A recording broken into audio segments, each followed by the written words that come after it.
To the human eye, the Pacific Ocean still looks peaceful, but beneath this sea, the balance is already beginning to change. Inside the upper ocean, warmth begins to gather, forming the first quiet signal of El Niño. El Niño is not a single wave in the sea. It is a warm ocean pattern spreading silently through the Pacific.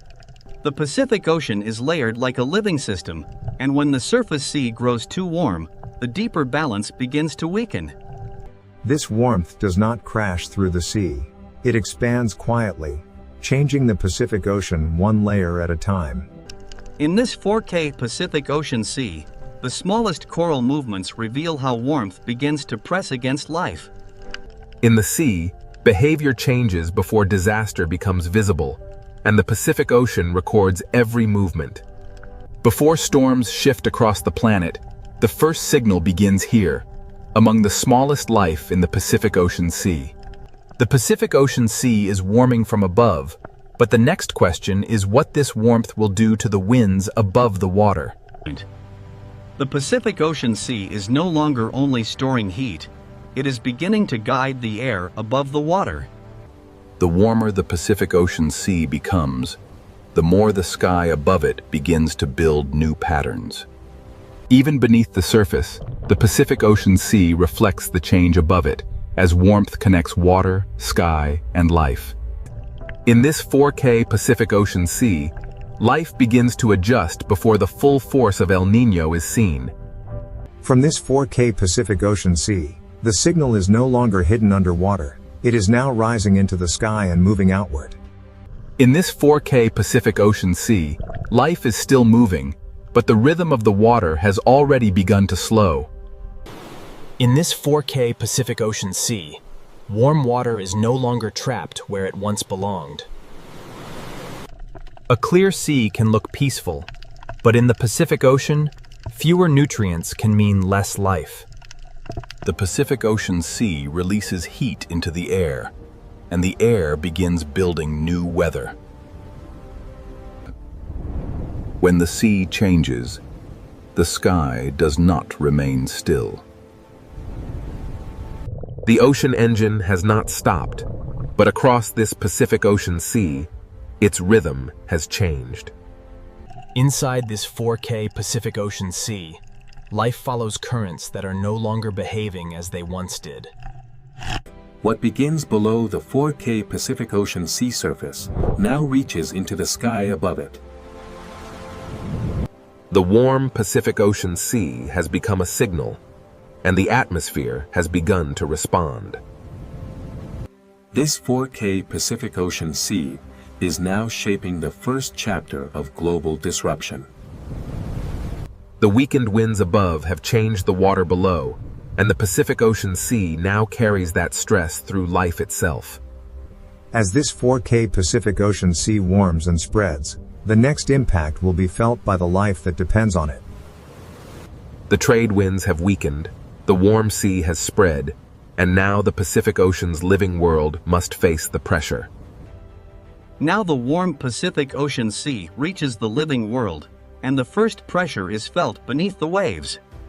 In this 4K Pacific Ocean Sea, coral survives by balance, and El Niño begins to press against that balance. The sea still glows with color, but the Pacific Ocean is no longer feeding the reef with the same strength. Across this 4K Pacific Ocean Sea, small fish begin to move because the water around them has changed.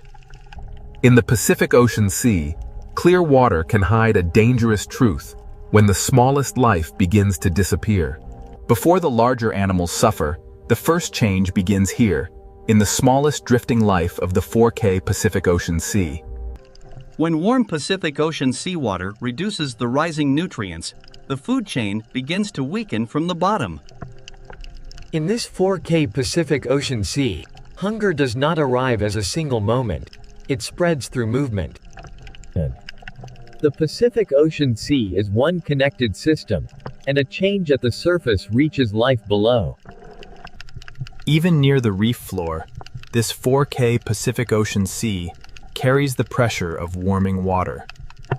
As the Pacific Ocean Sea warms, Life searches for shade, depth, and every small refuge the reef can offer. In this 4K Pacific Ocean Sea, when small fish scatter, larger hunters must follow the change. The Pacific Ocean Sea begins rearranging the paths of hunters, prey, and every creature between them. In this 4K Pacific Ocean Sea, warmth changes not only where life feeds, but where life can remain. The ocean is becoming divided, and every layer of the Pacific Ocean Sea now carries a different risk. Coral does not need to vanish overnight. In this 4K Pacific Ocean Sea, stress can begin with a fading color. The Pacific Ocean Sea is still alive, but El Niño begins to lower the energy of the reef. When the sea changes, survival may mean leaving familiar waters behind. In this 4K Pacific Ocean Sea, even a school can begin to lose its shape when the ocean's rhythm changes. The living sea below and the changing sky above are now part of the same El Niño story.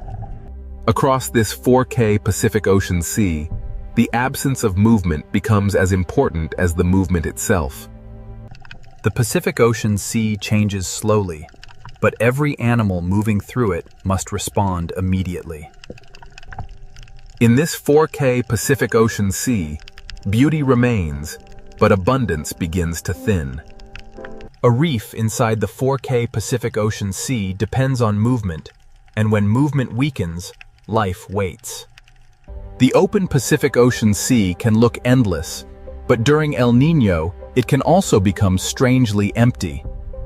In this 4K Pacific Ocean Sea, movement becomes a gamble between heat, hunger, and survival. Even when life finds another reef, the Pacific Ocean Sea carries the same warm pressure with it. The stress of the 4K Pacific Ocean Sea reaches into places the eye almost misses. When the sea holds less food, every feeding movement costs more energy. In this 4K Pacific Ocean Sea, the food web does not break all at once. It loosens strand by strand. The Pacific Ocean Sea reveals the chain of life through layers, and every layer now feels the warmth. This 4K Pacific Ocean Sea remains beautiful, but beauty does not mean the system is safe. The Pacific Ocean Sea carries stress below and sends signals above. El Niño does not need to erase life at once. In the 4K Pacific Ocean Sea, it changes where life can thrive. The deeper sea may offer cooler water, but it also changes the rules of feeding and survival. In this 4K Pacific Ocean Sea, escaping warmth can mean leaving abundance behind. The Pacific Ocean Sea becomes a narrowing space where life must choose between light, food, and temperature. In this 4K Pacific Ocean Sea, stress changes not only where animals go, but how they meet each other. Even the strongest hunters in the Pacific Ocean Sea depend on the smallest drifting life. This 4K Pacific Ocean Sea shows the food web without words, from invisible life to visible struggle. The Pacific Ocean Sea has stressed its living world, and now the warmth begins to move rainfall across the sky. The Pacific Ocean Sea has stressed its living world, and now the warmth begins to move rainfall across the sky.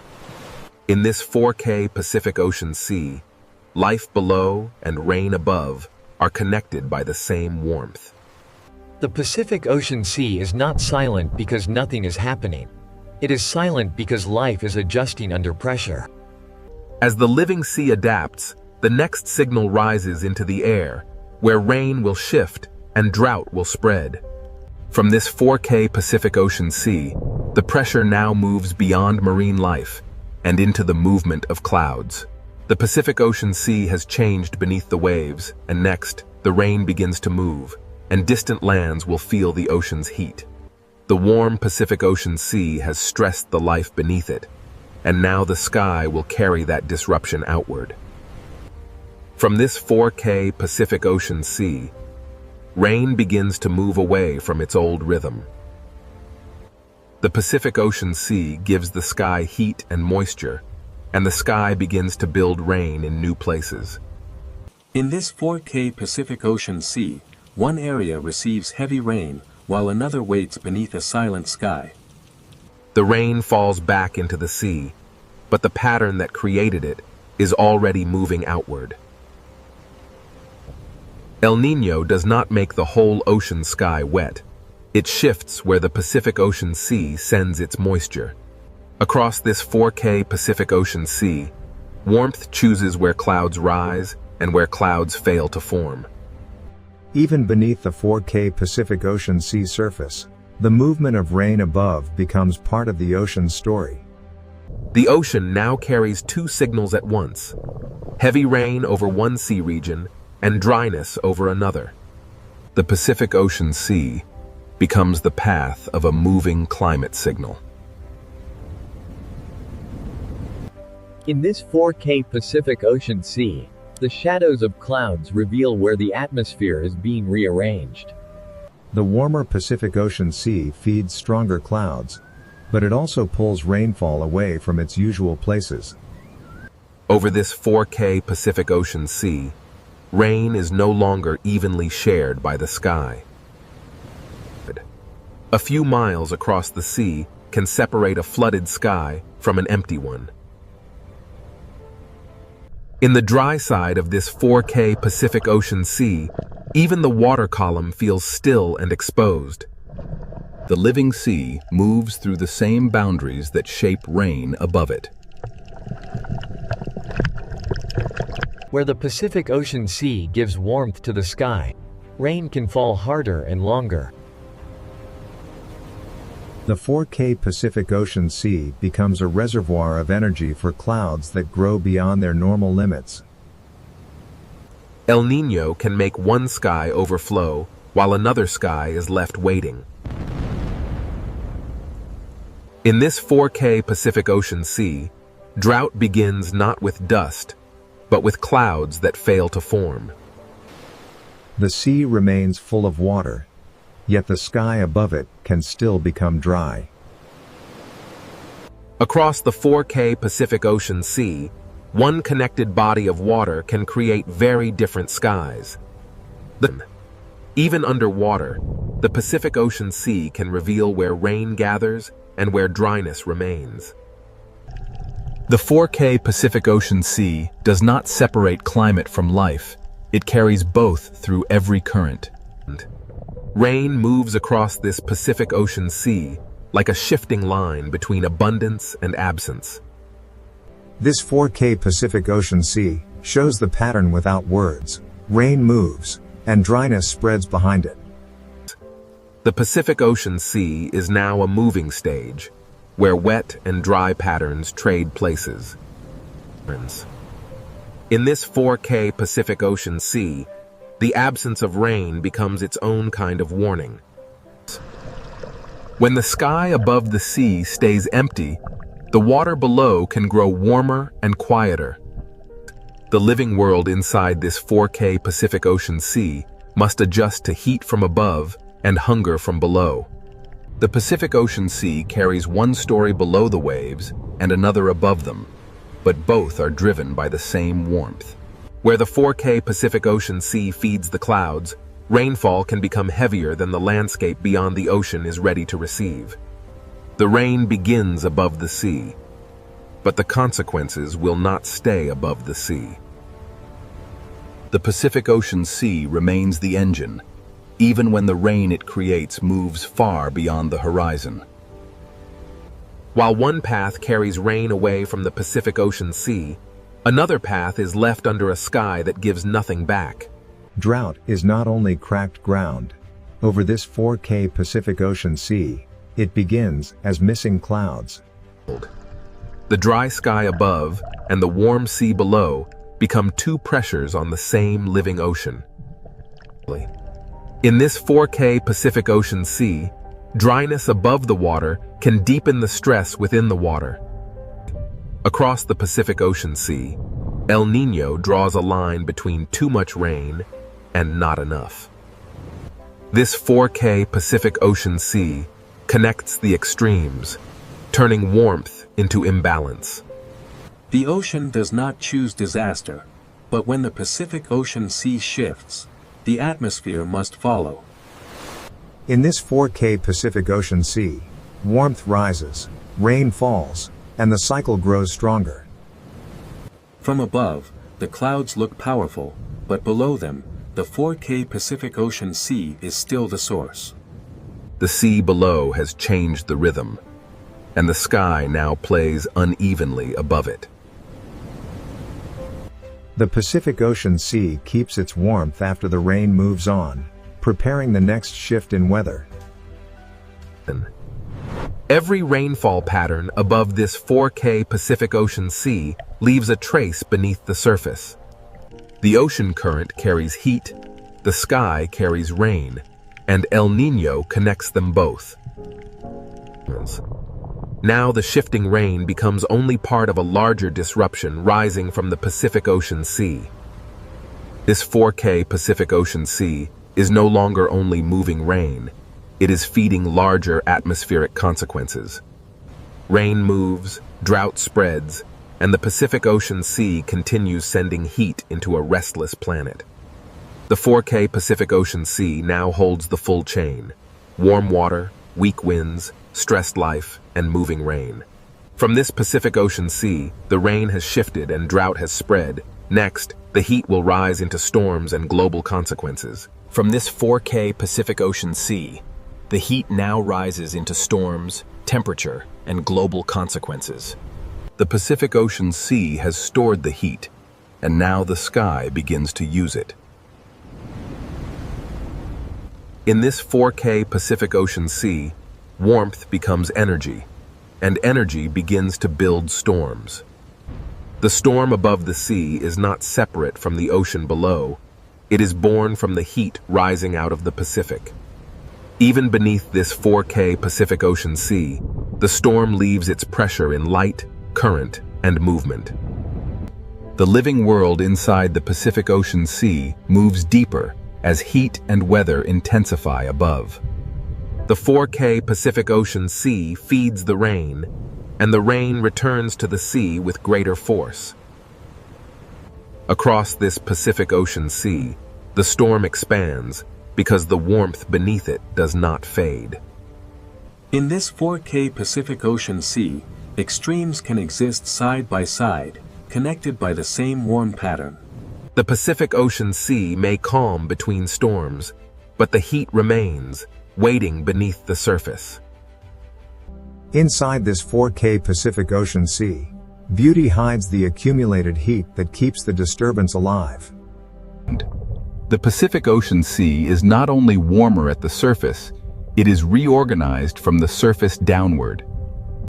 In this 4K Pacific Ocean Sea, storms above and hunger below are part of the same chain. The Pacific Ocean Sea does not need to destroy a reef at once. Sustained heat can weaken it day by day. In this 4K Pacific Ocean Sea, the cost of heat is written in small fading colors. When the Pacific Ocean Sea changes, even the hunters must follow a food web that no longer holds its old shape.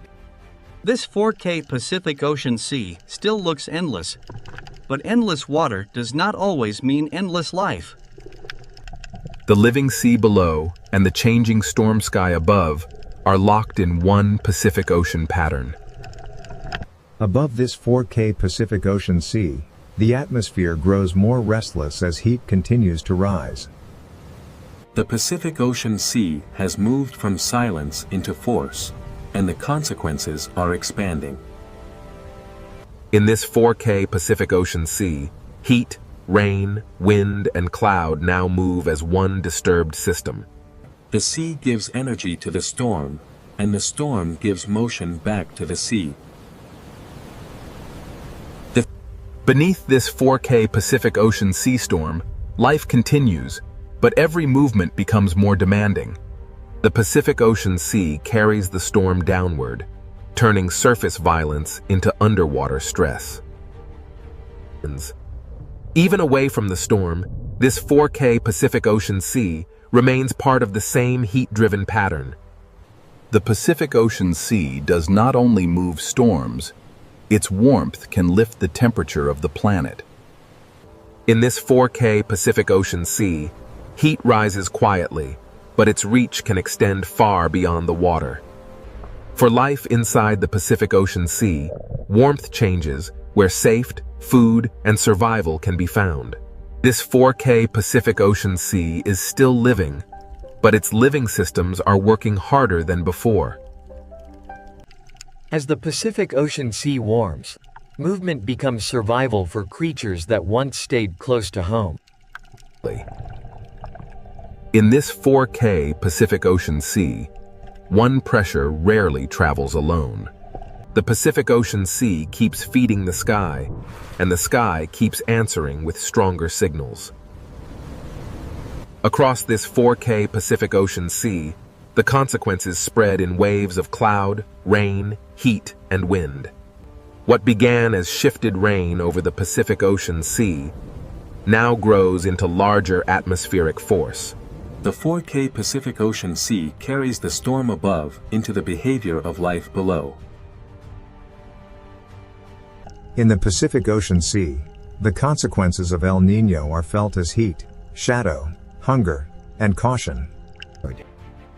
This 4K Pacific Ocean Sea changes the rules for prey and predator alike. When the sea becomes less predictable, even power must travel farther. The storm moves on, but the Pacific Ocean Sea keeps the heat that helped create it. In this 4K Pacific Ocean Sea, calm is no longer an ending, it is only a pause before the next response. The Pacific Ocean Sea now holds many futures at once: storm, heat, drought, and shifting life. This 4K Pacific Ocean Sea teaches that quiet water can still carry deep disruption. The global story returns to the reef, where the Pacific Ocean Sea records heat in living color. Every chapter of El Niño remains connected inside this 4K Pacific Ocean Sea. The Pacific Ocean Sea is beautiful, but during El Niño, beauty and danger share the same horizon. This 4K Pacific Ocean Sea has sent its warmth into the sky, into life, and into the planet's wider climate. From one warm ocean pattern, the Pacific Ocean Sea has disturbed wind, rain, storms, heat, and life.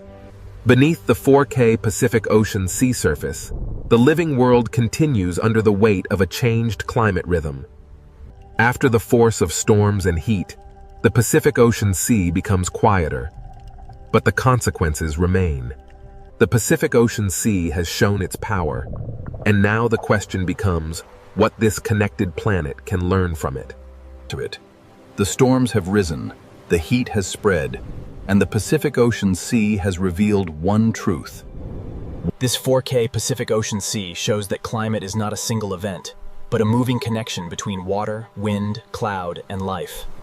The Pacific Ocean Sea does not forget heat quickly. It carries warmth through time, current, and weather.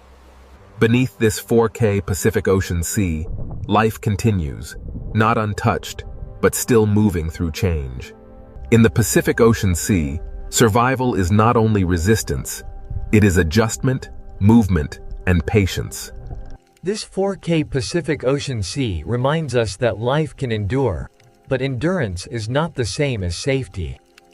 The Pacific Ocean Sea writes its history in coral color, in fish movement, and in every current that returns. In this 4K Pacific Ocean Sea, balance does not return all at once. It begins in small movements. The Pacific Ocean Sea is a layered world, and every layer depends on the others. From the deep sea to the surface, the Pacific Ocean carries one connected climate story. Above this 4K Pacific Ocean Sea, the sky begins to slow, but it still follows the memory of the water below. A calm Pacific Ocean Sea is not an empty system. It is still exchanging heat, moisture, and motion with the world. The winds over this 4K Pacific Ocean Sea may strengthen again, but the lesson of El Niño remains. The Pacific Ocean Sea is always moving toward balance, even after balance has been disturbed. Inside this 4K Pacific Ocean Sea, recovery begins as motion slowly becomes familiar again. The Pacific Ocean Sea connects reef to reef, current to current, and life to life across distances too large to see. In this 4K Pacific Ocean Sea, life does not return to the past. It continues into the conditions the ocean gives it. A reef is not separate from the Pacific Ocean Sea. It is a living expression of the sea's temperature, light, and current. The Pacific Ocean Sea is not simply water. It is connection made visible. This 4K Pacific Ocean Sea joins the living world below with the moving atmosphere above. Rain may weaken, clouds may thin, but the Pacific Ocean Sea still guides where moisture travels. To understand El Niño, we must understand that the sea does not act alone, and nothing on Earth is truly separate. The Pacific Ocean Sea is a climate engine, but it is also a mirror of planetary connection. Every descent into this 4K Pacific Ocean Sea reveals the same truth. The planet's systems are woven together. The Pacific Ocean Sea breathes through currents, and when that breath changes, the world changes with it.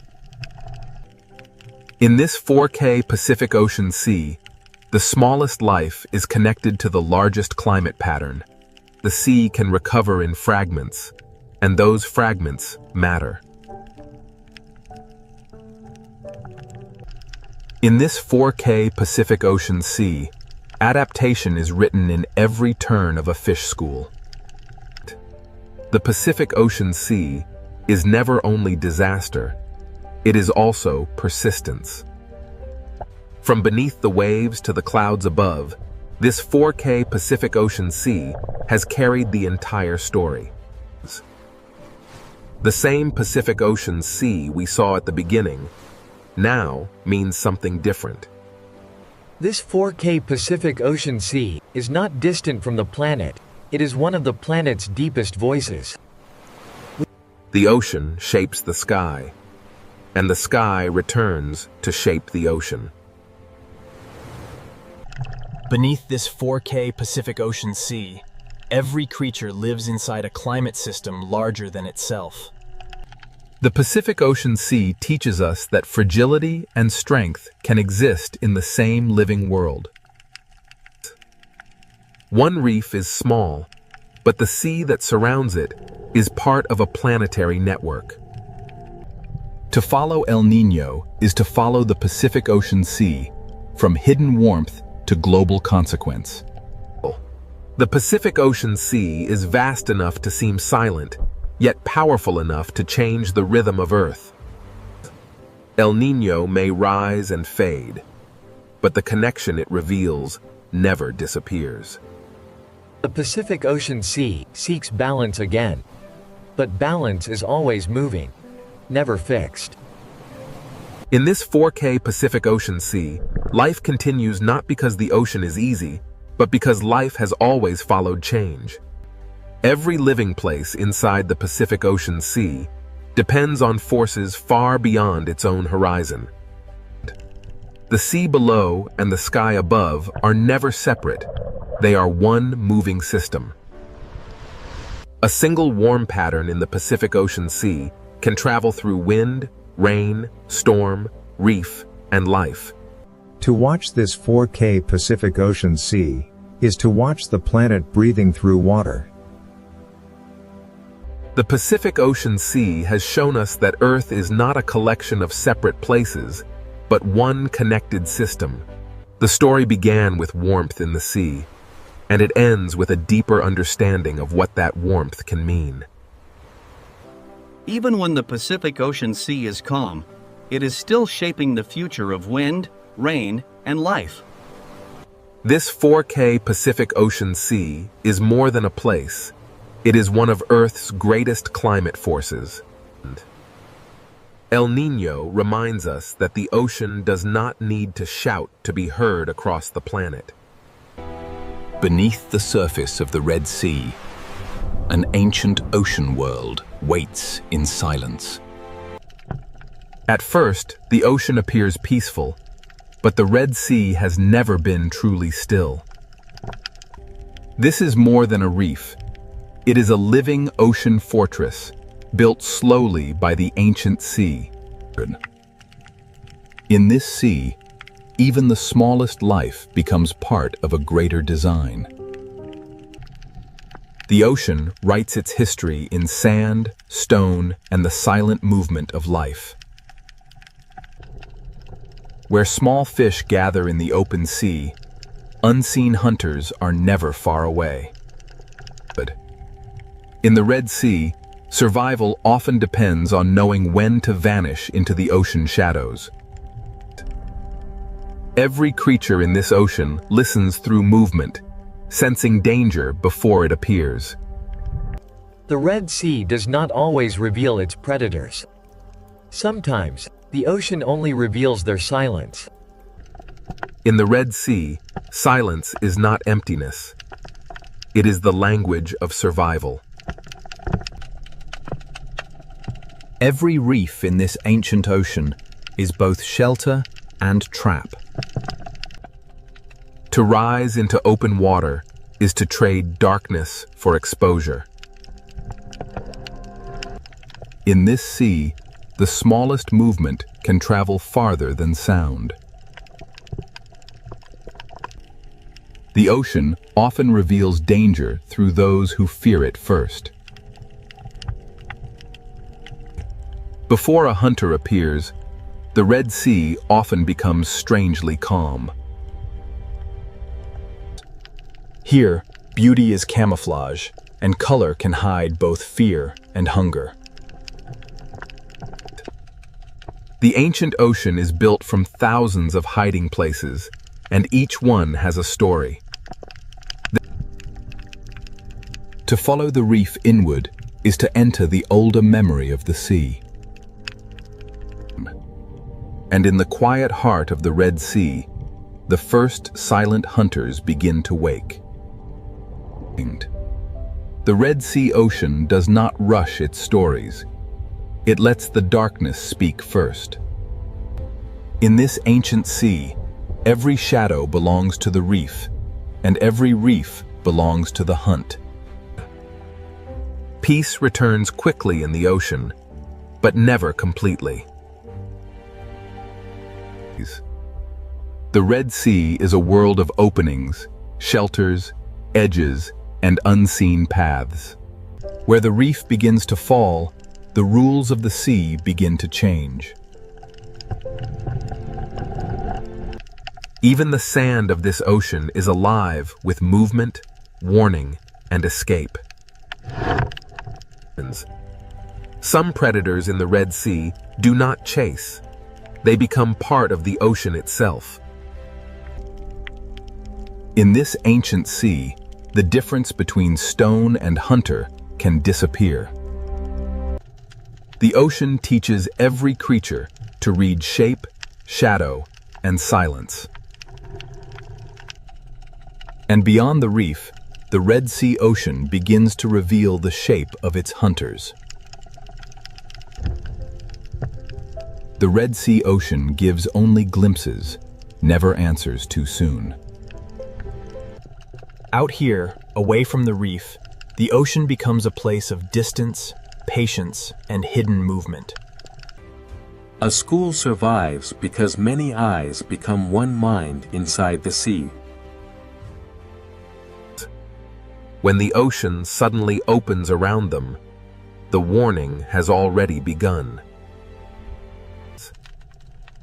In the Red Sea, the first sign of a predator is often the silence it leaves behind. Every crack in this ocean wall can become a doorway for hunger. The ocean does not need noise to create fear.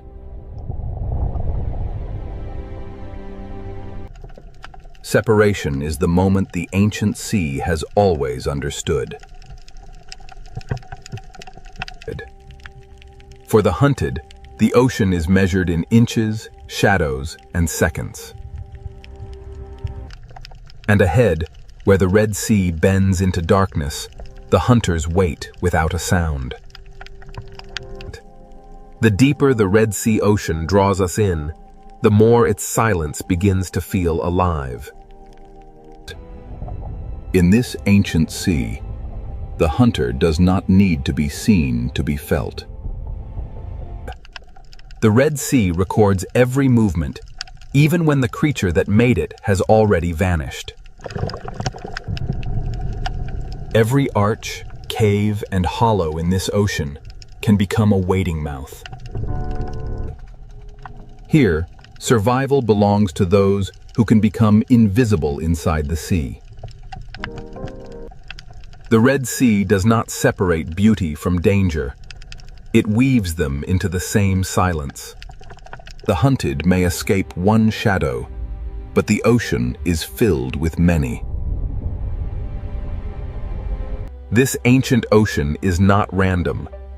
Every ledge, current, and shadow shapes the lives within it. In the Red Sea, peace is only a pause between movements. And now, beneath the beauty of this ancient sea, the silent predators of the Red Sea begin to emerge. Beneath the beauty of the Red Sea ocean, the hunters are already in position. Some predators in this ancient sea do not chase. They wait beautifully. In the Red Sea, danger can be graceful enough to be mistaken for beauty. Inside the reef, the Red Sea shelters hunters built for patience. The ancient ocean gives even its fiercest hunters a place to remain unseen. Every hollow in this sea may be empty, or it may be waiting. Strength in the Red Sea ocean is often hidden beneath stillness. A hunter does not always need speed. Sometimes it only needs the perfect place. On the ocean floor, the Red Sea teaches predators how to become stone. In this sea, survival may depend on seeing what does not wish to be seen. The Red Sea ocean has hunters that hide not in darkness, but beneath the sand. What looks like empty sand may rise and move with the patience of the sea itself. Beyond the Coral Kingdom, the Red Sea holds hunters made for open water. Here, the reef ends, and the open ocean begins to choose its victims. Some predators carry the authority of the ocean in their movement alone. The Red Sea ocean is divided between those who hide and those who patrol. Among the silent hunters of this sea, some survive by changing who they appear to be. In the Red Sea, camouflage is not only disguise, it is a language written across living skin. Even in the smallest openings of this ocean, power can wait in silence. The Coral Kingdom hides its hunters beneath color, texture, and time. The Red Sea ocean is not ruled by one hunter, but by many forms of patience. Some hunters wait at the edge of traffic, where the reef forces life to pass close. For small life in the Red Sea, every shortcut may pass through danger. The ancient sea rewards those who can wait longer than fear can last. In this ocean, shape can become a mask. The reef does not need cages.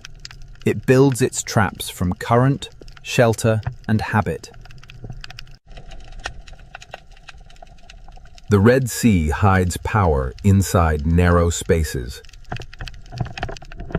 In this ancient sea, the hunters do not need to gather. The reef gathers prey for them. The coral kingdom is beautiful because it is alive, and dangerous because everything alive must feed. To leave the reef is to enter another kind of silence. Some hunters are built for the moment when stillness breaks. In the ocean, fear travels faster than the hunter itself. The Red Sea turns beauty into a wall and patience into a weapon. Here, the line between animal and landscape becomes almost impossible to draw. Below the coral, the Red Sea holds a second world of tunnels and teeth. Not all hunters in this ocean hide in shadow. Some hide beneath light. The ancient sea is full of hunters too small to cast a shadow. In this ocean, intelligence can hide inside a changing shape. The Red Sea does not always show the hunter leaving. Sometimes, it simply closes around it. At the edge of the reef, silence becomes distance, and distance becomes threat. The Red Sea Ocean is a kingdom of levels, and each level has its own hunter. Each predator holds one piece of the ancient sea's balance. For those who are hunted, the Red Sea is a maze that changes with every current. Every passage through this ocean demands a choice between risk and refuge. The silent predators of the Red Sea do not announce themselves. They let the reef speak for them. In this ancient sea, life returns to calm because danger never truly leaves. Now that the hunters have been revealed, the ancient ocean will show how they survive. The Red Sea has shown us where its predators hide. Next, it will reveal how silence becomes the perfect weapon. The Red Sea has shown us where its predators wait. Now, the ancient ocean reveals how they hunt. In this sea, a hunter may begin the hunt without moving forward. The lionfish does not need to rush. It lets the ocean current and its own beauty close the distance. In the Red Sea, escape routes can become traps before the hunted understands the shape of danger. The great ambush hunters of this ocean save their strength for a single perfect moment. Timing is the oldest language of the sea.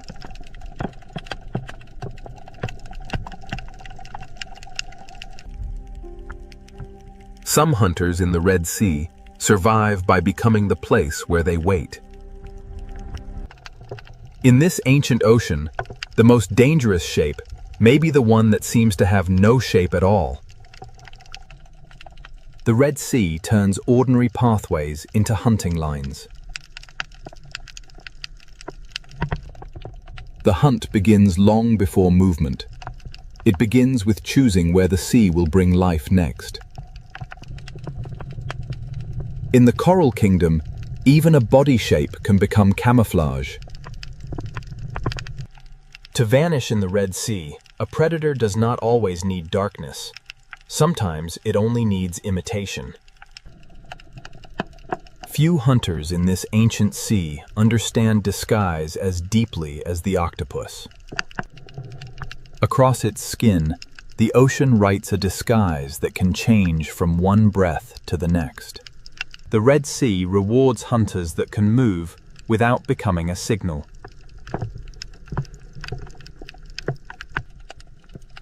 Even the smallest chambers of this ocean can hold sudden power. Here, silence is not weakness. It is control.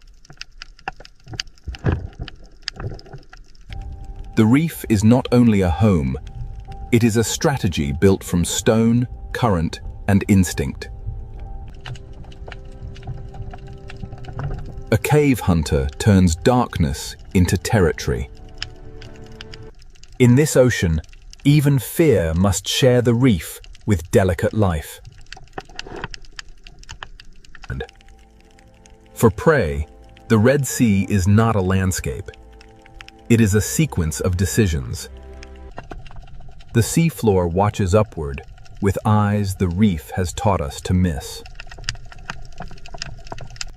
In this ancient ocean, patience often lasts longer than opportunity.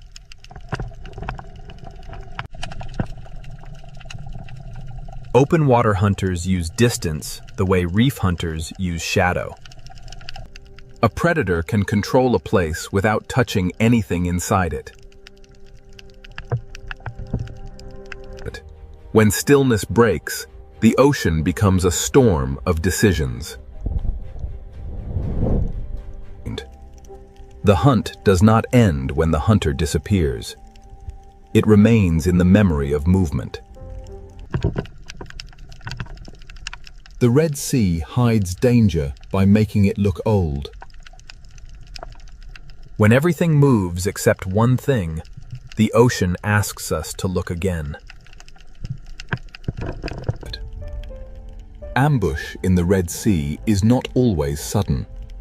Sometimes it is arranged slowly. The predator is only half the trap. The other half is the reef. In this ocean, one wrong path can bring the hunted into another hunter's patience. The Red Sea is full of moments where survival depends on stopping in time. Some hunters hide inside the reef. Others let the entire ocean announce their path. In the ancient sea, fear connects lives that never meet. The art of silence belongs not only to giants, but to the smallest hunters of the reef. The Red Sea does not rely on one kind of predator.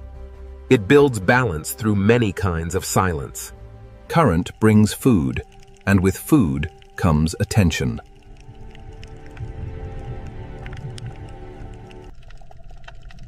Every feast in this sea has an audience. When the moment finally comes, the ocean barely has time to notice.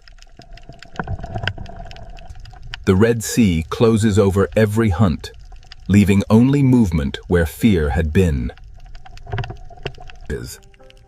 For the hunter that can change its skin, the reef itself becomes a mask. Not every opportunity is taken. The Red Sea teaches its hunters to choose carefully. The art of survival here is not only hunting, but knowing when not to hunt. The hunted draw the map of the predators without ever naming them. Every predator here has a method, and every method belongs to the ancient sea.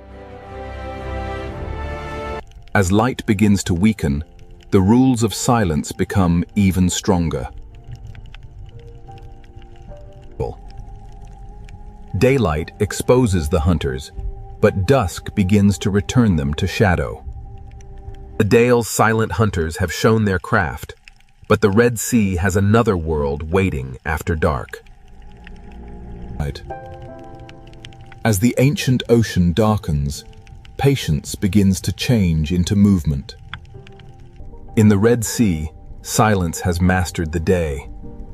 Now, the night will give it a deeper voice.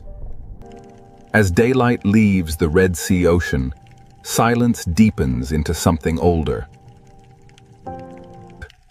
The reef does not sleep when the light disappears. It changes who is allowed to move. When night enters the Red Sea, even the coral begins to hunt. The smallest hunters of this ancient ocean awaken before the larger shadows begin to move. Darkness does not empty the Red Sea. It reveals another ocean within it. By day, the cave protected the hunter. By night, the hunter leaves the cave behind. The night reef belongs to those who know every tunnel in the ancient sea.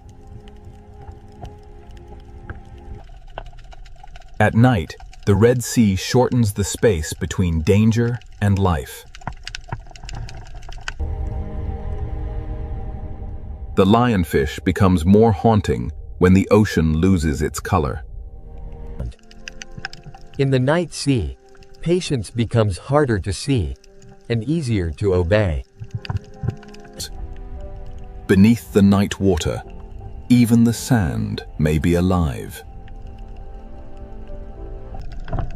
The Red Sea hides movement beneath stillness until the moment it chooses to rise. Night gives the octopus a larger canvas for disguise.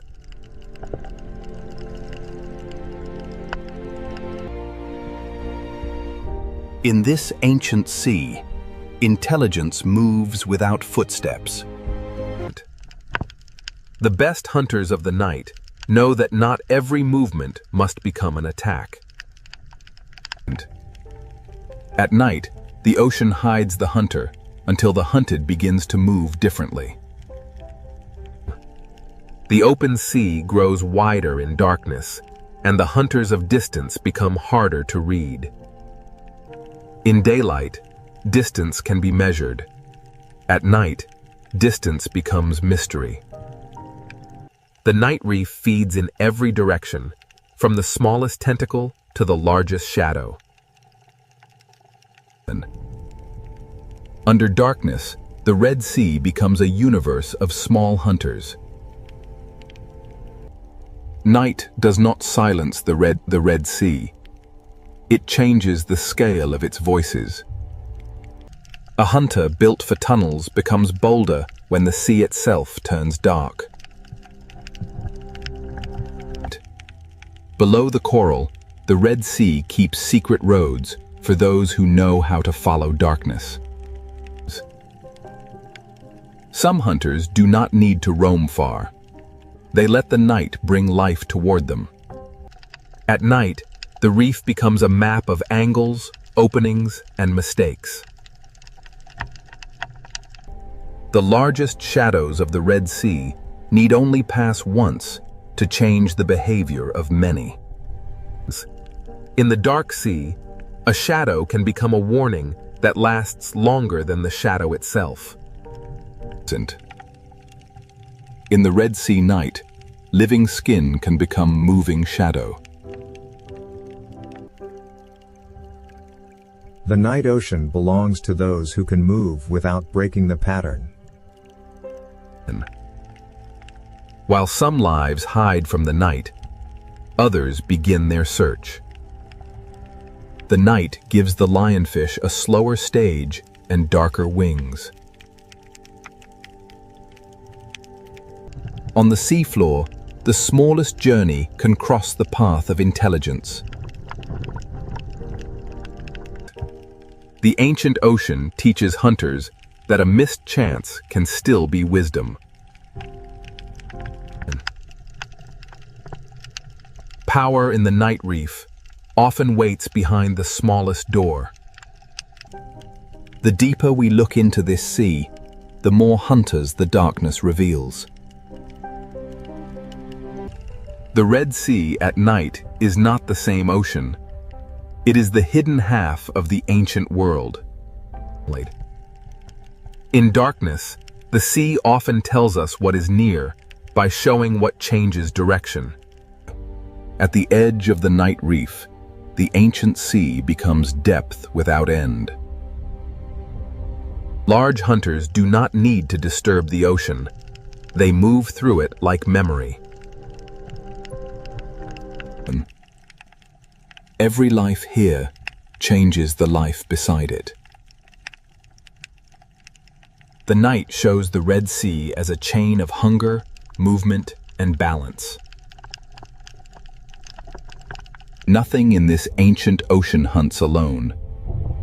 Every hunt belongs to something larger. The smallest drifting life can shape the path of the largest hunter. By night, the Red Sea reveals the hidden pattern that daylight disguises. Even before dawn arrives, the night sea begins to prepare for another change. The Red Sea does not change all at once. It trades one silence for another. The hunters of darkness do not vanish. They become part of the reef again. By morning, the Red Sea looks peaceful, but the night has left its mark in every movement. Night has shown us the hidden hunters of the Red Sea. Now, the ancient ocean will reveal how every life feeds the next. Every story of survival in the Red Sea ocean begins with something almost too small to see. The current does not simply move water. It carries the first meal of the reef. The coral that builds this ocean world also joins the endless act of feeding. From drifting life, the reef receives energy, and from that energy, movement begins. These small fish transform invisible life into motion, color, and opportunity. The food chain of the Red Sea is not a straight line. It is a web of feeding, cleaning, guarding, and escape. Even those that do not hunt reshape the ancient ocean with every bite. Nothing wasted in the Red Sea truly disappears. It descends into another life. At the bottom of the sea, feeding and hiding often happen in the same breath. In the ancient sea, survival is not only competition. Sometimes it is an agreement. Even hunters must sometimes enter the economy of the reef.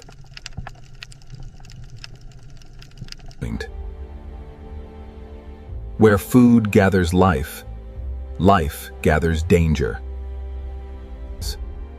The same current that feeds the small also guides them past the patient.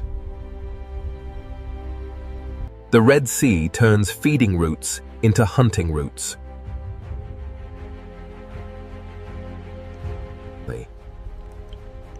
Every escape in this ancient ocean may lead past another mouth. The hunter waits where the ocean teaches the prey to return. As the chain moves away from the reef, the hunters become larger and the distance becomes dangerous. The presence of a predator can shape the sea before the predator acts.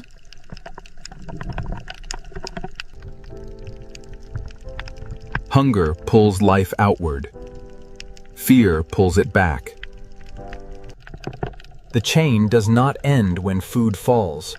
It begins again on the ocean floor. At this scale, the Red Sea is a world of fragments, shelters, and sudden danger. In the ancient ocean, even the smallest hunter and the smallest prey live by timing. Some feeding protects the very home that makes feeding possible.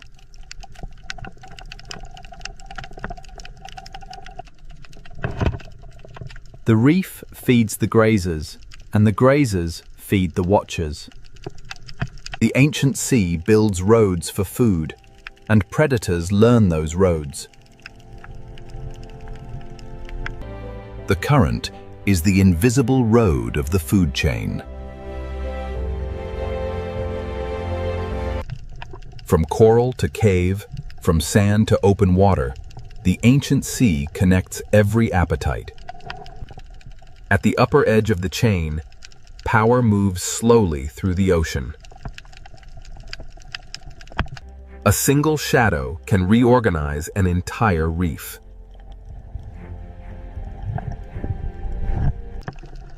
The Red Sea survives because fear pauses life, but hunger restarts it. This is the architecture of hunger beneath the Red Sea. The ancient ocean does not separate beauty from hunger, or hunger from balance. In the Red Sea, endings often become places for new life to begin. Every hunter is also part of a larger pattern, and no creature stands outside the chain. The rules of the reef can change with a single body moving away. When one creature moves through the sea, others follow the changes it leaves behind. Opportunity in the ocean rarely belongs to only one life. The ancient reef is not a battlefield alone. It is a living arrangement. The hunted are not passive in this sea. Their movement helps shape the hunt. Survival is not only escaping the strike, it is learning the shape of pressure. Some lives move in bursts. Others keep the reef alive through constant work. The foundation of the ancient ocean is built from lives that pass unnoticed. The farther life moves from shelter, the more the ancient ocean tests it. The Red Sea is not ruled by hunger alone. It is held together by the balance hunger creates. The silent predators of the Red Sea are not outside the reef's balance. They are part of what keeps it alive. Now that the chain of life has been revealed, the Red Sea will show us why its silent hunters are guardians of an ancient marine world. Now, the Red Sea ocean shows us why its silent predators are not destroyers, but guardians of balance. To understand this ocean, we must see every life as part of one long rhythm. The smallest life in the Red Sea carries the strength of the largest hunters. The ancient sea begins with delicate mouths, reaching into the current. The reef gives them food, and the predators teach them movement. The lionfish waits in beauty, and through that waiting, the reef remains alert. Even the teeth of the Red Sea have a place inside the reef's fragile order. The great reef hunters preserve their strength, and the ocean learns their patience. Beneath the sand, the Red Sea keeps another layer of balance.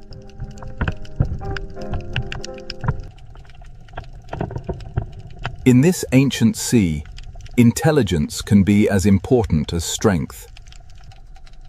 At the reef's edge, the open ocean is guarded by distance.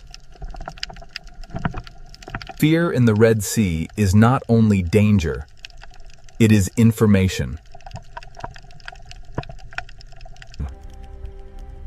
The ancient ocean survives not only through hunger, but through delicate agreements.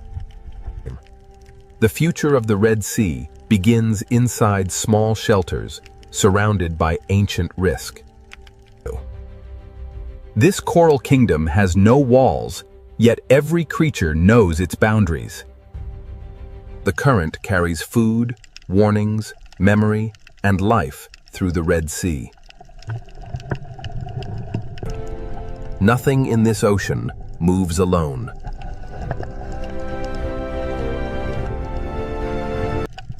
The Red Sea carries the memory of night into the daylight. Day and night trade the reef between them, but the ocean remains one. The reef is a monument built not by stone alone, but by life repeating itself. One coral tower can hold an entire history of hunger and shelter.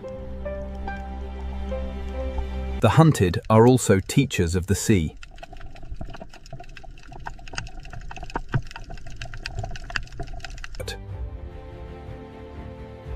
Every turn they make records where danger waits. A guardian does not always protect by gentleness. Sometimes it protects by keeping balance firm. The Red Sea teaches life to look carefully or become part of the lesson. Balance is not peace without danger. It is life continuing with danger understood. The ancient sea survives because nothing is allowed to remain unchanged for too long. What one life removes, another life receives.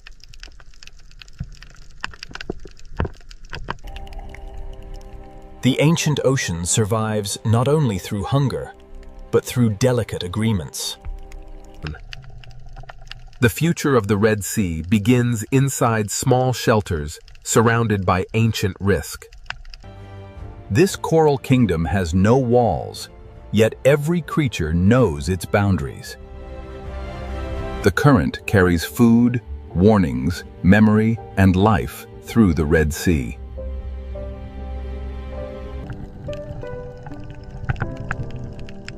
Nothing in this ocean moves alone. The Red Sea carries the memory of night into the daylight. Day and night trade the reef between them, but the ocean remains one.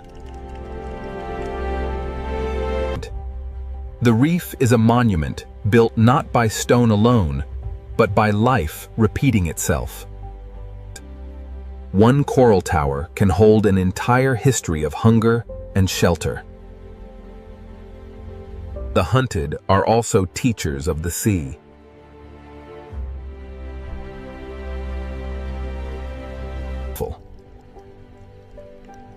Every turn they make records where danger waits.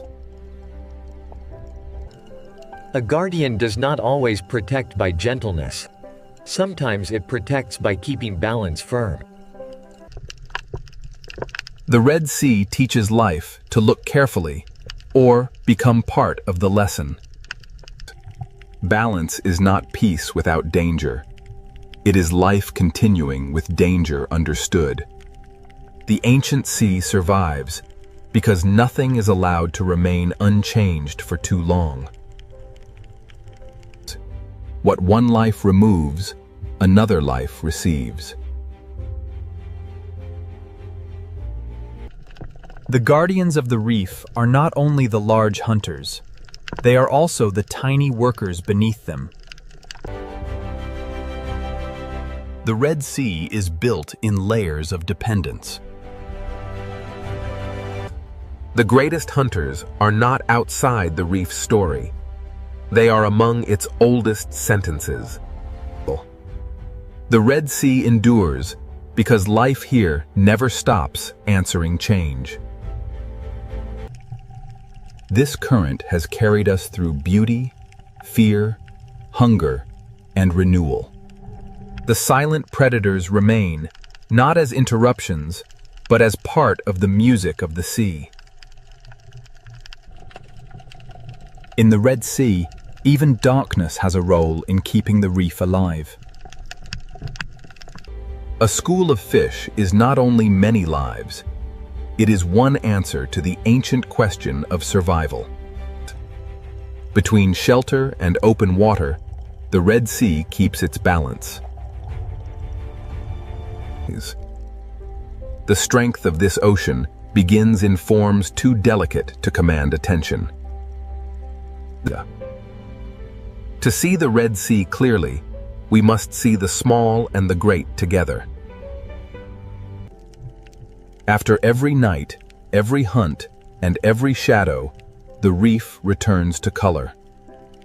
The silent hunters are always near, and because they are near, the reef stays awake. The ancient passages of the Red Sea are not empty corridors. They are memory carved into the sea. Every shape in this reef has been given meaning by life. The Red Sea is beautiful not because it is gentle, but because it is whole. Here, power is measured not only by the hunt, but by the space each life allows another. The greatest story of this ocean is not a single hunt. It is the fact that life continues. Beneath us, the ancient marine world keeps breathing in silence. What once appeared as danger now reveals itself as part of the ocean's design. Above the surface, the Red Sea seems quiet. Below it, an ancient world keeps its balance. The silent predators remain below, unseen by most, yet essential to everything that lives there. The Red Sea is not merely a place of beauty. It is a living memory of survival. And beneath this surface, the ancient reef continues, without witness, without applause, without rest. In the Red Sea, silence is not emptiness. It is the sound of balance. The silent predators of this ancient sea do not end the story. They keep it alive. This is the Red Sea, silent, ancient, beautiful, and forever alive beneath the ocean. These are the roaring 50s, and the waves here know no equal. This is the Drake Passage. In the Drake Passage, the swells are relentless. Every wave grows taller, an endless stretch of turbulent water driven by the storm. The Southern Ocean is a place of raw power, and the notorious Drake Passage rarely disappoints. Challenging all. Beyond the shelter of the Horn lies the open expanse of the Drake, a passage famed for its turbulent seas and isolating fog. Here, there is no shelter, no safe harbor, only the dark sea and the relentless fury of the wind and waves. The swell builds relentlessly, a living machine of water and wind, culminating in the chaotic fury of the Drake Passage. The ocean corridor between Cape Horn and Antarctica is enormous and exposed, with waves moving in several directions beneath the heavy clouds. The sea becomes a doorway into the deeper story of Cape Horn. Ahead lies the violent Drake Passage, ruled by southern winds and hidden currents. The tiny research vessel provides a stark reminder of humanity's place in this immense wilderness. The Drake Passage, leaving the faint shadow of Cape Horn behind, we enter the unforgiving waters of the Drake Passage, where the ocean swells dominate everything. The gray waves roll endlessly here, propelled by the fierce winds of the deep south, a raw and untamed wilderness of water. From this height, the ocean reveals itself as a moving corridor, vast to human eyes, yet narrow when measured by the planet's forces. Beneath the gathering storm clouds, the ocean stirs, a vast engine waking, its power unleashed by the relentless wind. Here, in the infamous Drake Passage, the true force of the Southern Ocean is unleashed as massive swells rise and collapse with unimaginable power. The powerful swell dissipates into churning foam, only to be met by a fierce gust, scattering the spray across the relentless currents. Away from the sight of land, the waves themselves form a continuous chain, pulling us deeper into the profound blue-black heart of the ocean. As the camera glides forward, a low cloud bank rolls over the sea. The waves below move in long, parallel ridges. Below the surface turbulence of the Drake Passage lies an immense force, a hidden current, powerful and unrelenting, shaping the ocean depths. The Drake Passage. Its turbulent waves hint at a power far greater than the surface reveals. The chaotic surface yields to a powerful system. Long, dark ridges begin to form, revealing the hidden forces below the Drake Passage. From this height, the true scale of the Southern Ocean reveals itself, a relentless, rhythmic breathing machine powered by global winds.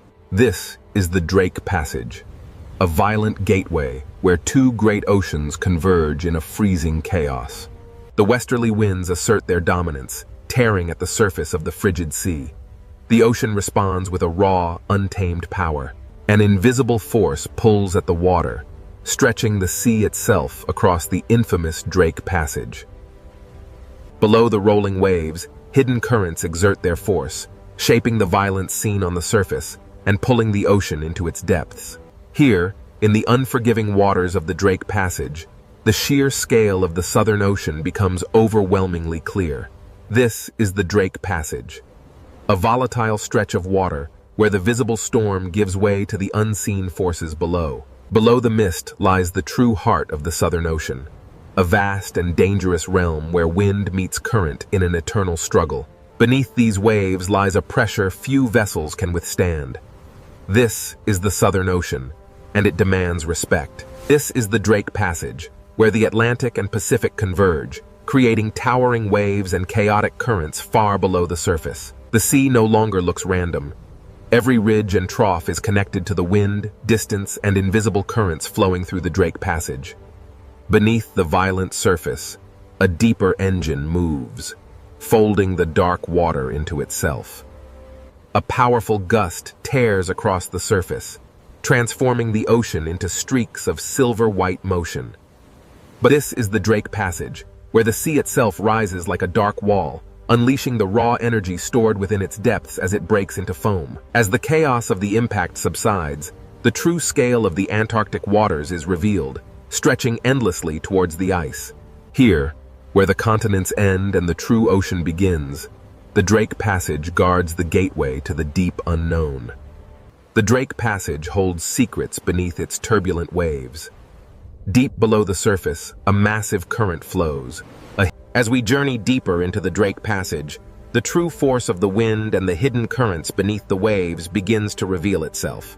The Drake Passage, a violent, restless sea where two oceans collide before the final approach to the ice.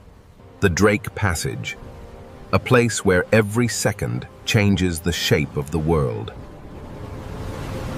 Descending into the trough reveals the true scale of the Southern Ocean's power, a chaotic gateway into forces unseen. The Drake Passage is endless and exposed. There is no island, no harbor, and no peaceful coastline to soften the ocean's violence. In the infamous Drake Passage, the wind is the undisputed master. It rips across the water, tearing spray from the waves and drudged. The Southern Ocean holds the memory of distant storms. These waves, growing heavier now, carry that immense. The unforgiving swells of the Drake Passage offer no mercy. Here, swallowed by the immense power of the Southern. And so the ship vanished beneath the swell. The ocean, timeless and untamed, simply closed over the space. This is the Drake Passage, a visual threshold between the world we know and the mysteries that lie beneath the ice. Legend. Behind the mist lies Cape Horn, the final sentinel of the land. Now, the violent expanse of the Drake. The Southern Ocean tolerates no weakness.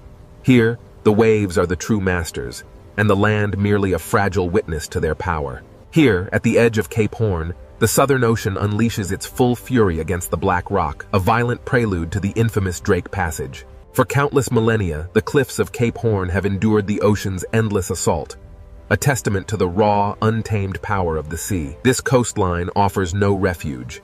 It is the final stone edge before the exposed, endless ocean swallows the horizon. As the cliffs of Cape Horn recede, the true scale of the Drake Passage begins to emerge. As the shelter of Cape Horn recedes, the true nature of the Southern Ocean reveals itself. Here, the swells run unimpeded toward Antarctica. Beyond the cliffs of Cape Horn, the ocean asserts its dominance. The small vessel is dwarfed by the immense. As the cliffs of Cape Horn vanished into the churning wake, the vessel pushed into a sea that grew darker, wider, and less forgiving with every passing moment. Here, in the unforgiving Drake Passage, the ocean demonstrates its power, quickly erasing the fleeting presence of the ship's passage. We leave the shelter of Cape Horn now, entering the infamous Drake Passage. Ahead lies the raw power of the Southern Ocean, Cape Horn, the very edge of the world's navigable waters. Beyond this churning chaos lies the frozen expanse of Antarctica, and the coastline stands as a warning. Every wave impact reminds us that even the land itself is shaped by the ocean's relentless force. The coastline ends here, swallowed by the mist. Southward, the ocean stretches like an open gate into unimaginable violence. This is Cape Horn, the gateway to the vast, untamed waters of the Drake Passage. As the swell travels outward, Cape Horn recedes into the mist, and the immense power of the open ocean takes control of the narrative. Here, between the continents, the wind blows unimpeded, driving the largest waves on Earth across the notorious passage. The wave crests move in long, organized rows, driven by an unseen force. What feels wide to us is... As the final coastline disappears, the sea becomes a complete world. A realm with no shelter, no returners. The last sight of land recedes into the mist, and the sea becomes more than water. It is a boundary, both physical. As the waves subsided, Cape Horn vanished. We were now truly exposed to the raw power of the Drake Passage. Now, with no continent or island left to break the force of the wind, the sea grows rougher. The waves rise unchecked across the open ocean. Here, in the Drake Passage, the sea is an exposed arena. Wind, water, and distance combine into a larger, relentless force. We push farther now from Cape Horn, drawn closer to the violent heart of the Drake Passage. Here, here, at the edge of the world, the Southern Ocean shows its true power. The small research vessel is merely a toy in the hands of the Drake Passage. The sea cares little for the machines of man. It rolls on, indifferent to our passage, reminding us that this crossing belongs to the water. The sea erases scale, direction, and certainty. The vessel is but a fleeting moment in the ocean's eternal power. As the land disappears, the sheer emptiness of the Drake Passage becomes apparent. Nothing but water, wind, and the humbling scale of the open ocean. Below the waves, the water turns to an impenetrable black. Here, in the heart of the passage, the horizon vanishes completely. The true scale of this desolate ocean world remains hidden, obscured by the endless fog and the relentless churning of the waves. Watch closely as the waves lift in sequence. This is how energy truly moves across the vast, open ocean, uninterrupted. As the spray clears, the immense breadth of the Drake Passage is revealed.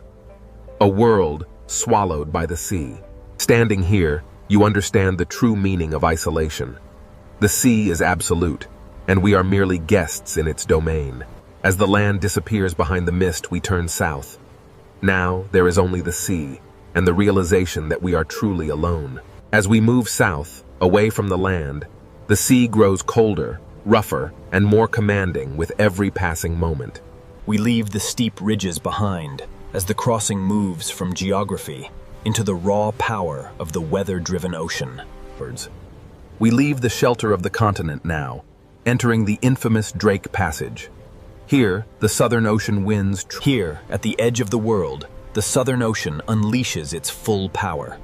This is the infamous Drake Passage. Here, at the convergence of the Atlantic and Pacific, lies the infamous Drake Passage, a place where the ocean swells run unimpeded around the globe. With Cape Horn behind us, the wind pulls the sea into motion, a natural bridge toward the atmospheric engine ahead. These waves, bending under the immense pressure of the wind, carry an energy that travels across the vast expanse of the open sea. With Cape Horn now gone, the sea becomes the only landscape, the only road, and the only danger between us and Antarctica. As the clouds race overhead, the immense power of the Southern Ocean winds begins to organize the sea into massive, unstoppable rows. Without land masses to slow them, the westerly winds howl across the open water, turning this passage into Earth's most violent and unpredictable marine corridor. Now fully exposed to the Southern Ocean, the westerly winds begin their relentless assault on the Drake Passage. This is the Drake Passage, where the Atlantic and Pacific converge in a violent clash of wind and water. As we rise, the true force of the westerly winds becomes visible. Long lines of foam sweep across the water. The relentless wind writes across the ocean's surface, etching temporary patterns into the rolling waves before they vanish into the deep blue. Here, in the unforgiving Drake Passage, the atmosphere and the ocean move as one powerful, interconnected machine. The sea carries energy from distant storms, and each wave feels like a message traveling across thousands of kilometers of Southern Ocean water. With thousands of miles of open water, the Southern Ocean builds immense power, culminating in these towering walls of water. Far from any shore, the westerly winds sweep across the open ocean, unimpeded. It is this vast... In the Drake Passage, the atmosphere presses its rhythm directly into the water, synchronizing the sky and the sea in a powerful, relentless surge. As the storm intensifies, a powerful gust of wind rips across the water, turning the ocean surface into a blinding sheet of silver spray and foam. The wind rips water from the crest as the massive wall of the ocean roars forward, an ancient and primal force unleashed. A force larger than any single storm pulls at the sea, revealing the deep troughs beneath the churning foam. The sea looks chaotic at first, but the wind reveals a hidden order in the direction of crests, spray, and foam lines. Here, where the water ends and the atmosphere begins, the horizon dissolves into a single gray boundary. The truth, here, the westerly winds command the sea, reminding even the sturdiest vessels of nature's dominion. The ship departs, and the relentless wind-driven spray sweeps across the surface, allowing the sea to reclaim its untouched, powerful... The Drake Passage is infamous for its massive seas. Driven by the relentless westerly winds, these waves form endless ridges of raw, moving energy. Driven by the relentless circumpolar winds, the ocean surface is pulled eastward, a massive conveyor of energy linking these waves to the icy continent beyond. Here, the wind is not just a presence, it is the undisputed master, whipping the waves into a frenzy. Navigating the Drake Passage means facing some of the most treacherous waters on Earth, where waves emerge suddenly from the gray mist. Below the chaos of the storm layer lies the Drake Passage, where wind systems larger than continents shape the sea into these endless bands of power. Driven by winds that began far beyond this place, the swells carry that memory north, entering the unforgiving waters of the Drake Passage. As the storm intensifies, these colossal swells become mountains of water, revealing the true depth and fury of the Southern Ocean. The Drake Passage is known for its treacherous waters. Here, multiple wave directions collide, creating an unstable, churning sea. Here in the Southern Ocean, the sea appears violent. But every motion is connected to the wind, distance, and immense pressure. The ocean is a vast, complex system, driven by the atmosphere above it. Wind energy transfers to the water, powering the massive currents we see. As the gale intensifies, the crests are peeled away, strips of water racing across the surface like smoke. Here, at the Drake Passage, the powerful westerly winds sweep across the open marine corridor, driving the waves relentlessly eastward. With no land to block the storm, the wind imparts its energy directly into the sea. The waves grow longer and steeper, organizing in south of Cape Horn. The infamous roaring 40s and furious 50s unleash their full force across the unbroken expanse of the Southern Ocean. Here, in the notorious Drake Passage, the ocean moves not as individual waves, but as a single, enormous surface under the command of the wind. The ocean moves under atmospheric command.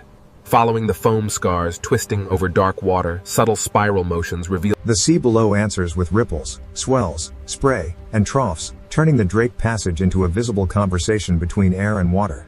Observe how quickly a strong gust can reshape the open water, turning dark, rolling ridges into a chaotic expanse of bright foam. The wind's immense power literally shaves the tops from the waves, transforming the ocean surface into a violent spray. The ocean carries the memory of wind across its surface, each swell recording pressure, distance, storm history, and the wind's memory is etched into the very fabric of the sea. Here, in the immense Southern Ocean, westerly winds, the transparent currents, invisible to the naked eye, are the silent architects of the waves beneath the storm's fury. Here, in the infamous Drake Passage, atmospheric forces collide. This swirling vortex of pressure presses down, transforming the sea into a cauldron of violent waves. Driven by the relentless wind, the surface waters begin their eastward march, fueling the great current below. In this stormy corridor, the ocean reveals its true, untamed energy, constantly reshaped by the relentless westerly winds. Here, in the Drake Passage, the wind-shaped waves begin to synchronize, revealing the immense power of a deeper planetary circulation. Driven by the relentless wind, the sea exerts its raw power. we push onward toward the pale, ethereal glow of the... Driven by the relentless westerly winds, the Antarctic storm gathers strength, turning the ocean surface into a chaotic landscape of rising waves and sideways spray. While the wind tears at the surface, deep beneath the churning waves, a far larger, ancient power begins to rise. Below the storm-tossed waves lies a world unseen, where the ocean's deepest secrets flow in powerful, hidden currents. Here, at the surface, the storm rages, but beneath the churning foam, an ancient power stirs, waiting to be revealed. The camera plunges into the crushing darkness, where these colossal structures have stood undisturbed for millennia. Stabilized beneath the churning surface, the deep water of the Drake Passage moves with a slower, more powerful rhythm, far from the sun's reach. The Drake Passage Sea is not only waves, but a layered ocean system moving beneath the storm. Beneath the Drake Passage, the greatest ocean current on Earth begins its endless journey around the pole. The ocean. A river without banks, wide and powerful, flowing silently beneath the violent surface. Here in the Drake Passage, the wind whips the surface layers into a turbulent frenzy, while far deeper, the massive currents move steadily onward. The Drake Passage. A place where the vast southern ocean is sculpted by unseen forces, creating rivers within the sea itself. From this depth, we see the raw power of the Drake Passage. The wind-driven waves connect directly to the massive Antarctic circumpolar current flowing beneath. Here in the Drake Passage, different current layers slide past one another, carrying an immense, hidden force through the ocean depths. The Antarctic circumpolar current is not a single smooth line, but a living field of motion, creating massive underwater eddies that shape the global climate. The Drake Passage reveals the ocean's hidden architecture. As the eddy stretches, the water organizes itself into powerful moving zones. While the surface rages in chaos, down here, the deep, continuous circulation moves with undisturbed power. Stretching across the Drake Passage, these immense current ribbons are the ocean's invisible highways, moving heat, salt, and nutrients on a planetary scale. Here, in the violent waters of the Drake Passage, invisible highways carry the foundation of marine life. Following the current deeper, the light begins to fade. Below the surface storm, the Antarctic circumpolar current reveals itself as a vast... Here, in the tumultuous waters of the Drake Passage, the ocean is a single vertical world. From the deepest currents to the wind-whipped surface, everything moves together. The Drake Passage connects the Atlantic and Pacific, funneling an unimaginable volume of water, creating the most powerful current on Earth. Squeezing between South America and Antarctica, the Drake Passage acts as a narrow gate, funneling the immense power of the planetary current. As the current accelerates through this narrow passage, the water particles stream faster, compressed by the geography, yet the visible space remains vast. But as the current accelerates, following the deep shadowed slope far below, the immense pressure begins to bend the flow, disturbing the smooth ocean layers. In the open water column, the true scale of the Antarctic circumpolar current is revealed. Layers of cold water move past each other. As the camera moves through this seafront, we see how the current acts as a soft, invisible wall, connecting and separating ocean worlds. Here, in the tumultuous Drake Passage, the wind-driven waves on the surface are inextricably linked to the deep powers. The camera descends deeper now, revealing the hidden circulation of the ocean. These vast currents move relentlessly from west to east. Here, in the depths of the Drake Passage, layers of water slide past one another, carrying an immense, unseen force. Changes. What begins as a localized eddy soon stretches into a powerful current front. Here, in the Drake Passage, the sea organizes and the ocean reveals two distinct realities. Above, chaos reigns in the storm-tossed waves. But these immense current ribbons pass through the Drake Passage like invisible highways, moving water, heat, salt, and nutrients across the Southern Ocean. Flowing through the Drake Passage, these invisible highways carry the very foundation of marine life across the violent sea. As we descend deeper, the surface storm fades, revealing the true power of the Antarctic circumpolar current. A vast, silent force moving through the... Here in the Drake Passage, the ocean is a vertical world.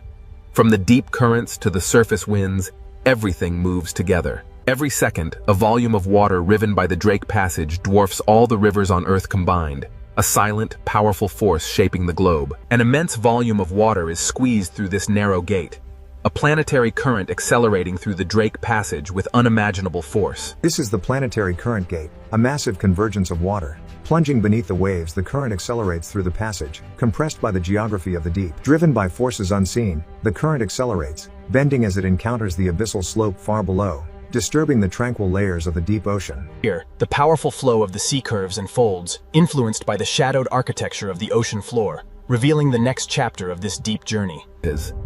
The Antarctic circumpolar current feels endless. It is constantly carrying the planet's water around the frozen south. The seafront acts as an invisible wall, a dynamic boundary where different worlds converge, yet remain forever distinct in the vast ocean currents. Within the turbulent waters of the Drake Passage, powerful currents gather tiny particles, concentrating the life-supporting materials that feed this vast marine ecosystem. Though the storm flickers violently above, casting shadows and light, the deep current below continues its calm, unstoppable persistence. These powerful currents, stretching beyond the frame, make this passage feel like the throat of a vast global circulation system. Even here, in the cold depths of the Drake Passage, the violent sea creates highways of current, transporting the foundation of all marine life. Following the current into a darker zone, the ocean pressure grows heavier. The Antarctic circumpolar current is a vast, silent force beneath the surface storm. Emerging from the crushing darkness of the pressure zone, the Drake Passage reveals its vertical nature. Here, the deep currents merge with the distant pull of surface winds. Every second, an unimaginable volume of water surges through the Drake Passage, connecting the great oceans. Here, between South America and Antarctica, the Drake Passage acts as a narrow gate for the immense planetary current. Here, the planetary current accelerates, a massive river of water compressed by the geography of the seafloor. Here, the accelerating current plunges deeper, disturbed and bent by the immense, shadowed slopes of the seafloor far below. As the current ribbons deform over the shadowed terrain, the flow curves and folds, hinting at the hidden architecture that will shape the next chapter of the deep. The Antarctic circumpolar current is a force unlike any other. It constantly carries the planet's water around shelters. The current acts as both architect and boundary, where blue cold water meets greener, nutrient-rich stream. The relentless currents of the Drake Passage concentrate life-supporting material along the boundary, showing how even violent waters sustain these ecosystems. Sunlight struggles to pierce the turbulent surface, but the deep ocean currents flow onward, undisturbed by the chaos above. Deeper now, into the Drake Passage. This vast underwater current acts as the throat of a global circulation system. As the deep currents wrap around Antarctica, they accelerate, squeezing through the Drake Passage and continuing their journey northward, driving the planet's climate. As the visualization fades, we enter the Drake Passage, where the Antarctic current flows unimpeded. The deeper we descend beneath the Drake Passage, the heavier the pressure, yet the Antarctic circumpolar current surges onward. The deep ocean currents, vast and powerful, begin to shift. They twist around unseen terrain, foreshadowing the hidden ridges and basins far below. The deep ocean is never still. Here, the currents bend and twist, forming powerful vortices that shape the underwater landscape. The sea appears simultaneously chaotic and organized as the eddies stretch and break apart. Eventually, the steady eastward. As we ascend, the true complexity of the Drake Passage reveals itself. Beneath the raging storm, the deeper currents flow. Here, between the surface turbulence and the deeper currents, lies the true nature of the Drake Passage, a powerful gateway in the world ocean. Here, the ocean is a moving archive, a vast repository of temperature, salt, carbon and energy flowing around the Antarctic continent. Here, in the depths of the Drake Passage, the strongest forces move silently, an immense current carrying particles through the dark water. While the storm rages on the surface far above, the Antarctic circumpolar current holds its steady, immense path through the dark ocean depths. Below the waves, the silent power of the depths. The immense currents of the Drake Passage begin to reveal the contours of the hidden seafloor far below. Even here, in the crushing dark of the deep ocean, hidden mountains rise, steering the powerful flow of planetary water. The ocean floor is far from empty. It is architectural, a realm of hidden walls beneath the violent surface. As the circulation tightens into faster streams, the focus shifts to the shape of the seafloor. Here, the true power. The seafloor beneath Drake Passage is not passive, but actively reshapes the current. The ocean flow compresses as it climbs the submerged rise, accelerating dramatically before spilling into the darker waters of the abyss beyond. Here in the Drake Passage, the Antarctic circumpolar current surges eastward, its path visibly altered by the wind above and the submerged landscape. As we rise from the hidden currents below, the true violence of the Drake Passage reveals itself on the surface. The Antarctic circumpolar current, an immense river of seawater driven by powerful winds, now dives towards the abyss. We descend into the Drake Passage. Below the stormy surface, the Antarctic circumpolar current rages. Below the stormy surface lies the true power of the Antarctic circumpolar current, a massive force hiding ancient structures beneath the waves. The descent continues toward the hidden seafloor. In the Drake Passage, the ocean floor silently steers the flow around this dark underwater wall. Here, in the crushing depths of the Drake Passage, the coldest water accelerates, transforming the seafloor into an alien landscape of submerged peaks. Descending into the basin, the powerful current slows, and the underwater valleys reshape the immense force of the sea into vast, rotating eddies. Here in the Drake Passage, beneath the violent waves, the rotating basin eddy begins to stretch. It transforms into a long blue mix. As we descend deeper, the true architecture of the abyss is revealed. Invisible walls carved into the seabed funnel the powerful... The camera glides into the narrow channel, and the current accelerates, a planetary river forced through hidden gates deep within the Drake Passage. The camera watches as current ribbons bend sharply around this deep fracture zone. The seafloor proves that the chaos above has structure far below the surface. In the Drake Passage, the sea reveals itself as a deep mechanical system, where water, stone, pressure, and rotation work in powerful unison. As we ascend from the depths of the Drake Passage, the distinct boundaries between water masses become visible, driven by unseen forces. As the currents bend over the seafloor ridge, the resulting turbulence creates a gathering point. Along this front, tiny particles and nascent marine... Carried by the current through the Drake Passage, this cloud of life transforms hidden turbulence into a quiet foundation for everything that follows. As we ascend, the currents intensify, revealing how motion gathers life in these invisible corridors of the sea. The Drake Passage current dictates all movement here. These resilient cold-water fish yield to its relentless power, moving swiftly as one with the flow. The Drake Passage. Though the surface rages violently above, here in the depths, the powerful current carries food. Above the churning chaos of the waves, the albatross rides the gale, connecting the turbulent sea to the stormy sky. Here, in the roaring 40s, the albatross rides the breath of the storm, its wings locked against the violence of the great southern ocean. For the albatross, the sea is both danger and pathway, a turbulent world where survival is shaped by the wind's relentless force. Soaring over the immense swells of the Drake Passage, the albatross reads the air currents, an invisible road above the churning ocean. Relying entirely on the wind, the albatross banks sharply. The ocean surface below traces its path in white foam, a testament to its Here, amidst the endless swells of the Drake Passage, survival depends on motion, not resistance.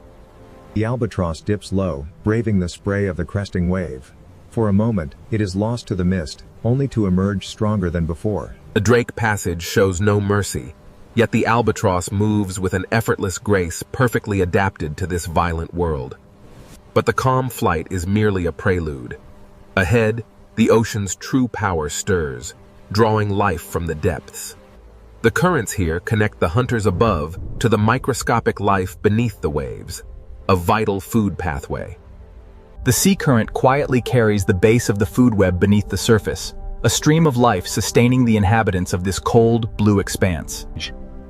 The strong currents bend over the distant seafloor ridge, pulling particles into long glowing trails, illustrating the profound... The sea behaves like wind over mountains, but here the mountains are hidden beneath the Drake Passage water. What begins as unseen turbulence far below culminates here, in the violent chaos of the surface storm. This is the Drake Passage, a place of immense power. The cold currents dominate, but deep beneath the swells, life persists. In the unforgiving waters of the Drake Passage, even the largest leviathan is quickly swallowed by the storm.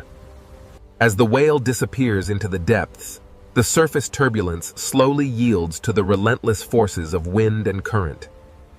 The Drake Passage is violent, yet undeniably alive. A testament to the raw power of the Southern Ocean.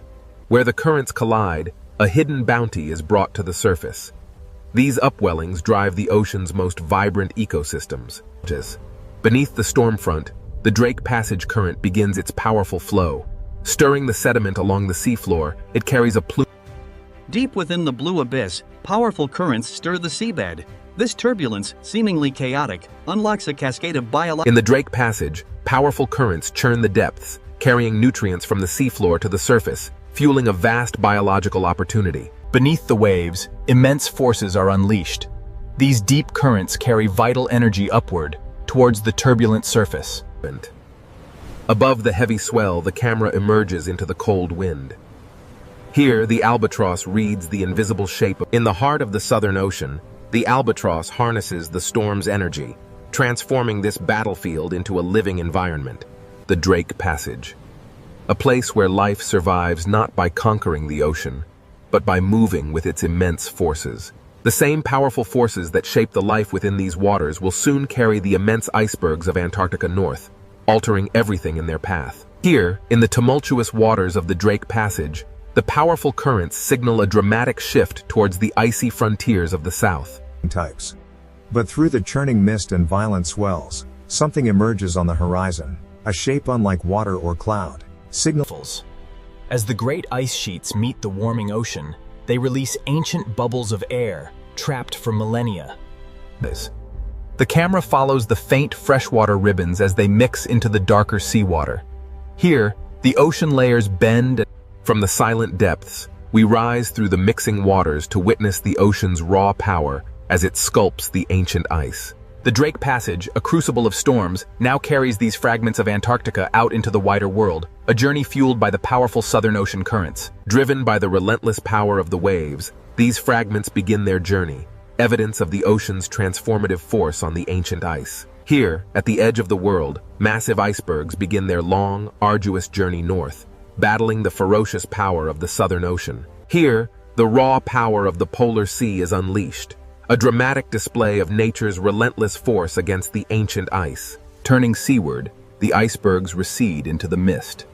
This is where the frozen realm meets the turbulent, living waters. In the relentless churn of the Southern Ocean, even the most colossal ice formations are fleeting.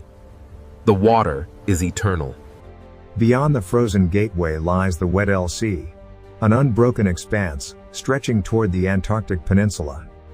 Here, in the Drake Passage, the relentless Antarctic circumpolar current pulls the ice fragments eastward, a hidden force beneath the waves. Here, beneath the surface, the sea moves both ice and water through the same planetary pathway. Here, the ancient ice surrenders its form.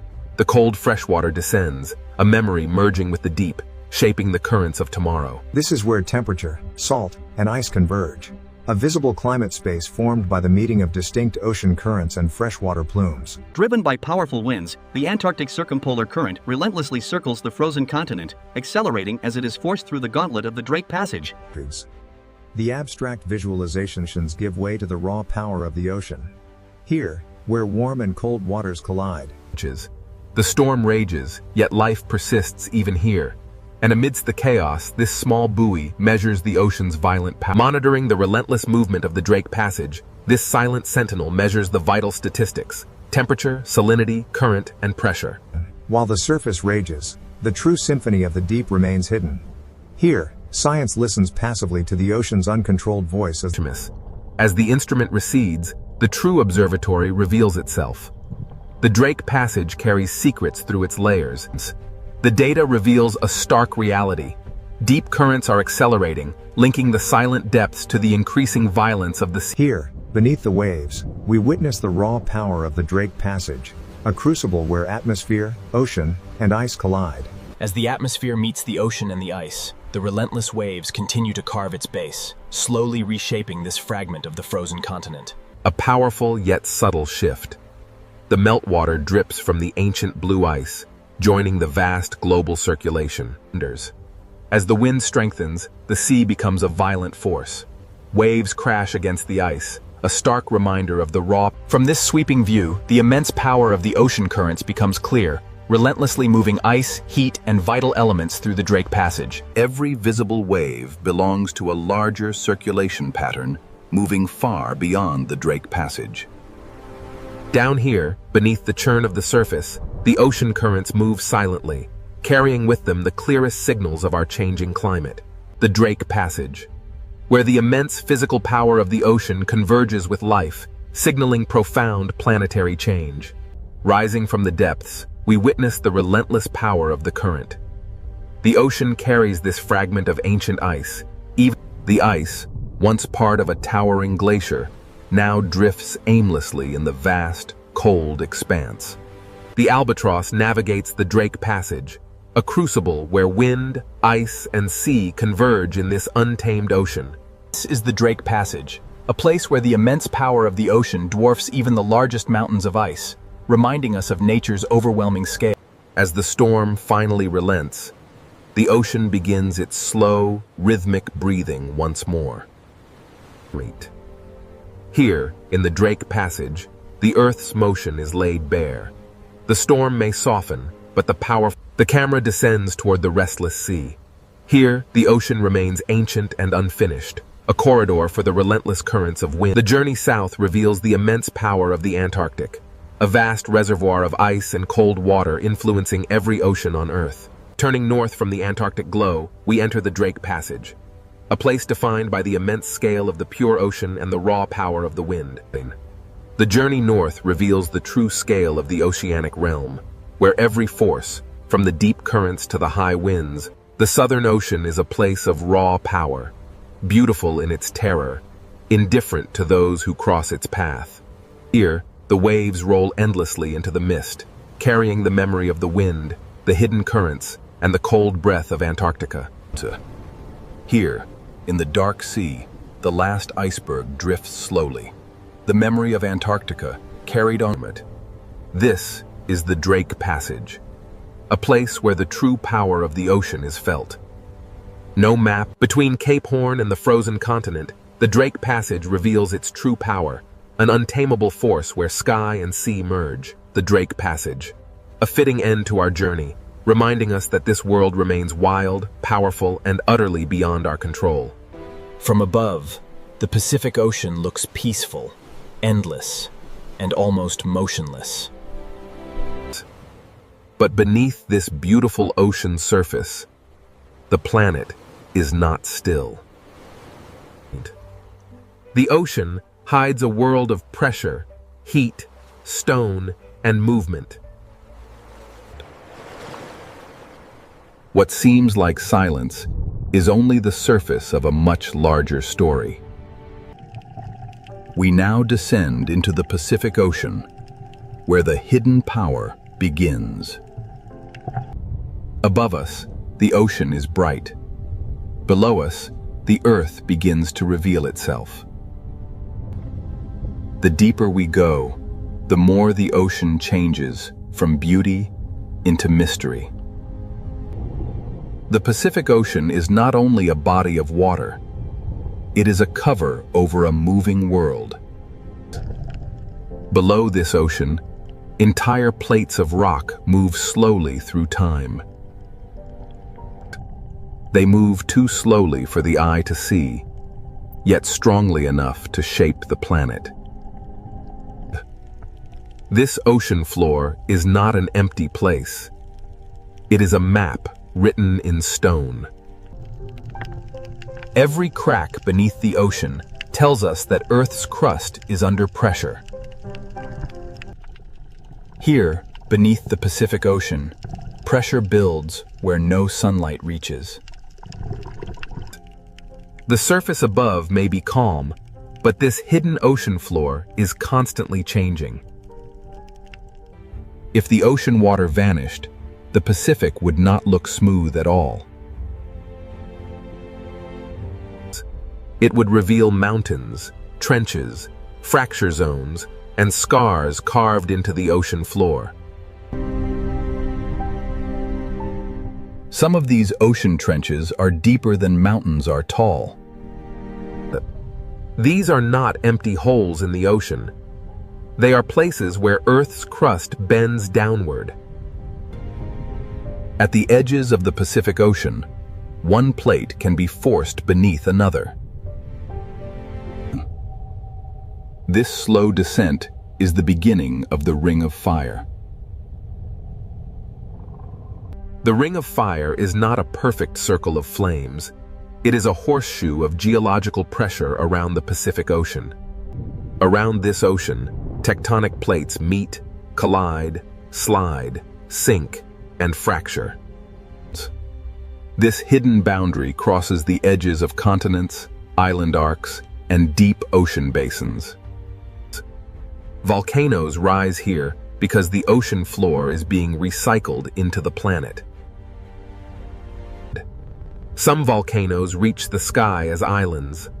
Others remain hidden forever beneath the ocean. The ocean hides much of Earth's volcanic power from human eyes. Here, fire does not need the open air. It can build new rock beneath the sea. Under the Pacific Ocean, heat, water, and stone meet in darkness. The seafloor itself seems to breathe where Earth's interior reaches the ocean.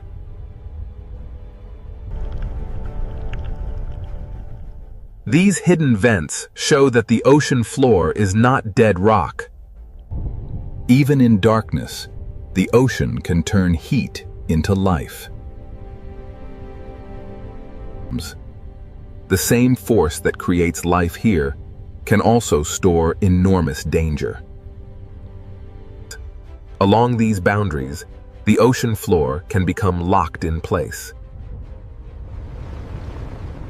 The plates keep trying to move, but friction can hold them together.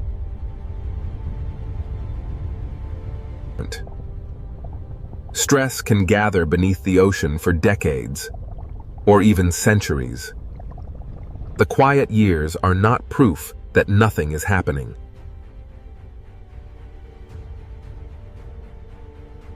When a locked boundary finally breaks, slow motion becomes sudden release.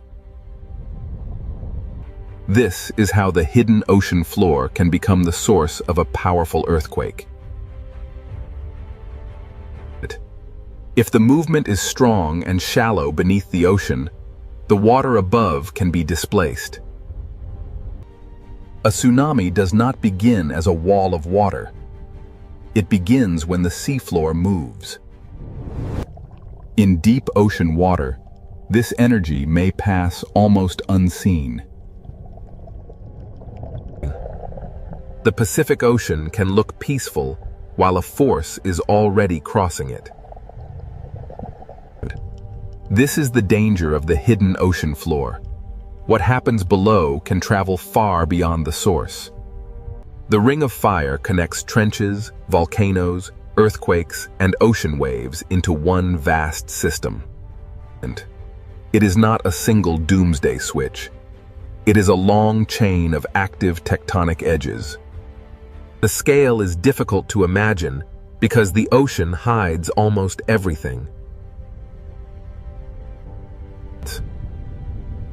From below, the Pacific Ocean feels like a lid over a restless planet. The world above sees waves. The world below holds the engine.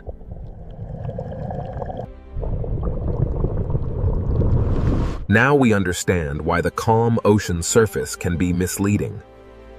Beneath the Pacific Ocean, stone descends, melts, rises, locks, and waits. To understand this hidden power, we must follow the ocean floor downward into the process that drives it all. The Ring of Fire begins not with flame, but with descent. In the next part, we enter the subduction zone, where the ocean floor is pulled back into Earth. Here, beneath the Pacific Ocean, the Ring of Fire begins not with flame, but with descent. At the edge of the Pacific Ocean, one massive plate is being pulled beneath another. This process is called subduction. The slow return of the ocean floor into Earth. Oceanic crust is colder and denser than the rock above it, so gravity helps pull it down. The movement is slow, often only a few centimeters each year, but its power is enormous. A motion too slow to watch can still reshape the entire ocean basin. As the ocean floor sinks, it drags sediment, water, and ancient rock downward with it. Water trapped inside minerals begins a journey deep beneath the Pacific Ocean. As the slab sinks, pressure rises, temperature increases, and the hidden chemistry begins to change. The ocean floor does not simply disappear. It transforms the world around it. Water released from the descending ocean plate lowers the melting point of surrounding rock. This is where magma begins, not from random fire, but from pressure, water, and heat. Above the sinking slab, the deep earth starts to melt. The magma rises because it is hotter and lighter than the rock around it. Over time, these rising paths can feed volcanoes beneath the Pacific Ocean. This is why the Ring of Fire is lined with volcanoes. The fire begins deep below, but the ocean hides its first signs. Some magma builds new seafloor without ever touching the sky.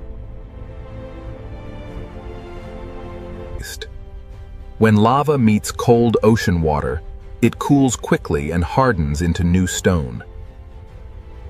The Pacific Ocean floor is not only being destroyed at trenches, it is also being created by volcanic heat.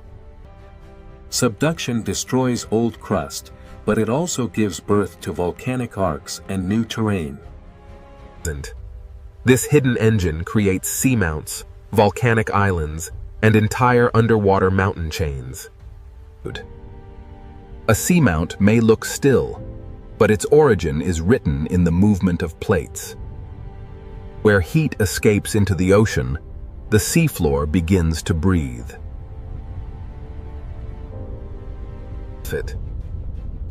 Hydrothermal vents are signs that Earth's interior is reaching into the ocean. Minerals carried by hot water build chimneys in the darkness of the Pacific Ocean. In this hidden ocean world, heat becomes chemistry, and chemistry can become life. Even without sunlight, the ocean can support life near the heat of the Earth. Subduction is not only a destructive force, it is also a creator of hidden ecosystems. But the same process that creates heat and life also stores danger along locked boundaries. Where the descending ocean plate meets the plate above, friction can stop the movement. The plates continue pushing, but the boundary holds them in place. Energy gathers slowly beneath the Pacific Ocean, hidden from the surface world. For decades or centuries, the ocean above may look completely calm.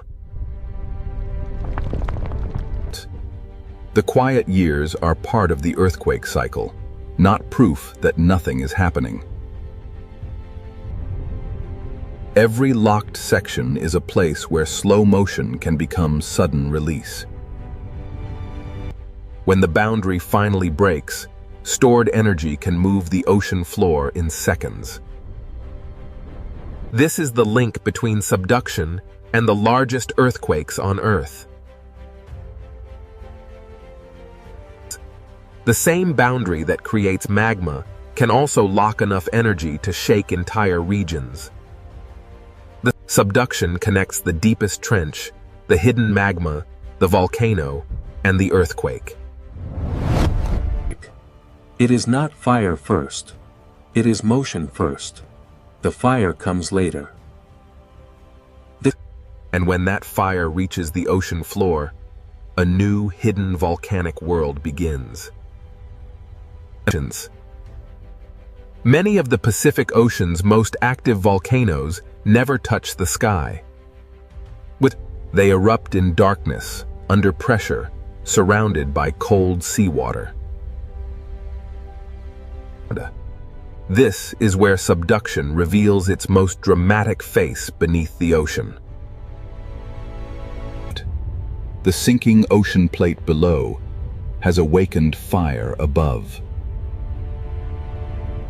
The Pacific Ocean floor is being destroyed, melted, lifted, and rebuilt at the same time. Here, the hidden engine of the Ring of Fire becomes visible. Subduction explains why the Pacific Ocean holds trenches, volcanoes, earthquakes, and tsunami danger in one system. Now that we have followed the ocean floor downward, we can follow the fire upward. In the next part, we enter the world of submarine volcanoes, where fire does not need the sky. Beneath the Pacific Ocean, the planet is not only sinking, it is beginning to burn. Beneath the Pacific Ocean, fire does not need the sky to begin. Here, the Ring of Fire reveals itself in darkness, pressure, and silence. Most people imagine volcanoes reaching into the air, but many are hidden beneath the ocean. This volcano has no ash cloud, no mountain skyline, and no watching crowd. Its power is hidden below the sea, where sunlight never reaches. Under pressure, even a quiet ocean floor can become a volcanic landscape. Magma rises through fractures, searching for a path into the ocean. When lava enters the Pacific Ocean, fire and water meet in an instant. The ocean cools the lava quickly, turning molten fire into new stone. These rounded forms are pillow lava, one of the signatures of underwater eruption. The ocean floor is being built one cooled layer at a time. A submarine volcano is not only a place of destruction, it is a factory of new terrain. Every slope records older eruptions beneath the ocean, layered in darkness over time. Some eruptions build slowly, while others reshape the ocean floor in sudden bursts. Not every eruption is glowing lava. Sometimes the ocean floor exhales heat through mineral smoke. With hydrothermal vents form where seawater enters cracks, heats below, and rises again, loaded with minerals. In the deep ocean, minerals can build towers where heat escapes from the earth. These chimneys are monuments to the hidden connection between the ocean and Earth's interior. The seafloor seems to breathe, exhaling heat from a world far below. Around these vents, the ocean becomes a place of chemistry instead of sunlight. Even here, in darkness, life finds a way to gather around heat. These organisms do not depend on sunlight. They depend on chemical energy rising from the ocean floor. Microbes turn minerals into energy, and that energy supports an entire community. The same heat that can destroy also creates a place where life can survive. This is the great contrast of the Ring of Fire beneath the ocean. It buries old crust, builds new ground, and changes the shape of the seafloor. A volcano beneath the ocean can grow silently for centuries. Layer by layer, eruption by eruption, it becomes part of the underwater landscape. Underwater volcanoes are difficult to see, but their signs are written in heat, bubbles, and stone. An eruption beneath the ocean may leave only chemical changes, floating pumice, and evidence on the seabed. But the ocean hides the drama, but it cannot erase the record.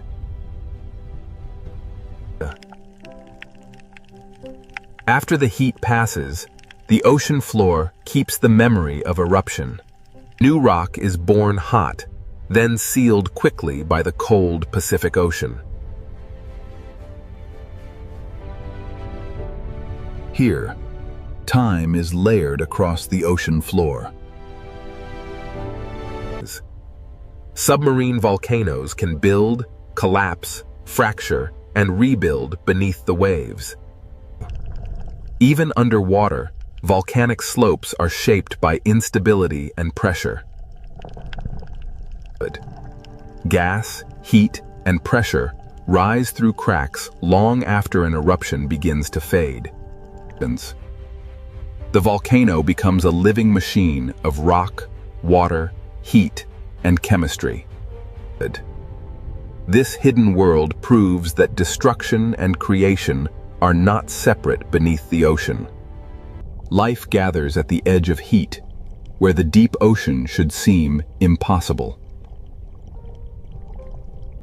Above the vents, the Pacific Ocean remains cold and silent, hiding everything below. From the surface, none of this fire can be seen. The ocean hides not just one eruption, but a long history of volcanic change. Across the Pacific Ocean, countless volcanic worlds rise from the seafloor. Some will never become islands, but they still shape the ocean around them. Minerals from these vents paint the ocean floor with traces of Earth's interior. Old vents die, new vents open, and the volcanic system keeps changing. But even in the deep ocean, nothing here is truly frozen in time. The same heat that feeds the vents also reminds us that pressure is still rising below. A submarine volcano is connected to forces much larger than the vent itself. Behind the lava and vents lies the same tectonic engine that bends the ocean floor downward. The volcano is the visible breath of a hidden system beneath the Pacific Ocean. But the same boundary that creates volcanic fire can also lock dangerous energy in place. The Ring of Fire does not separate volcanoes from earthquakes. It connects them. Where the plates become stuck, the next story begins.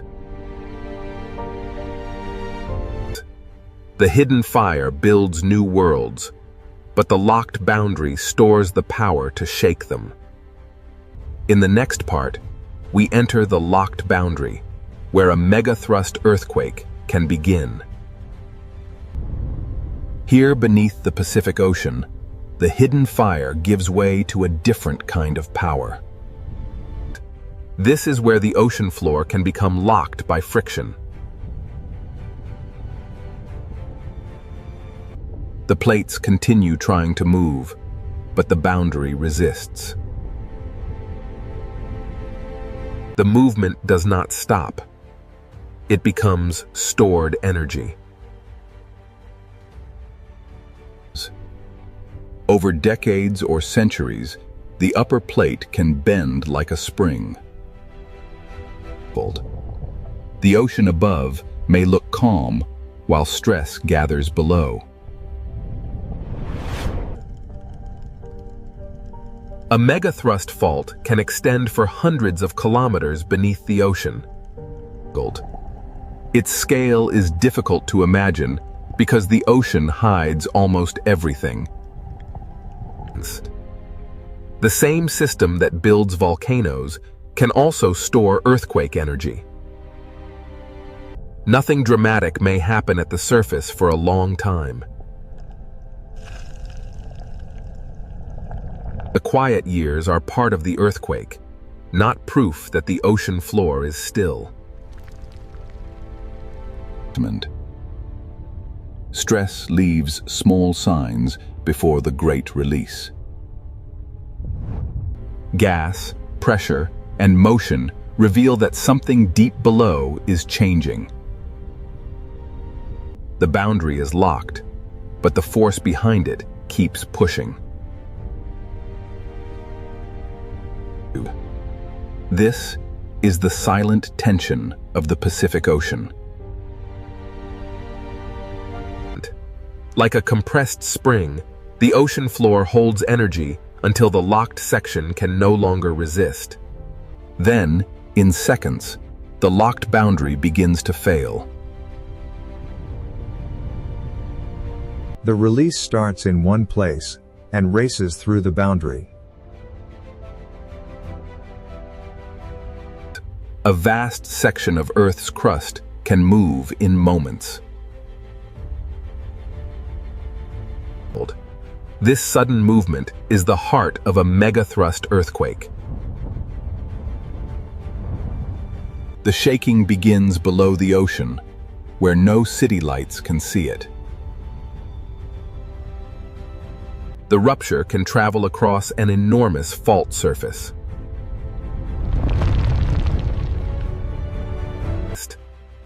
This is why the largest earthquakes on Earth are often born at subduction zones. When the ocean floor moves vertically, the water above cannot remain still. The earthquake changes the shape of the seabed in an instant. The first sign of danger is not always a giant wave, but a displacement of the entire ocean column. Far above, the ocean surface may still appear peaceful. But the source has already released energy into the sea. Not every part of the boundary moves the same way. After the main break, the ocean floor may continue adjusting.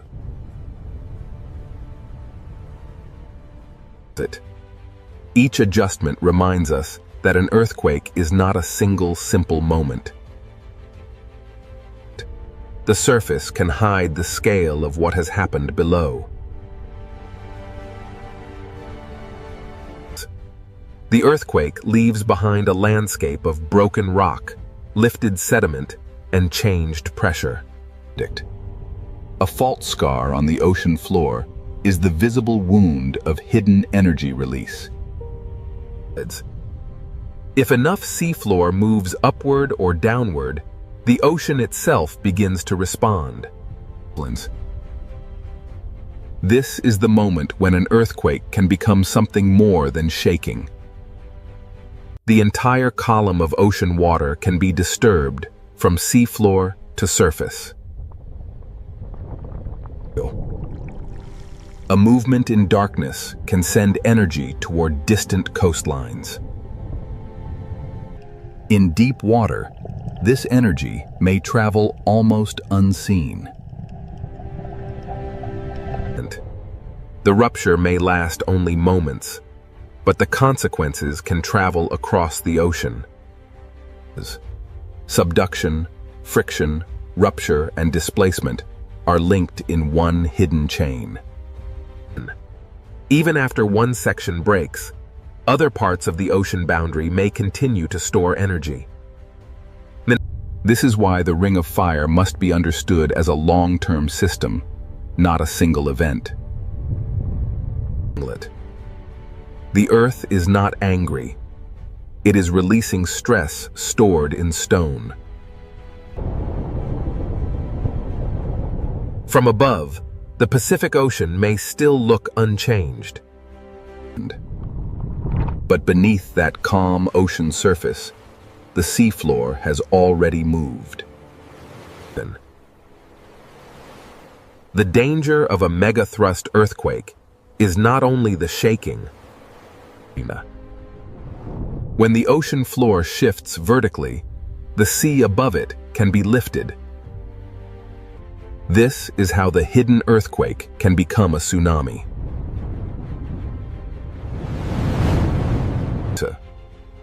A tsunami begins not as a towering wave, but as the ocean being displaced. In deep water, the first movement may be almost impossible to see. In the next part, we follow that energy as it crosses the Pacific Ocean and becomes a tsunami. Beneath the ocean, the boundary has broken. Now the water begins to move. Beneath the Pacific Ocean, the boundary has broken, and now the water begins to move. A tsunami begins when the ocean floor moves and displaces the water above it. But this is not a wind wave. It is the movement of the ocean from bottom to surface. The entire ocean column is disturbed, and the energy begins to travel.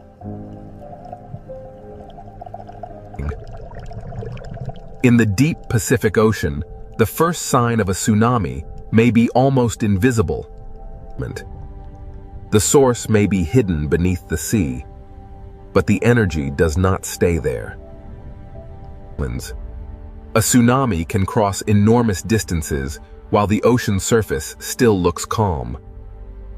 But far from shore, the Pacific Ocean may show almost no dramatic height. The danger is not always in what the eye can see.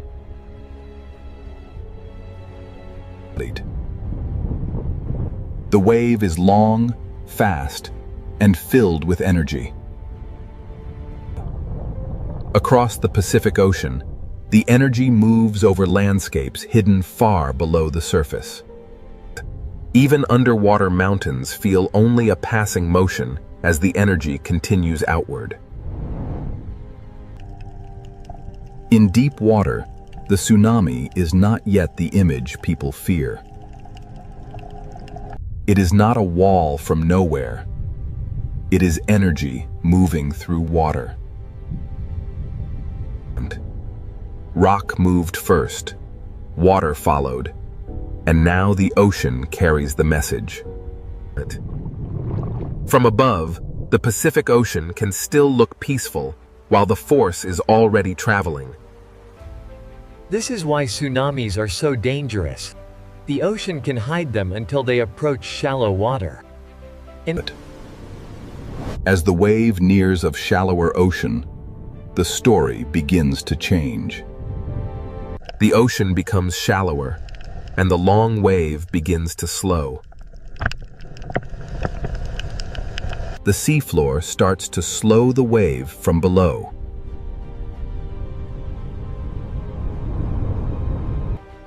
As the wave slows, its energy is squeezed into a smaller space. The hidden motion begins to grow into visible force.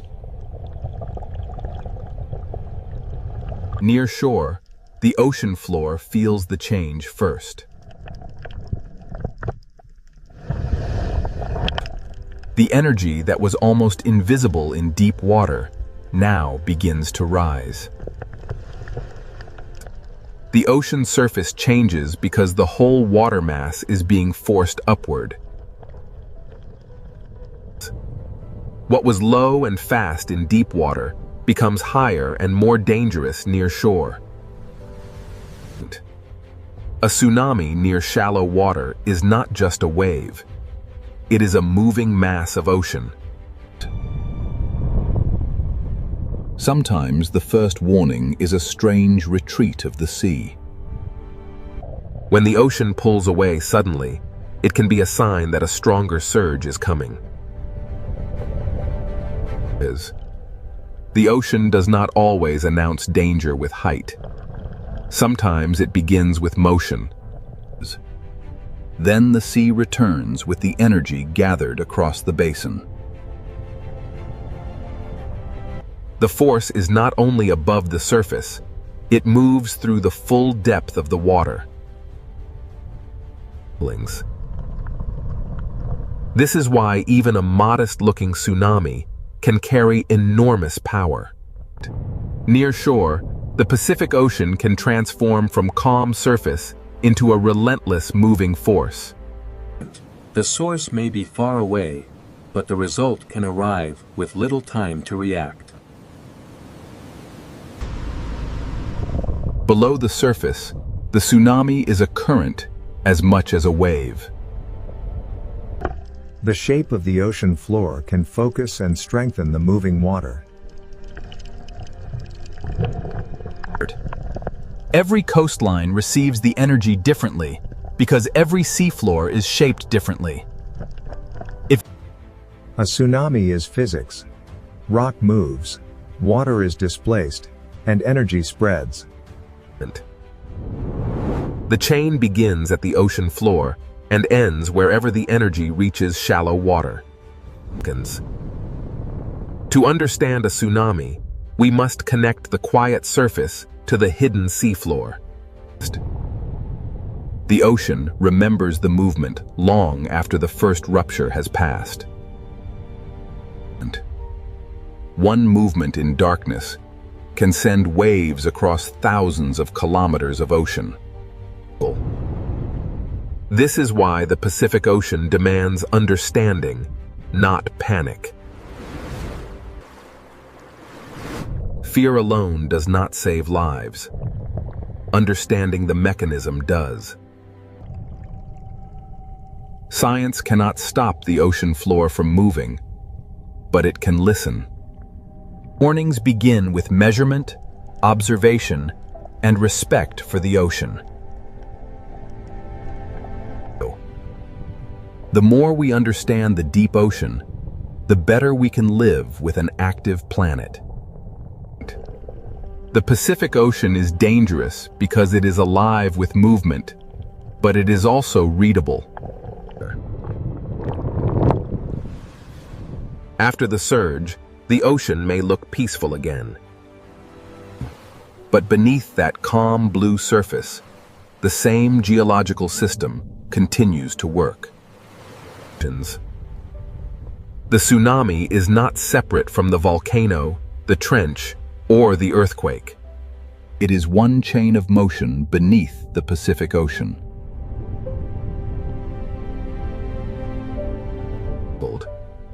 Even after disturbance, the deep ocean continues to create life around heat.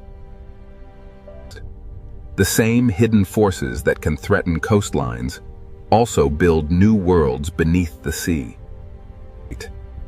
The Ring of Fire is both warning and creation, danger and renewal.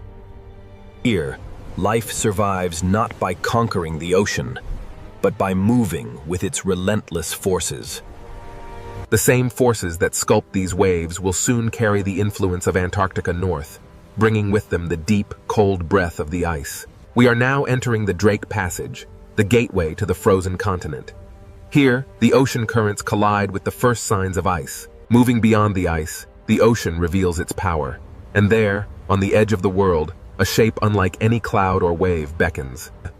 As we push through the swirling mist of the Southern Ocean, the first signs of the Antarctic ice begin to emerge.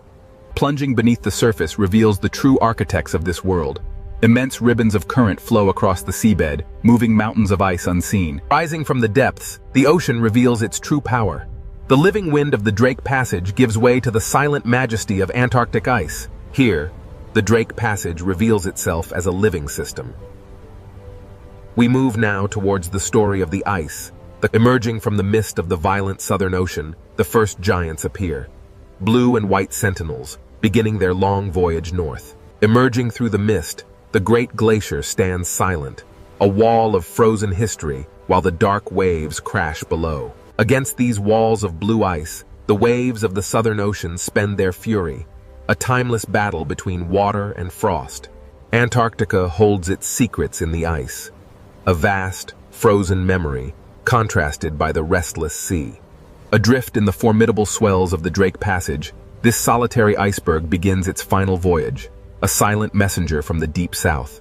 Rising from the turbulent ocean, the iceberg's visible peak suggests the immense mass hidden beneath the waterline. Below the turbulent surface, the true scale of the iceberg is revealed, a colossal structure of ancient ice extending deep into the dark ocean abyss. Here, beneath the waves, the ancient ice begins its slow, inevitable return to the sea. Meltwater streams carry... Here, frozen land meets the moving sea.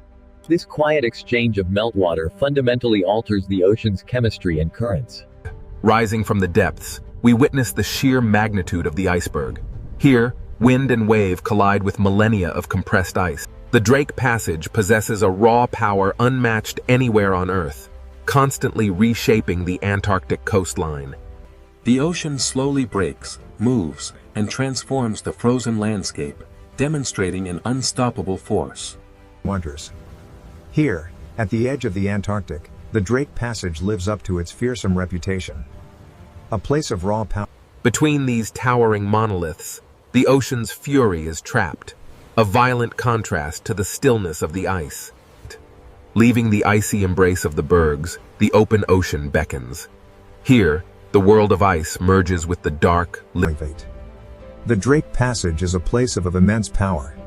Here, the ocean's ceaseless current demonstrates that even the most ancient... Passing through the arch, the true scale of the Southern Ocean reveals itself. Dark waters and floating ice stretch toward the distant peninsula. The dramatic currents of the Drake Passage carry these ice fragments, a visual testament to the hidden power of the Antarctic circumpolar current below. Beneath the surface, the cold currents begin their journey, a vast planetary pathway moving ice and water in a cycle spanning the entire globe. As the meltwater trails sink and spread, the ocean absorbs the cold freshwater memory, fundamentally altering the deep currents. Here, the ocean reveals its true complexity. Layers of temperature, salt, and melting ice converge in a dynamic, global climate space. Emerging from the depths, the visualization reveals the vast currents circling Antarctica, accelerating as they funnel through the narrow Drake Passage. What appears as energy from space is revealed at the surface as the immense power of the ocean, where the exchange of cold water drives global circulation. The sheer power of the ocean is evident here. Yet, this small autonomous research buoy shows us that even this battered by the relentless waves of the Drake Passage, this solitary buoy continues its silent vigil, recording the vital statistics of the Southern Ocean. Even as the storm rages above, deep beneath the waves, the true power of the ocean currents remains constant, observed by silent scientific sentinels. Here, in the vast expanse of the Drake Passage, the ocean itself becomes an observatory without... Rising from the depths, the ocean's true power becomes evident. The hidden currents measured below reveal a climate story unfolding violently at the surface. The Drake Passage, a turbulent gateway where the world's oceans converge, driven by forces that shape the global climate. As the massive iceberg slowly turns, the powerful waves carve deep into its base, demonstrating the relentless force of the warming sea. Here, the ancient ice surrenders to the sea. Drop by drop, the Antarctic meltwater begins its long voyage. As the wind strengthens, the ocean reminds us that even climate processes are wrapped in violence, motion, and the profound cold of the water. Here, at the edge of the world in the Drake Passage, the ocean reveals itself as a vast, powerful transport system. Look closely at the foam lines stretching eastward. They reveal a massive circulation pattern moving far beyond the confines of the Drake Passage. Hidden beneath the waves, the deep currents silently carry the signals of a changing climate, a powerful force shaping the planet's future. These luminous currents represent the raw, physical power of the Drake Passage, connecting surface life with the deepest reaches of the ocean. The ocean currents are relentless. They transport these fragments across the globe, even as the warming waters slowly begin to break them apart. Cast adrift from the frozen continent, these fragments begin their final journey, surrendered to the warming currents. Life here is defined by the elements, The albatross, master of the wind, navigates the turbulent sea and the towering ice of the Drake Passage. These waters are a reminder that some forces are far greater than any single creature. As the storm finally recedes, the ocean reveals its true, powerful rhythm, a reminder of nature's enduring strength. In the Drake Passage, where Earth's motion becomes visible, the softening storm reveals the relentless drift of ancient ice. We descend into the ancient currents, a restless ocean, shaped by the relentless wind and the slow march of ice, a world unfinished. As the camera turns south, we see the true source of global ocean influence. Antarctica.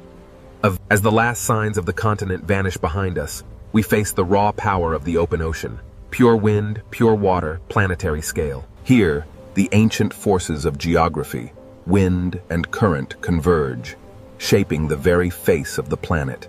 Here, at the edge of the world, the clouds momentarily part, revealing the terrifying beauty of the Southern Ocean.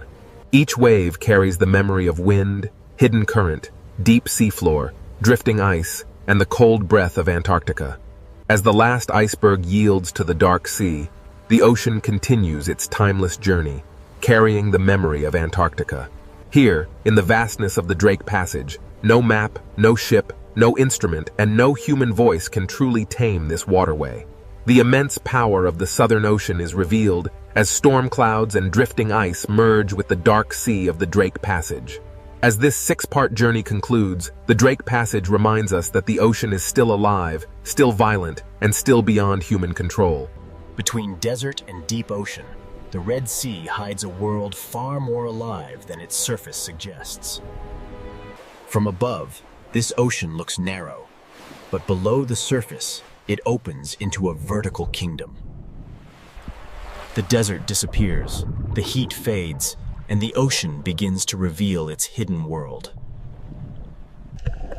At first, the reef looks like paradise, a living ocean city filled with color, fish, and light. But this beauty is not peaceful in a simple way. Every fish here lives close to danger. In this ocean, coral is not only shelter, it is a maze where every path can become a trap. The Red Sea Ocean is a corridor of predators, where every layer has its own hunter. Beyond the reef edge, the ocean changes. The blue becomes deeper, quieter, and more dangerous. Hammerheads patrol the blue, reef sharks guard the walls, barracudas wait in the current, and silent hunters hide below. So who truly rules this narrow ocean corridor? The answer begins here. Inside, to understand who rules this ocean, we must begin with the reef, the living city where every hunt starts. For small fish, the reef is protection. But for predators, it is also a map. Every shape has meaning here. A narrow branch can save a fish, and a narrow passage can guide it toward danger. In this ocean, fear moves faster than teeth. One shadow can change the entire reef. The reef does not simply hold life, it organizes life, forcing fish, hunters, and currents into patterns. Even the open sand is part of the ocean's design. It looks empty, but hidden hunters may be waiting below. Power in the ocean does not always come from above. Sometimes it waits silently beneath the floor. The Red Sea Ocean is narrow from above, but underwater it rises in layers, and each layer has its own danger. Where the reef ends, the blue begins. And in that open ocean, a different kind of ruler moves. This is why the question is not only which creature is strongest. The real question is, which predator controls which layer of the ocean? Beyond the reef wall, the Red Sea Ocean opens into a deeper world, where distance itself becomes power. The hammerhead does not need to rush. Its shape alone tells every fish that the open ocean is not empty. Its strange head is not a mystery of design. It is a living sensor built to read the ocean. This predator connects layers, from coral walls to deeper water, from visible reef to hidden blue. The Red Sea Ocean is not only narrow, it is vertical, and the hammerhead uses that vertical world. Down here, the reef is no longer a city of color. It becomes a memory of light above the hunter. Its presence travels ahead of its body. The fish feel the pressure before the shadow fully arrives. The hammerhead may rule the blue edge, but the reef itself still protects those fast enough to read the warning. In this ocean corridor, even after the shadow leaves, the behavior of the reef has already changed. But the hammerhead does not rule the coral itself. Closer to the reef, another hunter keeps the ocean city alert. But the hammerhead does not rule the coral itself. Closer to the reef, another hunter keeps the ocean city alert. A reef shark does not need violence to command attention. Its patrol alone sends a warning through the ocean. Here, power is rhythm. The shark follows the wall, and the fish reshape themselves around its path. The reef gives fish places to hide, but it also gives predators routes to follow. A single shark can turn open water into risk, and a safe path into a difficult choice. Not every reef shark moves the same way. Some patrol the edge, while others wait inside the hidden architecture of coral. In the Red Sea Ocean, even a resting predator changes how fish use space. In shallower ocean light, another reef shark carries the same message. The open edge is never neutral. These sharks do not simply hunt fish. They shape the behavior of every fish that shares the reef. Reef sharks rule the patrol line, but above the coral and inside the current, another predator waits like a silver blade. Reef sharks rule the patrol line, but above the coral, another predator waits in perfect stillness. Barracuda do not command the ocean by size. They command it by timing, patience, and sudden speed. In this narrow ocean corridor, stillness can be more frightening than motion. One break in the pattern, and the quiet ocean becomes a chase. The reef saves some fish, but the open water always demands a price for hesitation.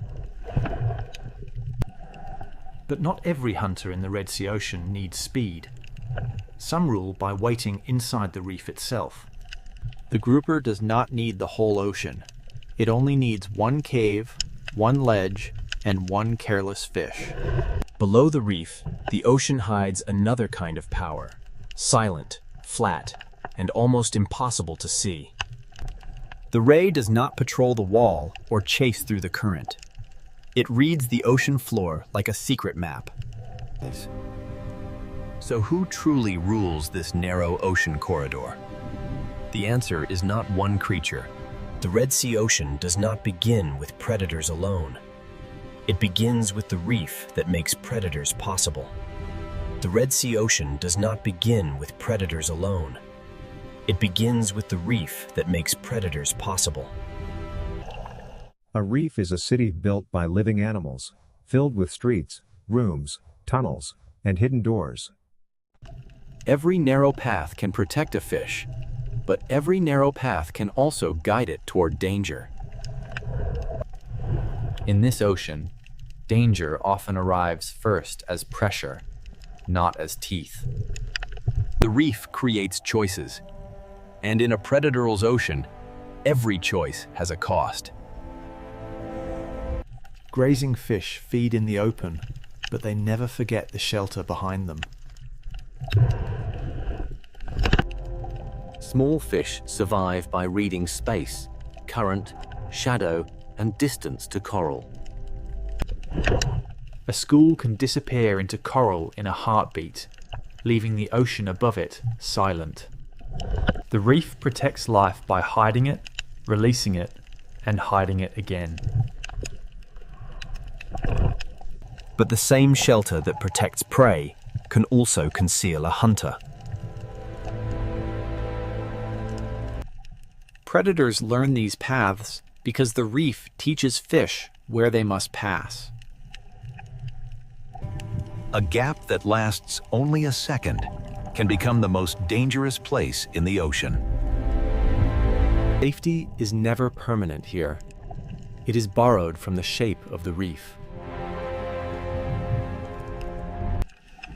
This is why the Red Sea Ocean feels larger than it looks. It is narrow, but it is layered. Between coral walls, even sand becomes part of the hunting system.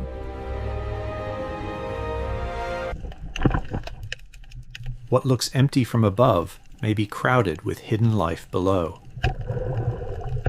The reef connects the bottom, the wall, the current, and the blue water beyond. A shallow coral garden can become a deep wall in only a few meters. At this edge, the ocean is divided into those who hide and those who hunt.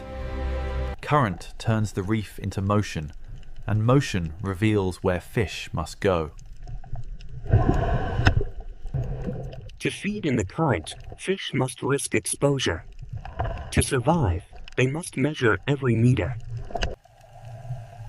Not every predator is a giant. Some are smaller pressures that keep the reef alert. In the reef city, position can matter more than speed. A healthy reef supports many kinds of fish because it creates many kinds of opportunity. Where there are many fish, there are many eyes, many warnings, and many chances for a hunter. The reef can look peaceful until every fish vanishes at once.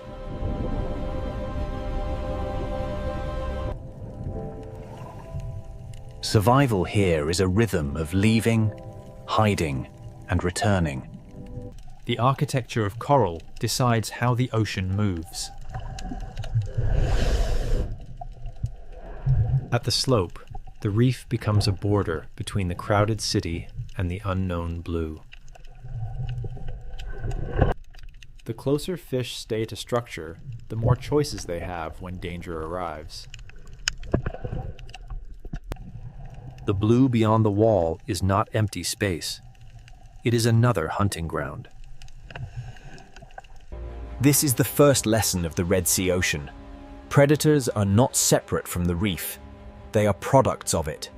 The reef keeps fish alert, and alert fish keep the entire ocean city moving. Every meal is a calculation. How far from shelter? How long in the open? How close to the current? The reef is not one solid wall. It is a network of safe zones divided by danger. Ambush does not need open space. It needs a place where prey must pass. Even one coral tower can contain many worlds: surface, shelter, shadow, and risk. The more complex the coral, the more complex the hunt becomes. A healthy reef creates density, and density brings both abundance and danger. Where current touches coral, food arrives, fish gather, and predators learn to wait. Where current touches coral, food arrives, fish gather, and predators learn to wait. Above the coral is opportunity. Inside the coral is safety. Between them is the risk that shapes every fish. The reef begins every hunt, but not every hunter stays inside it. The reef surface holds small fish, the caves hold patience, the sand holds secrets, and the blue holds distance. Where the wall ends, the reef stops controlling everything, and the open ocean begins to take over. This boundary is one of the Red Sea's most powerful places, where shelter ends and true open water begins. Beyond the reef, power belongs to animals that can read distance, depth, and current. And when the reef wall falls away, one of the Red Seer's most iconic shadows begins to appear.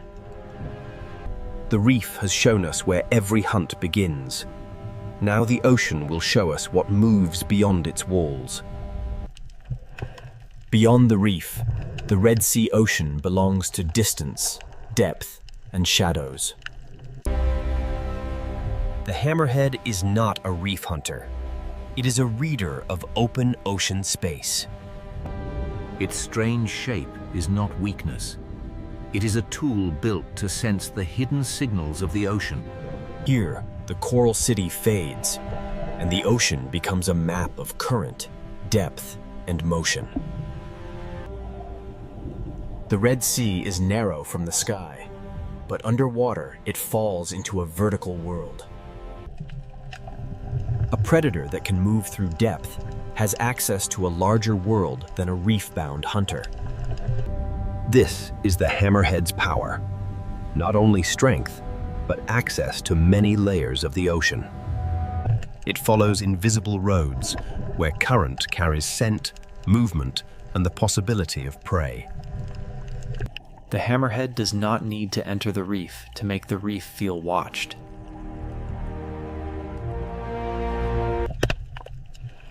Small fish answer the shark with distance, shelter, and sudden silence.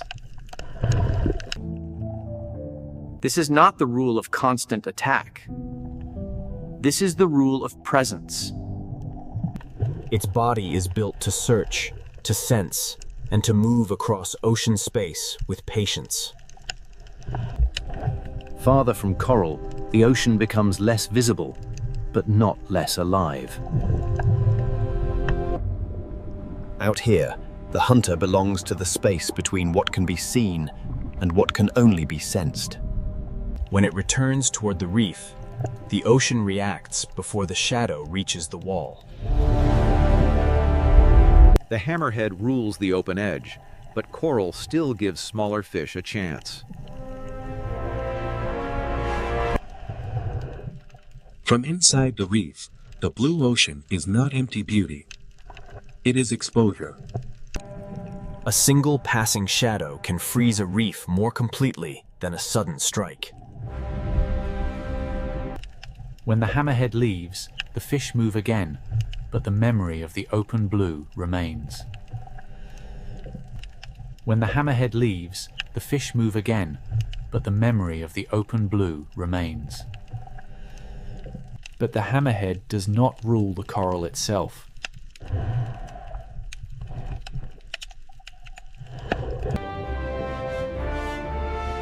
Closer to the reef, power moves in a different rhythm. Here, the reef shark becomes the moving pressure along the coral border.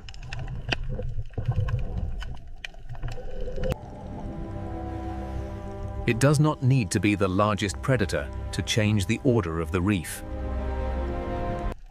The reef gives fish shelter, but the shark turns every open lane into a decision. A channel is not just a passage. With a shark nearby, it becomes a test. The reef shark reads edges, walls, current, and hesitation. Its power is not chaos. Its power is order. Once the patrol passes, the reef relaxes, but never completely. Some reef sharks patrol in motion. Others turn the hidden spaces of coral into quiet danger. Even resting, a predator changes the way fish approach the reef. In shallower light, another shark carries the same ancient pressure. The blacktip moves through sunlight, but its message is the same. Open water is never neutral. The shark does not simply search for food. It shapes the movement of everything smaller than itself. From inside the coral, even a passing shark becomes the sky of danger. Predators create caution, and caution shapes where fish feed, hide, and travel.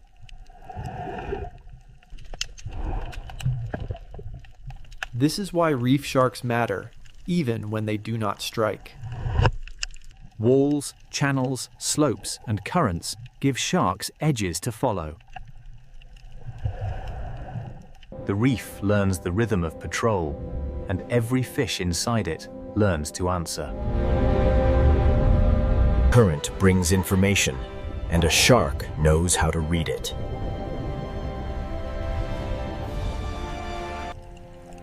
Here, the Red Sea's narrow shape does not limit life. It compresses it. Reef sharks rule not by owning every space, but by making every space matter.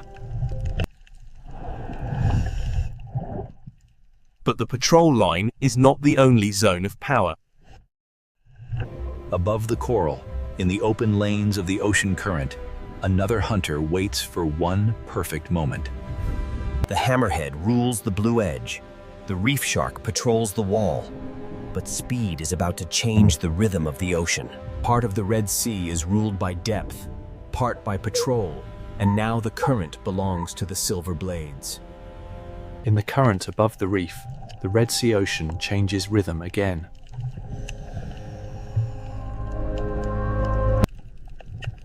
Barracuda do not rule by size. They rule by stillness before speed. The ocean looks calm, but every fish beneath them is calculating distance to shelter. For prey, the reef is safety. For barracuda, the space just outside it is opportunity. A current can become a corridor, and a corridor can become a trap. One instant of hesitation, and still water becomes a chase. The reef saves the quick, but the open ocean punishes the separated. Barracuda power lives in contrast. Long patience, then one precise explosion of speed. Where current touches coral, food gathers, fish gather, and predators learn the timing. The current feeds the reef, but it also exposes every fish that moves too far from shelter. In this layer of the ocean, power belongs to the animal that knows when not to move. A school survives by becoming one body, one turn, one warning. Barracuda do not chase chaos. They look for the one place where order breaks. A few meters of separation can turn a bright ocean lane into danger. Speed is not only movement, it is the ability to arrive before escape becomes possible.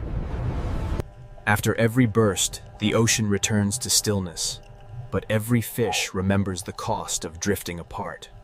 The reef shark controls the wall, but barracuda control the open lane above it. Their bodies are built for clean acceleration, with no wasted movement and no warning. The barracuda waits like a blade, because the ocean will bring the moment to it. Around it, the reef moves, the fish move, the current moves. The hunter waits. The fish know the roof of the ocean can become a strike from above.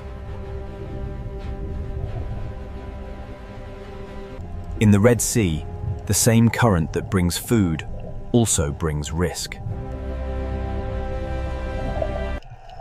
Barracuda are not the only fast hunters here.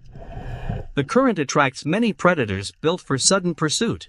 Trevally bring weight to speed, turning the open lane into a moving wall of pressure. Every fast predator makes the reef more valuable to the fish that can reach it. Here, speed has many shapes, each one reading the same current in a different way.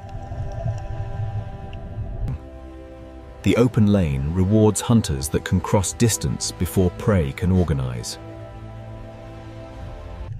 But among these fast hunters, barracuda remain the masters of the sudden moment. The reef creates the passage, the current sets the direction, and the barracuda waits where both become one. This is not random hunting. It is structure, timing, and reaction. In the rule of reaction time, survival belongs to those who turn first.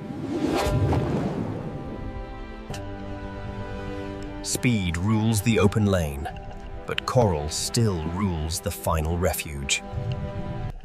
This is why no predator controls the whole ocean. Each ruler has a boundary. After the chase, the reef becomes more cautious, more organized, more alive to danger. Predators shape the ocean even when they do not feed.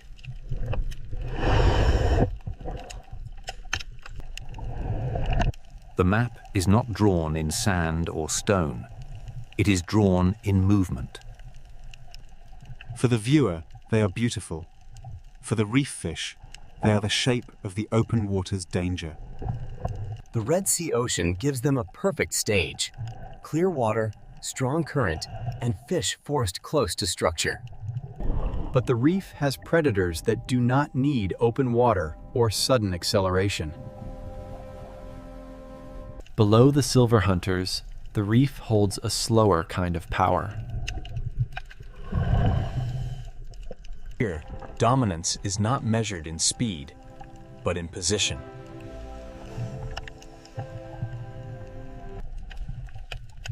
A cave can be shelter. It can also be a mouth in the architecture of the reef. After the speed of the current, the Red Sea Ocean now reveals the power of waiting. The current belongs to the silver blades, but the caves belong to hunters that never need to chase. To understand the next ruler of the Red Sea, we must leave speed behind and enter the shadows. In the next layer, the Red Sea Ocean will show us that silence can be just as dangerous as speed.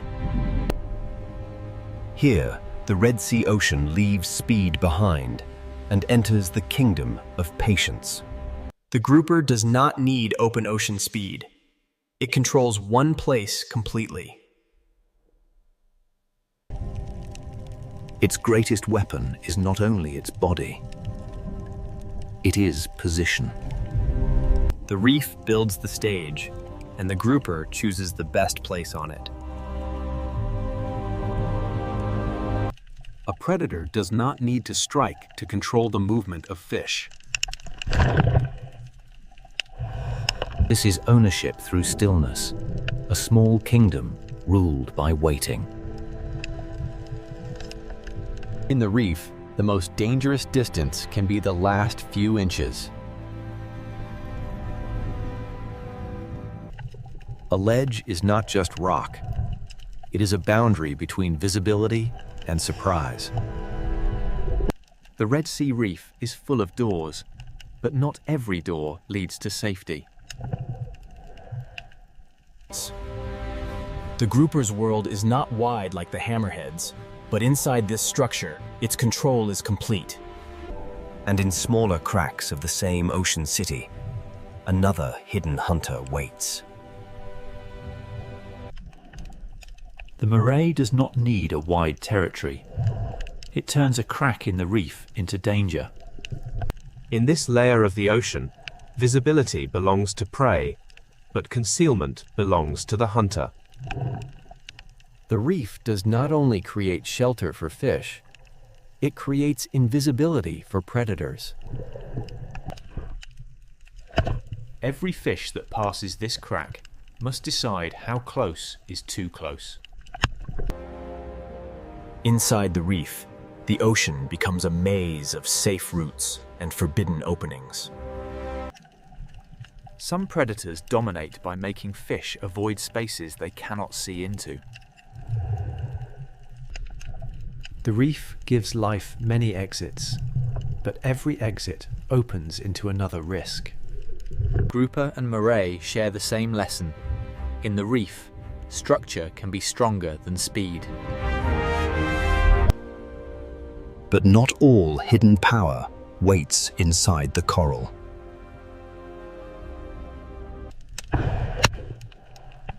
Below the reef, the ocean floor hides a quieter kind of hunter. The sand seems empty because the predator has become part of it. The ray does not chase through open water. It reads the ocean floor. Its body is built for the lowest layer, where pressure, scent, and movement leave quiet traces. To larger predators, the sand may look empty. To the ray, it is full of signals. A small movement under the sand can become a message only the bottom hunter understands. The cave, the crack, and the sand are different worlds, but all belong to the same ocean system. Power does not always cast a shadow overhead. Sometimes it waits beneath a thin layer of sand. The danger disappears not because it leaves, but because it becomes invisible again. The sand is not a gap between important places. It is an entire layer of the hunt. In this lower world, the hunt happens through contact, pressure, scent, and patience.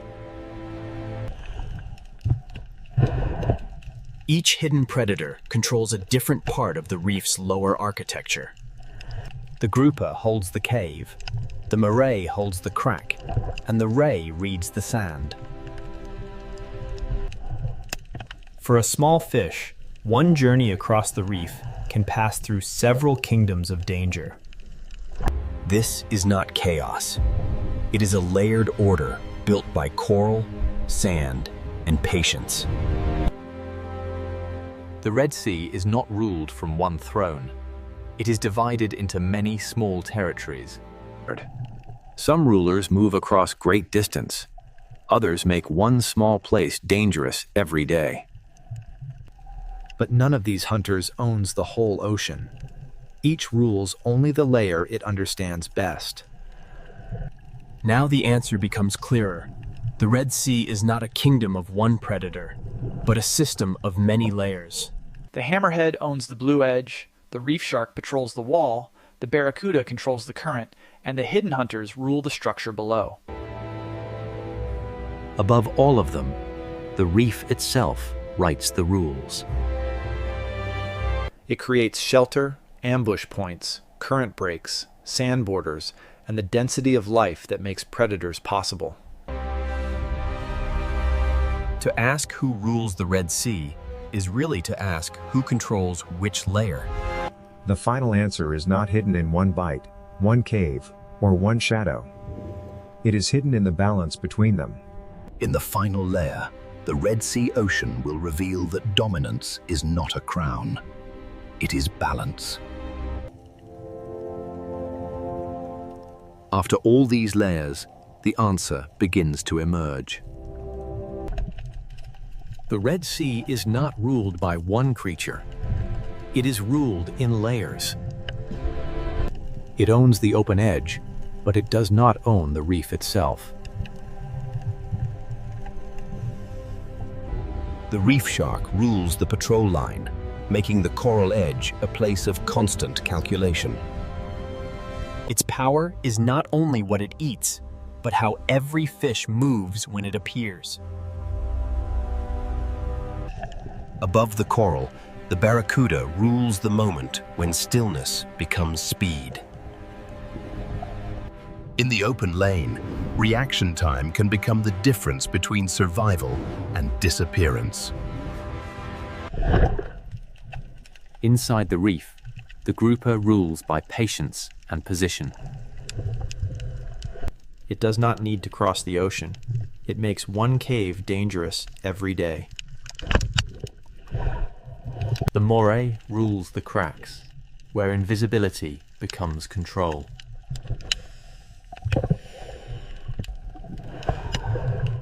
On the sandy floor, the ray rules the world that many predators ignore. It reads the floor the way a shark reads open water. Each predator rules a place, but none of them rules the entire ocean alone. The real structure is not a throne. It is a map of layers. For small fish, survival means knowing which layer belongs to which hunter. Predators create caution. Caution shapes movement. Movement shapes the reef. A reef is more than coral. It is coral plus fish, grazers, predators, current, sand, depth, and time. When predators disappear, the ocean does not simply become peaceful. It becomes different. A reef may still look alive, but one invisible layer of control can be missing. A predator's presence is part of the reef's rhythm. The grouper changes how fish use the cave.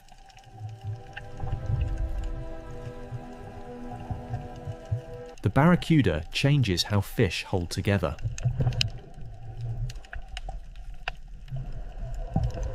The ray changes how life moves across the bottom.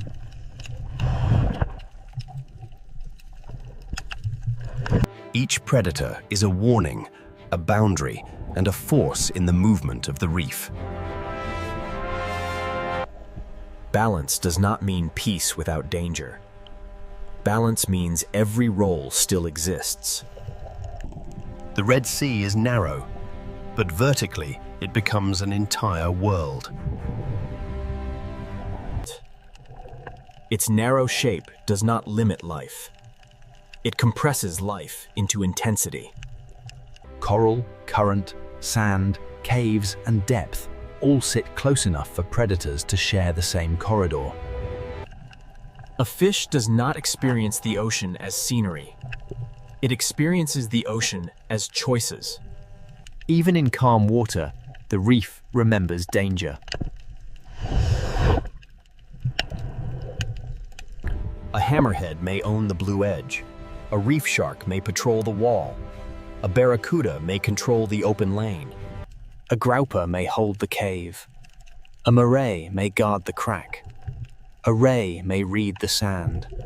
But the system belongs to all of them, and to none of them alone.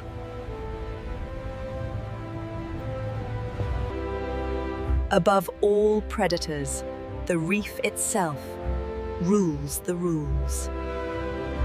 It builds the shelters, the hunting lanes, the current breaks, and the density of life. Without the reef, the predators lose the structure that gives their power meaning. Without predators, the reef loses part of the pressure that keeps it dynamic. Caution shapes movement. Movement shapes feeding. Feeding shapes coral. Coral shapes shelter. And shelter shapes the next generation of reef life.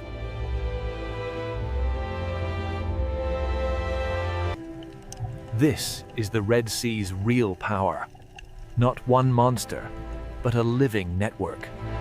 Dominance here is not noise. It is pressure moving quietly through every layer. From above, this may look like one narrow sea.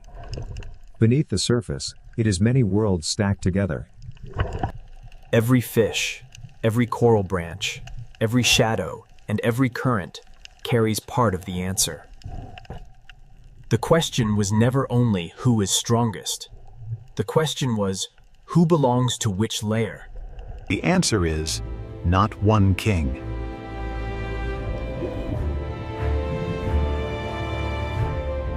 The Red Sea is ruled by balance, fragile, ancient, and moving quietly through every layer of the reef. A hammerhead may own the blue edge, but the blue edge is only one part of the story. A reef shark, a barracuda, a grouper, a moray, and a ray each hold a different piece of power. But no piece is the whole ocean. The real ruler is the relationship between them.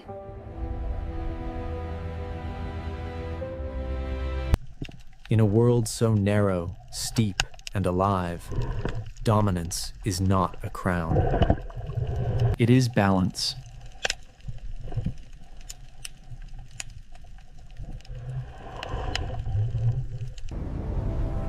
In northern Norway, land does not end gently. It breaks apart into fjords. Here, the ocean is not scenery. It is the force that decides where life can remain.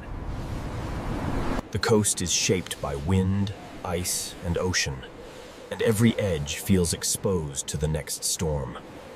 In winter, the light can fade for weeks, and the ocean turns almost black beneath the Arctic sky.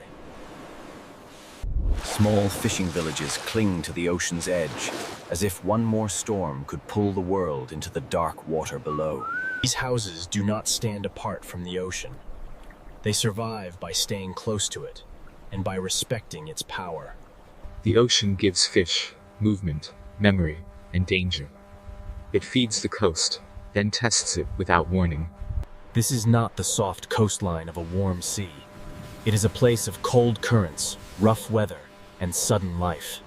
The ocean cuts into the land through fjords, carrying salt, cold, food, and the rhythm of survival. From above, the coast looks frozen and severe. But beneath the ocean's surface, nothing is still. The secret of this coast begins below the waves, where the ocean moves long before life becomes visible. Above the sea is wind and ice. Below the sea is current, darkness, and hidden energy. In this cold ocean, life begins quietly, almost invisibly, in the movement of water and light. The smallest life in the ocean prepares the way for fish, birds, whales, and people. When the ocean gathers enough food, small fish arrive, and the silence begins to change. A single fish is fragile, but in the ocean, thousands can move like one living body. The Arctic Ocean teaches life to move together, to read pressure, shadow, current, and danger. Above the sea, wings begin to gather. Below the sea, silver movement calls the coast awake. The birds read the ocean from above, searching for the first signs that fish have risen. Even the wind becomes part of life here, lifting wings above the restless ocean. The fjord looks silent from far away, but the ocean beneath it is beginning to concentrate life. Then, from the cold ocean, a breath appears, proof that giants have followed the fish. The ocean has sent a signal, and the largest hunters in these waters are beginning to answer. Nothing here is random. The ocean gathers prey, and every predator must arrive at the right moment. The same fish that shine beneath the sea also lift life into the sky. Here, ocean, mountain, bird, fish, whale, and village are not separate stories. They belong to one system. Northern Norway is alive because warm and cold meet at the edge of the ocean. The sea gives, and the sea tests. It opens the coast, then closes it with storm and ice. People do not conquer this ocean. They build beside it, waiting for weather, fish, and season to allow life forward. A harbor here is more than shelter. It is the thin line between the village and the open ocean. In winter, the ocean becomes a dark mirror, reflecting a sky that barely remembers the sun. Yet even in darkness, the sea keeps moving, carrying warmth from far beyond the frozen north. The first answer to this coast lies under the waves, where currents soften the Arctic edge. Warm Atlantic water pushes north into a polar world, and the ocean becomes a living boundary. Where ocean water mixes, nutrients rise. Where nutrients rise, the smallest life begins to bloom. Plankton feeds small life. Small life feeds fish. Fish will soon call the giants back into the ocean. Plankton feeds small life. Small life feeds fish. Fish will soon call the giants back into the ocean. Before the whales arrive, before the birds scream, the ocean gathers itself into one shining mass. The fjord becomes a stage, and the sea prepares the first great drama of winter. One breath appears, then another. The ocean has brought the hunters into the fjord. Orcas arrive with intelligence, patience, and the precision required by this unforgiving ocean. The fish tighten, the water changes, and the ocean begins to organize around the hunt. Above and below the sea surface, every movement is connected by the ocean. Then the larger giants rise, turning the cold ocean fjord into a place of sudden scale. In the darkest season, life does not disappear. In the ocean, it becomes concentrated. Northern Norway is not rich because it is easy. It is rich because the ocean gathers life where season and current align. But this is only the beginning. Beyond the fjords, the sea falls into deeper and stranger worlds. The same ocean that feeds fish and whales near the surface also opens into canyons of darkness below. To understand this coast, we must follow the ocean from current to fish, from fish to whale, and from whale to village. This is Norway at the edge of wind, ice, and ocean nigh. And the story begins with The story begins beneath the ocean, where a hidden current keeps this frozen coast alive. Northern Norway should feel locked in ice, yet the ocean refuses to become still.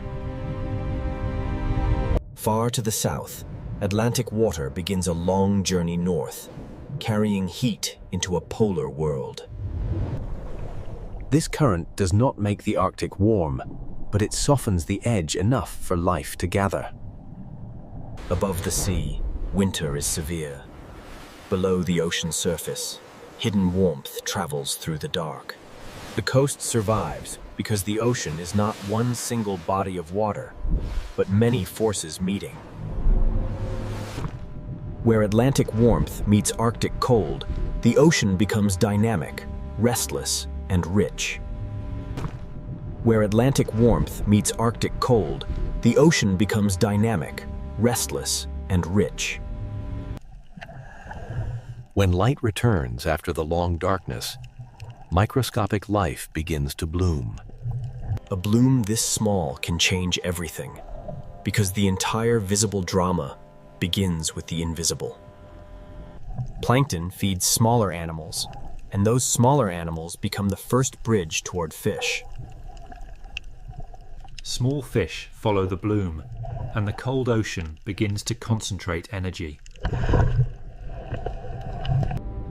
In this ocean, survival often begins with gathering. The season is short, the light is limited, and every creature must arrive when the ocean allows it. The fjord becomes more than a landscape. It becomes a corridor where the ocean gathers life. One fish is almost invisible in the sea. Thousands can change the shape of the water. When the school turns, the ocean flashes. When it tightens, it becomes a living mass. The ocean does not keep its secrets for long. What gathers below is soon read from above. Birds begin to circle because the sea beneath them has changed. They watch the water, reading ripples, flashes, and the movement of fish beneath the ocean skin. Below the birds, the fish are no longer scattered. The ocean has begun to build a winter feast. This movement is not random. It is timing made visible inside the ocean. Across the cold sea, scattered life begins to come together.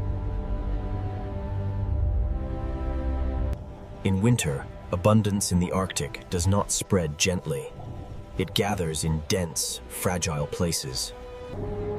This is how the ocean turns invisible energy into visible life. Plankton becomes fish, fish becomes movement, and movement begins to call the giants of the sea. A fjord can shelter life, but it can also concentrate it until every predator notices. From above, the signs are small. A circle of birds, a change in the sea, a pulse beneath the surface. The land remains silent, but the ocean below it is full of decisions. Air and sea are linked by fish, and every wing above the water depends on what the ocean provides. The power of this school is not aggression. It is concentration. A scattered fish is difficult to find. A dense school changes everything. The ocean compresses life into a shape that birds can follow and whales can find. The first hunters are already reading the surface, but the greatest hunters are still beyond the frame. Far across the ocean, another sign appears and looms. A breath, a ripple, a giant turning toward the feast. The fish do not know the whole story, but the ocean around them is changing. The current began this story. The fish made it visible. Now the sea is ready to summon larger life. Sometimes the entire fjord feels organized around one movement beneath the waves. The mountains look still, but the ocean below them is preparing the first great winter spectacle. Herring are not the largest animals in this story, but in the winter ocean they may be the most important. A transfer of energy, carrying the bloom of the ocean into bodies large enough to feed giants. Individually, each fish is small. Together, they become a living storm beneath the sea. This is the moment when the Arctic coast begins to wake in the coldest part of the year. The ocean has gathered its silver bloodline, and the giants have begun to arrive. Soon, intelligence will enter the dark water, and the fjord will become a hunting theater. The entire drama of northern Norway begins with invisible changes in water. The land may be frozen, the sky may be dark, but the ocean continues to carry energy north. Fish feed whales, seabirds, seals, and people. The ocean connects them all. A current alone does not create a winter spectacle. For that, the sea needs a smaller creature. It needs herring, the silver bloodline of the Arctic winter. And when the herring are forced upward beneath the cold ocean surface, one of the most intelligent hunting scenes in the sea is about to begin. Now, beneath the cold ocean surface, one of the most intelligent hunting scenes in the sea begins. In the winter fjords of Norway, the herring become the center of the season. Orcas do not enter this ocean as random hunters. They arrive with memory, coordination, and purpose. They begin to work around the school, reading its shape and guiding its movement. The herring respond as one body, folding inward as pressure builds from every side. The power of the orca is not speed alone. It is strategy. Above the water, birds follow the signs. Below the sea, the hunt is being arranged. The fjord becomes a single connected world, with fish, whales, birds, and mountains in one frame. Movement, bubbles, and pressure turn the open ocean into a carefully shaped trap. To the viewer, it may look chaotic, But inside the sea, every movement belongs to a pattern. A tail strike breaks the order for a moment, and the silver wall shivers through the ocean. The school tightens again, because in this ocean, scattered life is fragile. At the surface, black fins cut through the cold ocean, like signals from another intelligence. The birds know what the ocean is hiding, and the orcas know how to bring it within reach. The scene becomes almost architectural, a structure built from pressure, movement, and fear. The herring form a living sphere, and the orcas hold the boundaries of the sea around it. The herring form a living sphere, and the orcas hold the boundaries of the sea around it. The land looks silent, but the sea below it is full of decisions. But the orcas are not the only giants drawn into the fjord. Humpback whales bring a different kind of force, slower, larger, and immense.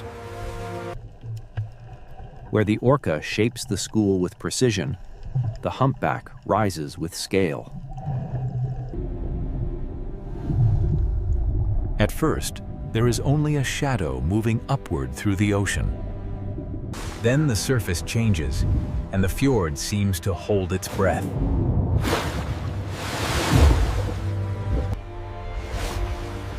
For 1 second, the ocean opens, and a giant becomes visible.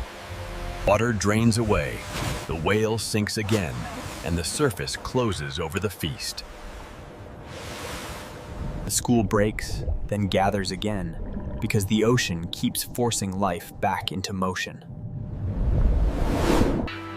Orcas and humpbacks do not hunt in the same way, but both reveal the same truth. Northern Norway's winter sea is not dead. It is concentrated. The cold does not stop life. It compresses life into moments of intensity. Under this different light, every animal must use the season before the season closes. Breath turns white in freezing air, fins cut the dark ocean, and birds scream over the waves. Below it all, the herring flash like a hidden silver storm. The fjord becomes a feeding theater, and the small village beyond it becomes part of the same ocean story. The sea that gathers whales also sustains the people who live beside it.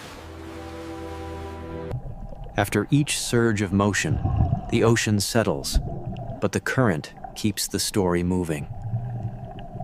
The hunt is never permanent. Abundance in the Arctic is brief, and every creature must follow it. When the moment is over, the giants move on, because the ocean never holds still. The fjord has offered food, but beyond it, the sea continues into deeper water. Not every giant hunts near the surface, and not every ocean story remains in the light. Farther west, beyond the winter fjords, the ocean floor begins to fall away. The same coast that holds herring and orcas also stands beside an abyss. Here, the ocean is no longer only wide, it becomes deep. Below the feeding fjords, another world waits, one built from darkness, pressure, and sound. The winter spectacle has shown how life gathers near the surface, but the next giant follows a different path. Beyond the fjords, the seafloor drops, and another whale enters the unseen ocean. The next chapter belongs not to the Silver School, but to the deep diver that follows darkness itself. From the hunting fjords of winter, We now descend toward the deep ocean canyons, where sperm whales search with sound. From the hunting fjords of winter, we now descend toward the deep ocean canyons, where another giant follows darkness itself. Farther west, the coast reveals one of its greatest secrets. Deep ocean water comes close to land. Here, the sea does not remain shallow for long. The ocean drops beside the shore. Beneath the waves, slopes and submarine canyons open a doorway into a deeper world. For humans above, the horizon may look simple. For a deep diver, it is an entrance. The sperm whale rises from this hidden depth to breathe at the surface.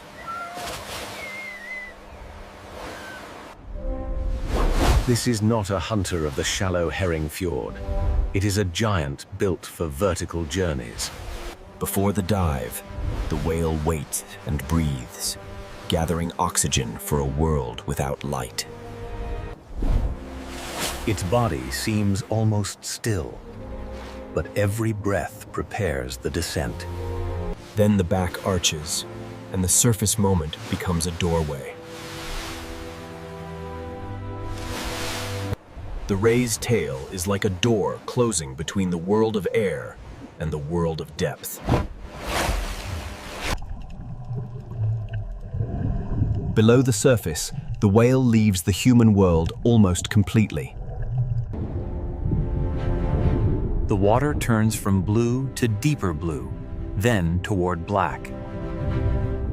Light fades quickly here, and pressure begins to shape every movement. In this deep ocean, sight becomes less important than sound. The sperm whale sends clicks through the ocean and listens for echoes in the dark. Those echoes become a way to read the unseen. The coastline is dramatic above water, but below the sea, the drama continues downward. The seafloor falls, depth opens, and a mammal of air enters a world of pressure. Above is the coast of villages and storms. Below is the acoustic world of the sperm whale. Somewhere in this darkness, squid and other deep-water prey move beyond human sight. The hunt is rarely seen, but the idea of it gives this ocean its weight.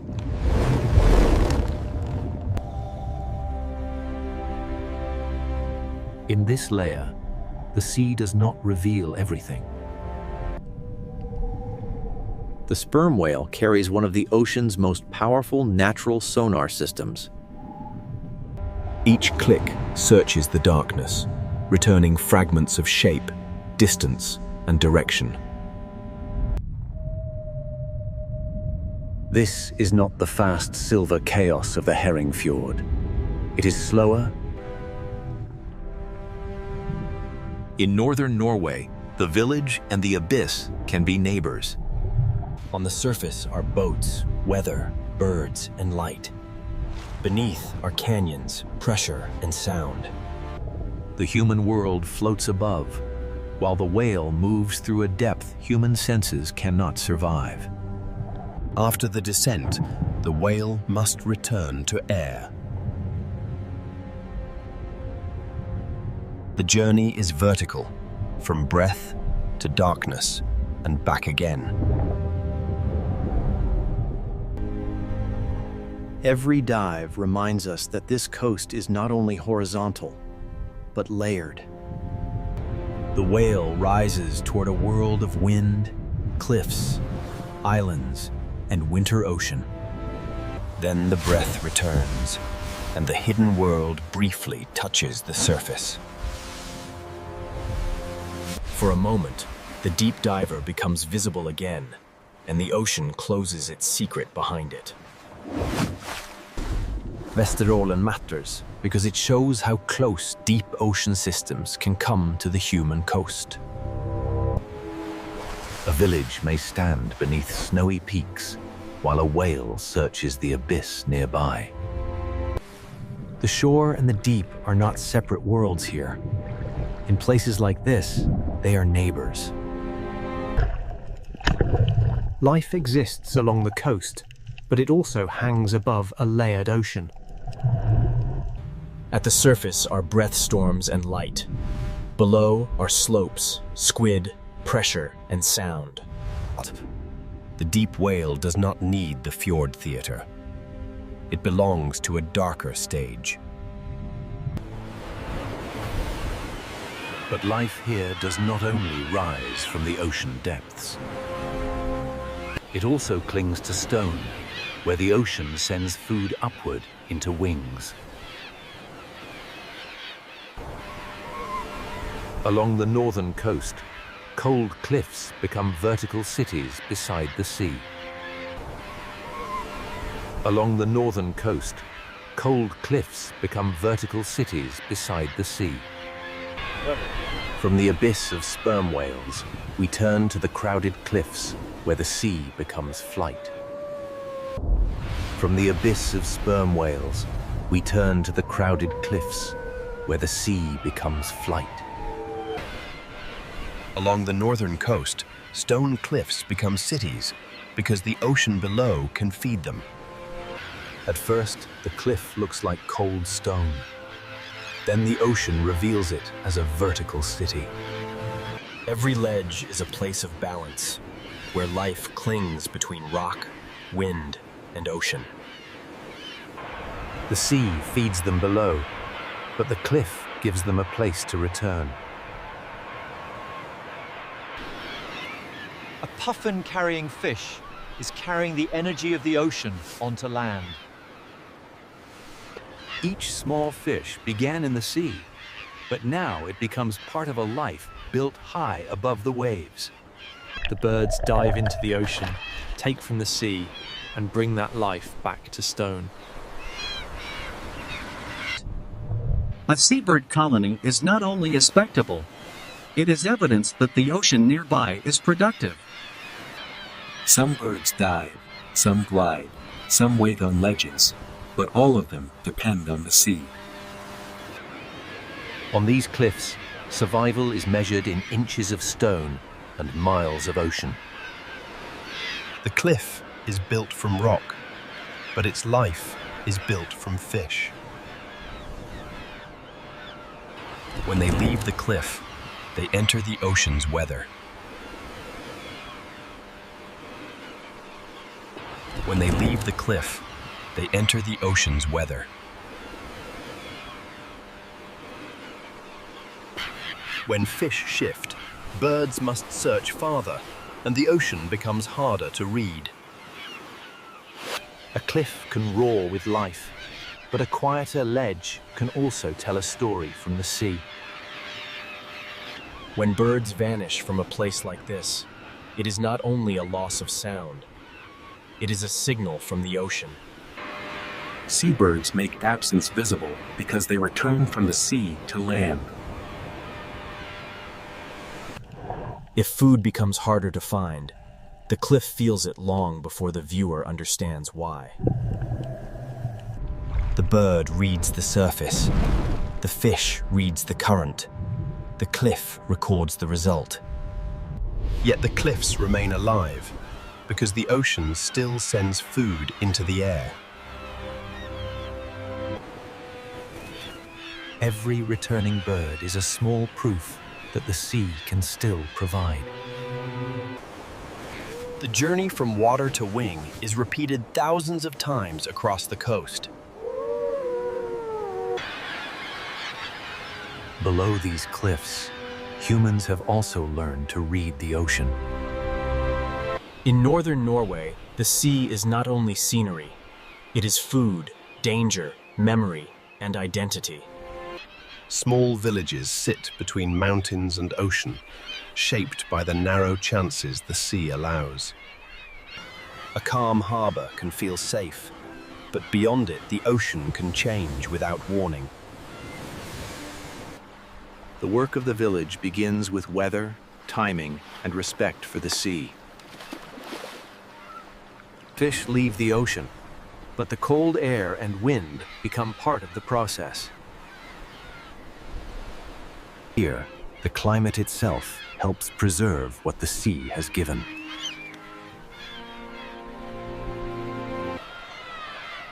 The village is not separate from nature. It is woven into the ocean's rhythm. People here have not lived by conquering the ocean. They have lived by negotiating with it. A fisher reads wind, current, fish movement, and season before trusting the sea.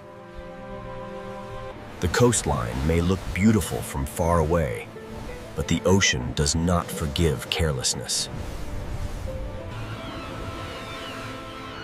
Knowing when to turn back can be as important as knowing where the fish are. A harbor light in winter is not only beautiful, it is a signal of adaptation. Behind each light is a life built around weather, fish, darkness, and return. Generations learn this coast not only from maps, but from storms remembered. The same sea that feeds a village can threaten it, depending on wind, distance, and timing.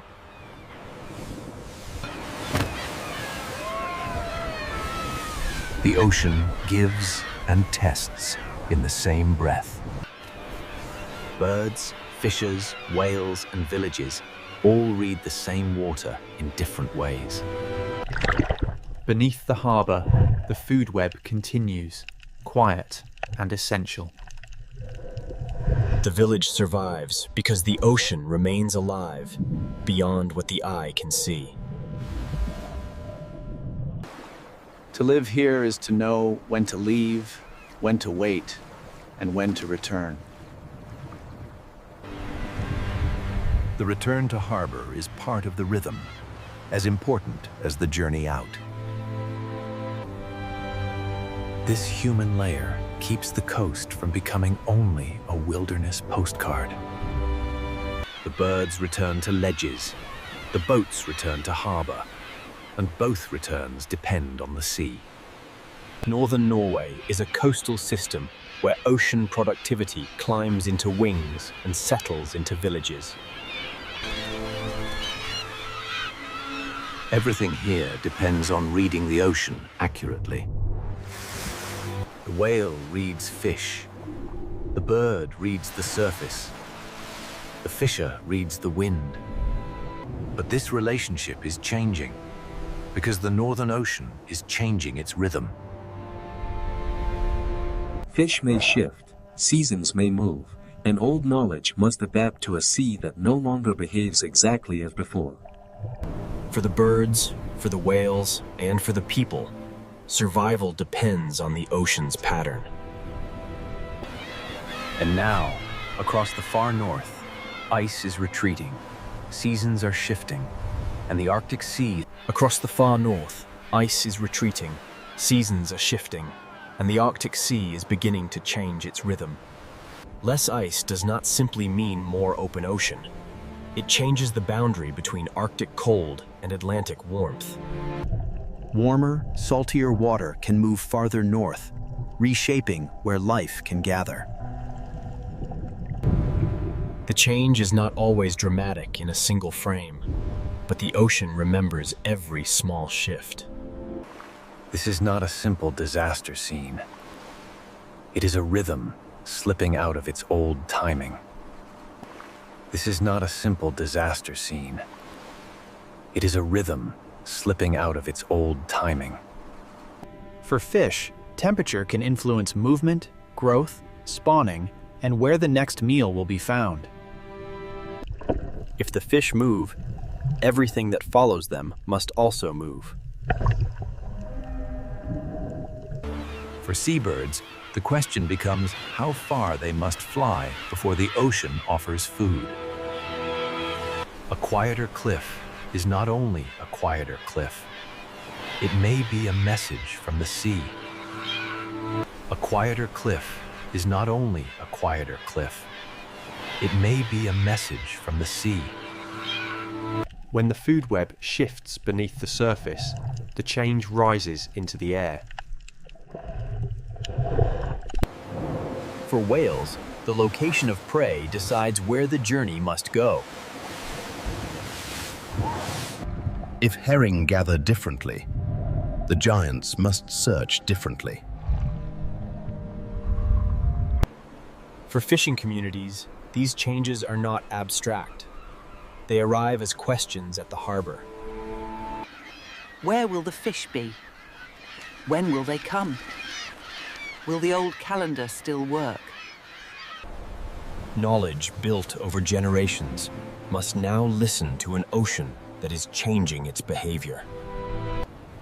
Life here was always difficult, but it was difficult within patterns animals and people could learn. When the timing changes, the challenge becomes deeper than storm or cold. For herring, the question is where to gather. For whales, where to feed. For seabirds, the question is how far to fly before the sea gives enough.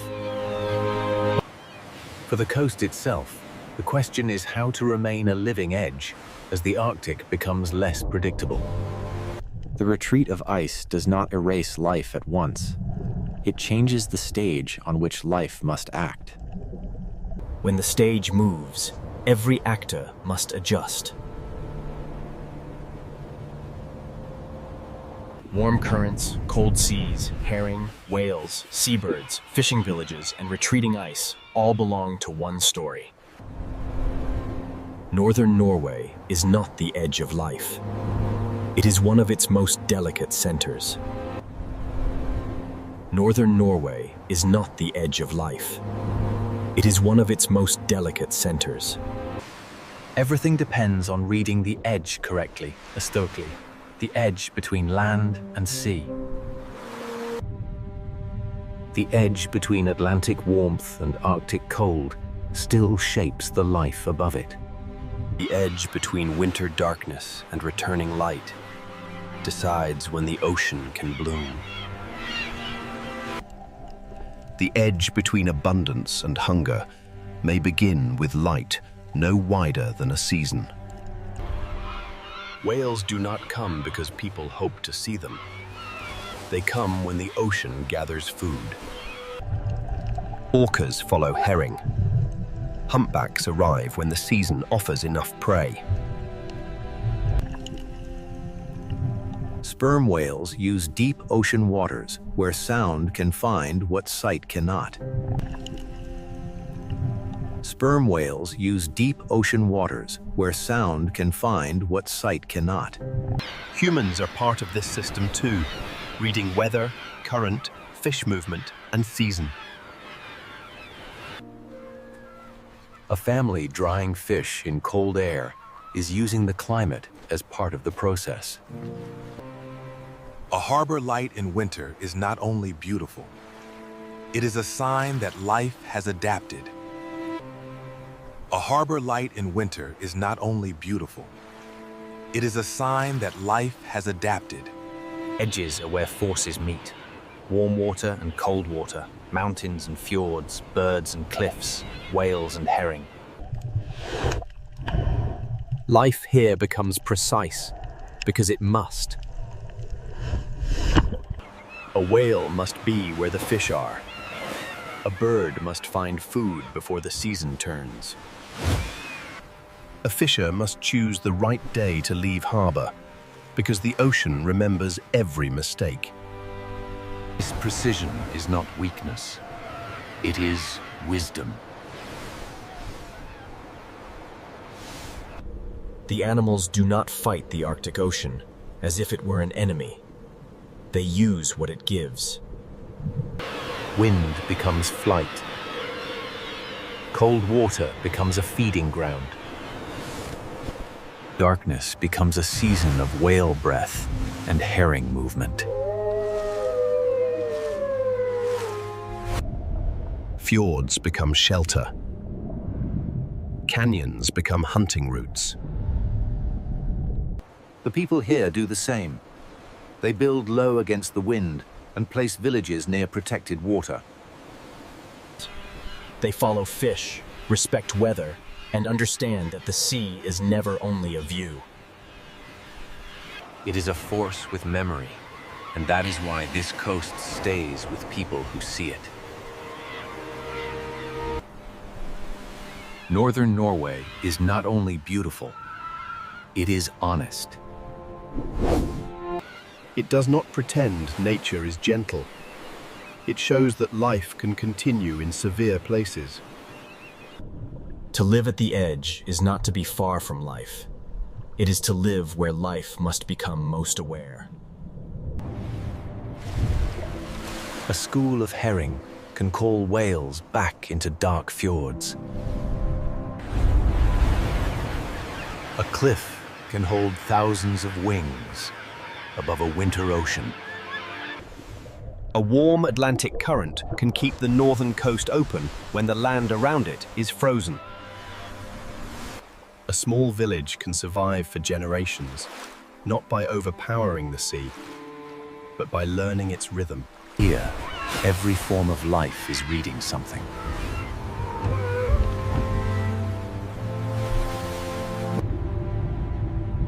The blue whale reads the fish. The albatross reads the surface. The fisher reads the wind. The village reads the season. The coast reads the meeting of warm Atlantic water and Arctic cold. Northern Norway is not the end of life. It is where life becomes precise. Between wind, ice, and ocean, every breath, every wing, every returning boat. Not by conquering nature, but by listening carefully enough to remain.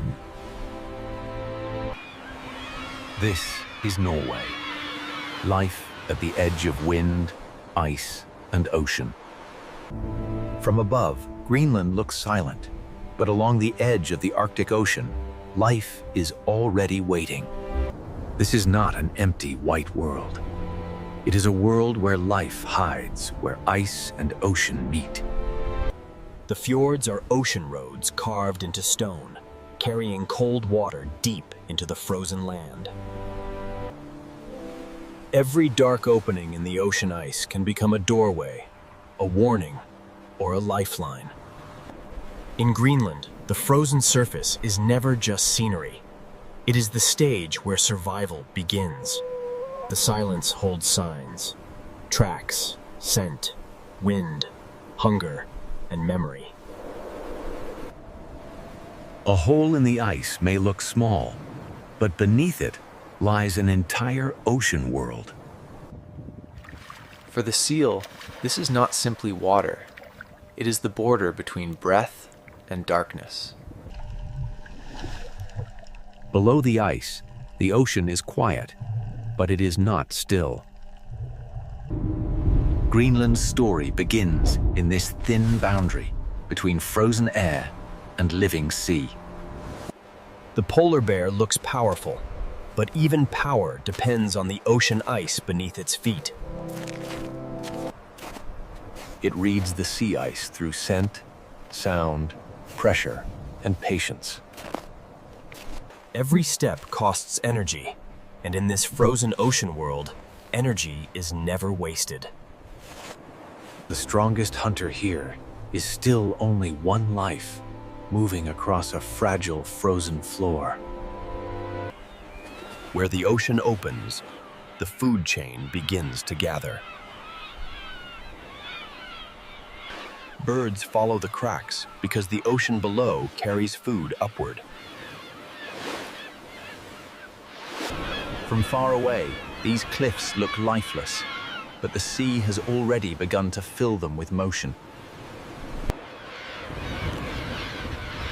Here, wings turn ocean food into life on stone. The cliff is not only rock, it is a vertical city built beside the sea. Beneath the noise of wings, a smaller survivor reads the same ocean edge. The fox is small, but in a hard ocean-bound world, Smallness can be a form of strength. It survives not by ruling the landscape, but by noticing what others miss. Where the ocean feeds birds, it also creates chances for the fox.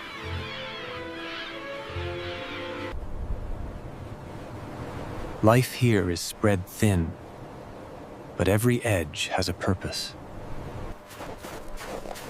Even the quietest animals are tied to the rhythm of snow, wind, and sea. Some survive by moving lightly.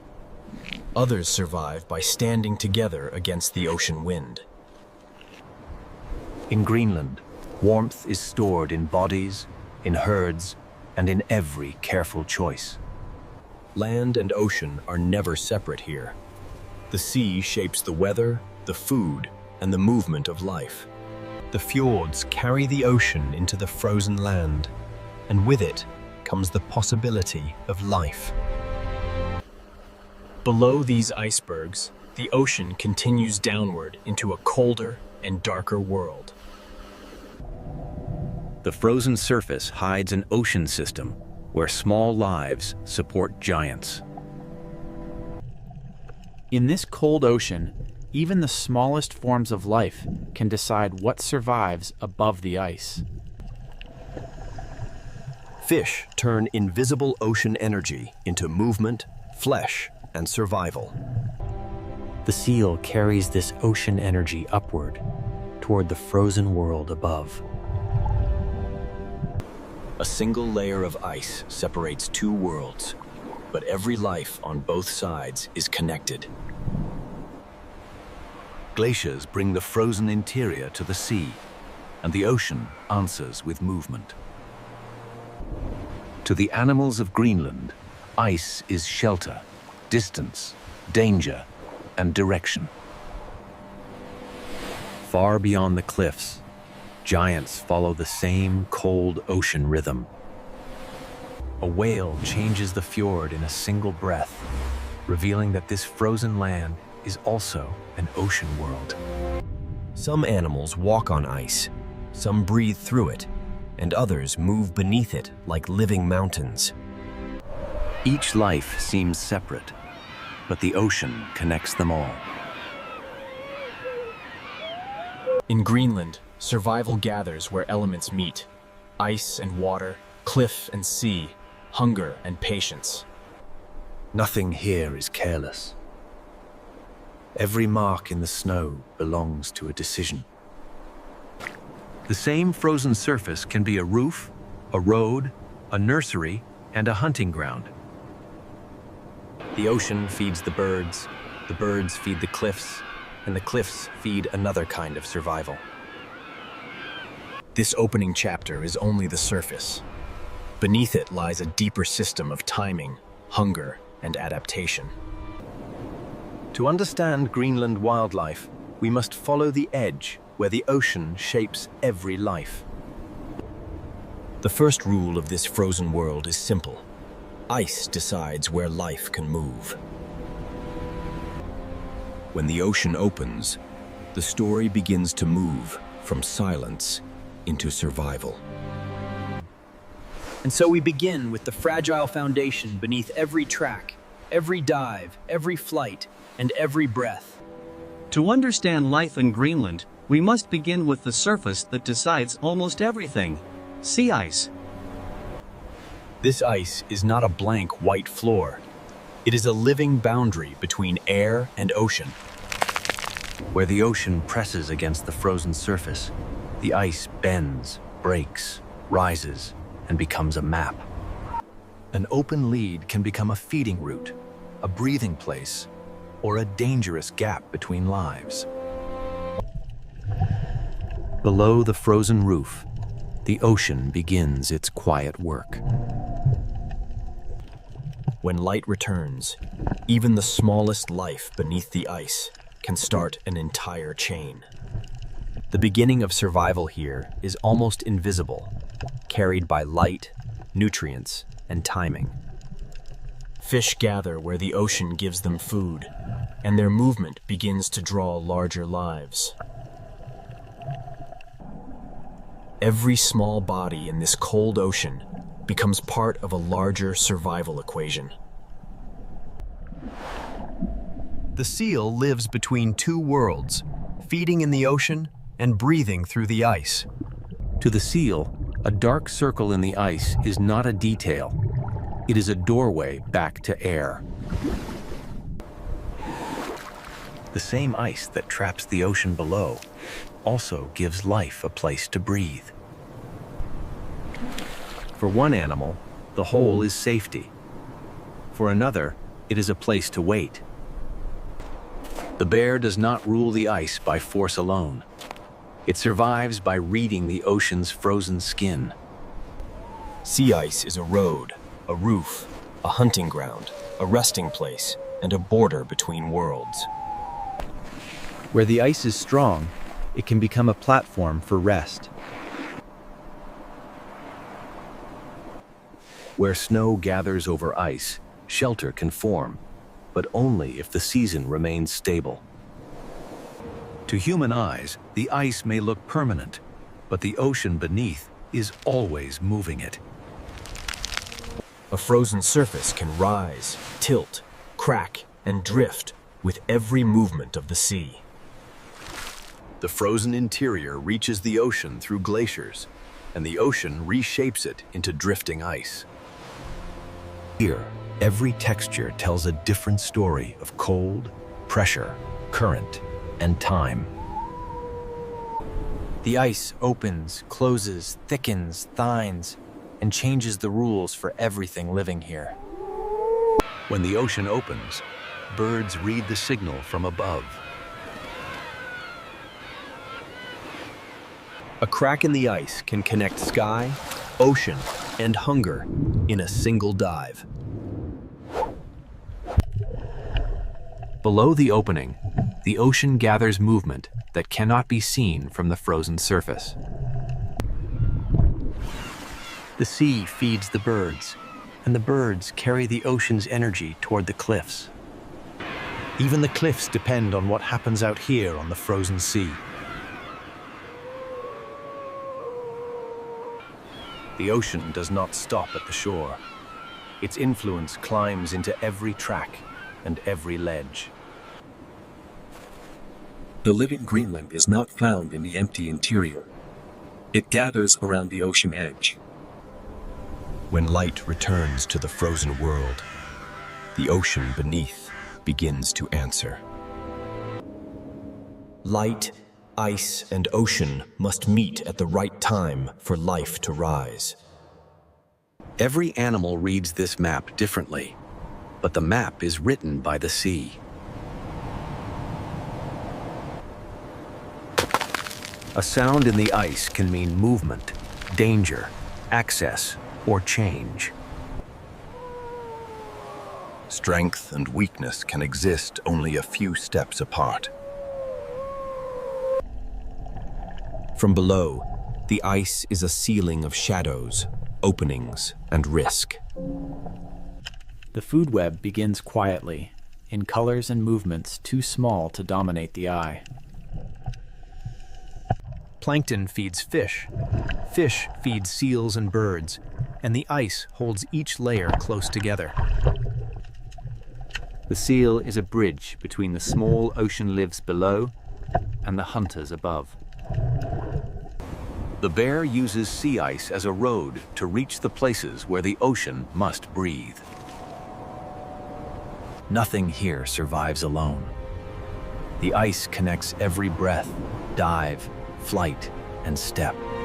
But the foundation of this world is fragile, and its rhythm is never guaranteed. When ice forms later or breaks earlier, every animal must spend more energy finding what it needs. Distance changes survival. A short crossing can become a long search. A wider opening can help one life, while making another life work harder. When the ice changes, the distances change, the timing changes, and the risks change. Even the giants of the fjord follow the patterns set by ice, current, and prey. This is the first rule of Greenland wildlife. Survival gathers where elements meet.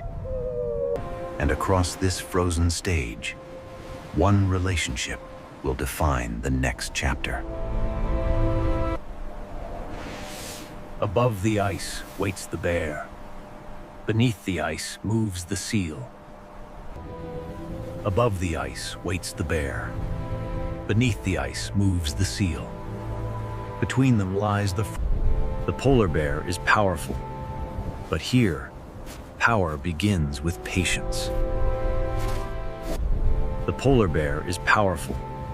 But here, power begins with patience.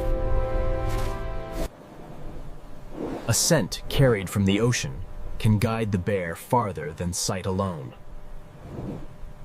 Every step is a calculation, because every movement burns energy that may not return. To survive here, the bear must understand a map that is always shifting. For the seal, this small opening is life. For the bear, it is possibility. For the seal, this small opening is life. For the bear, it is possibility. The seal is built for this hidden ocean, where movement must be quiet, precise, and efficient. The seal is built for this hidden ocean, where movement must be quiet, precise, and efficient. The seal is built for this hidden ocean, where movement must be quiet, precise, and efficient. The seal is built for this hidden ocean, where movement must be quiet, precise, and efficient. The seal is built for this hidden ocean, where movement must be quiet, precise, and efficient.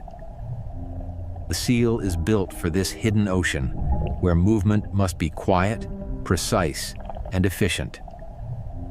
The seal is built for this hidden ocean, where movement must be quiet, precise, and efficient. The seal is built for this hidden ocean, where movement must be quiet, precise, and efficient. The seal is built for this hidden ocean, where movement must be quiet, precise, and efficient. The seal is built for this hidden ocean, where movement must be quiet, precise, and efficient. The seal is built for this hidden ocean, where movement must be quiet, precise, and efficient. Beneath the surface, the seal is not helpless. It belongs to the ocean in a way the bear cannot. Its world is three-dimensional, shaped by pressure, breath, darkness, and memory. One animal walks on the frozen roof. One animal moves beneath it. Both are bound to the same ocean ice. The bear searches for the point where the seal's need for air meets the surface. The seal must choose when to rise, and sometimes survival means passing a doorway by. The most powerful image of the bear is not a roar. It is the weight of waiting. Somewhere below, a seal must breathe. Somewhere above, hunger is measuring time. Below the ice, the seal also waits, listening to a world it cannot fully see. A few meters of ice, distance, and timing can become the difference between danger and breath. For now, the ocean receives the seal again.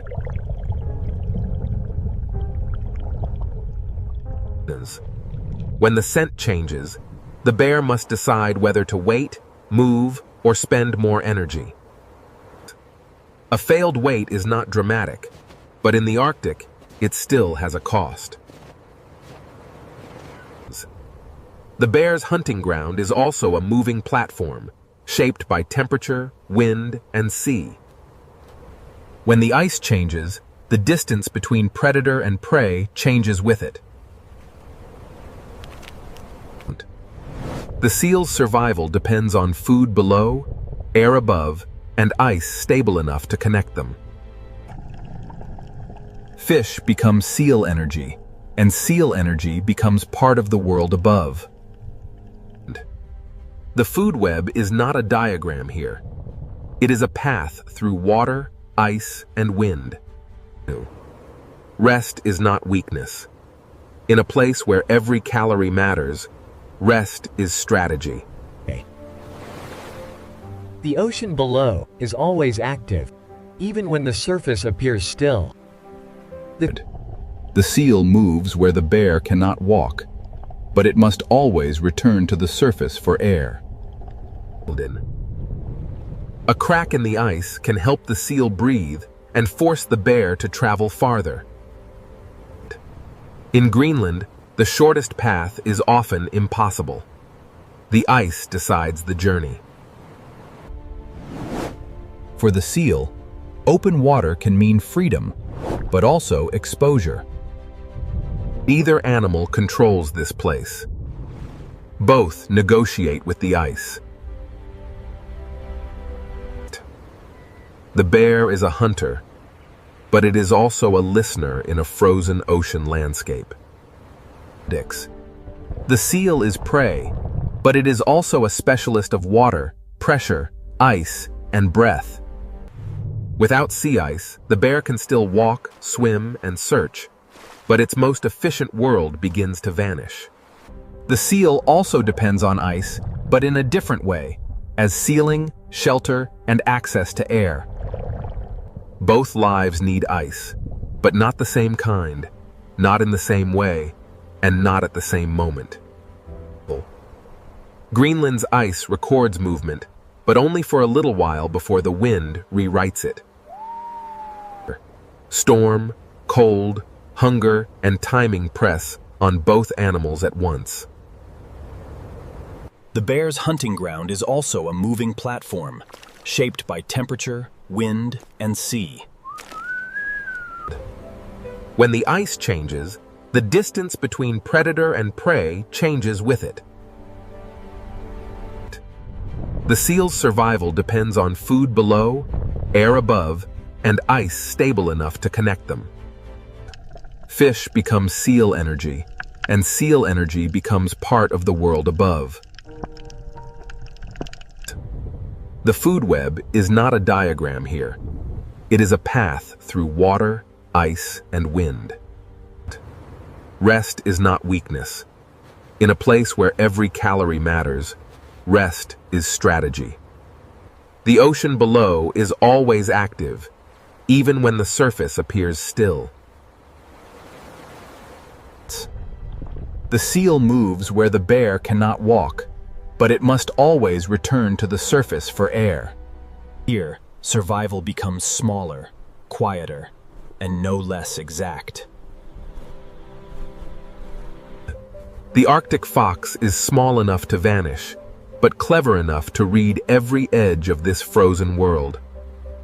Compared with the bear, the fox seems fragile, but in Greenland, needing less can be a kind of strength. It survives by scent, memory, timing, and the ability to change its strategy when the ocean coast changes. The fox does not dominate the landscape. It listens to it. And in a world where food is rare, even the smallest sound beneath snow can matter. Every movement must be worth the energy it costs. The coast gives the fox options: snow, stone, cliff, ice, and the ocean's leftovers. And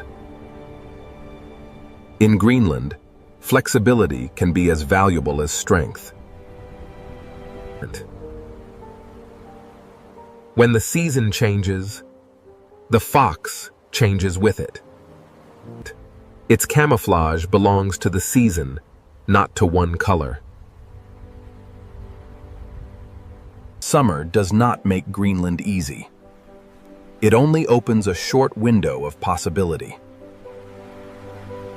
Where the ocean feeds the birds, the cliff becomes a seasonal pantry for those who can read it. The fox takes opportunity where it appears, but every opportunity here is temporary. The ocean rises into the cliff through wings, and the fox waits below that movement.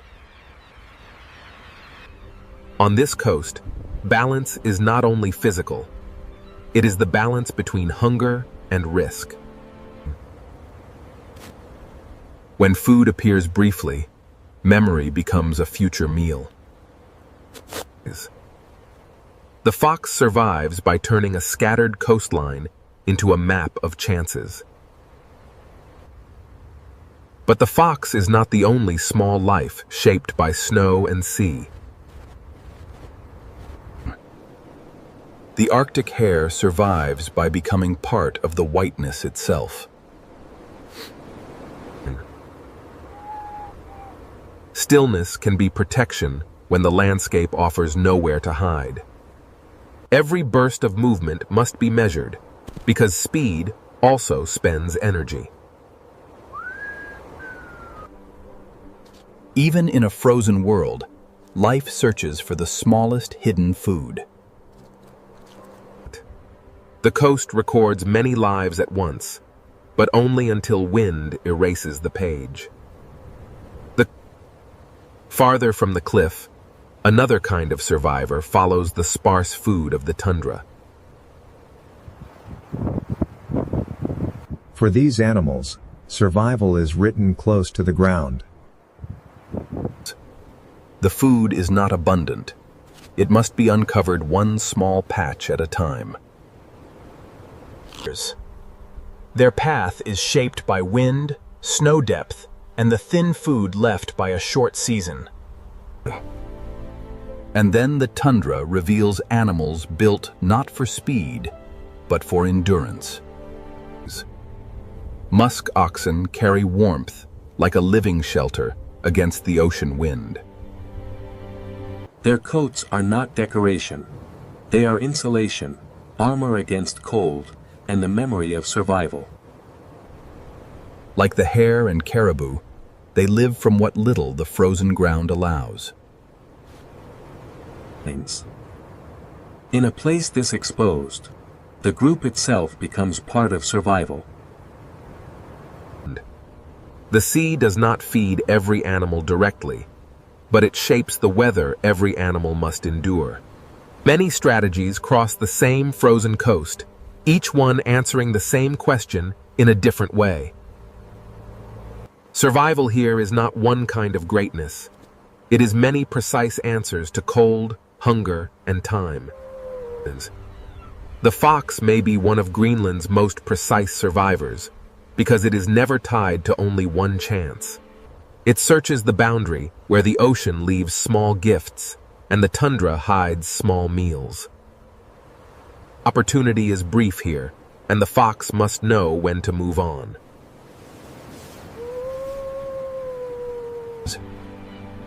Its world is not land or sea, but the thin line between them. In Greenland, even nearby lives may pass without drama, each saving energy for its own struggle. Some search constantly, some endure in place. Greenland allows both, but rewards neither easily. A few stems beneath snow can matter as much as a breathing hole in the ice.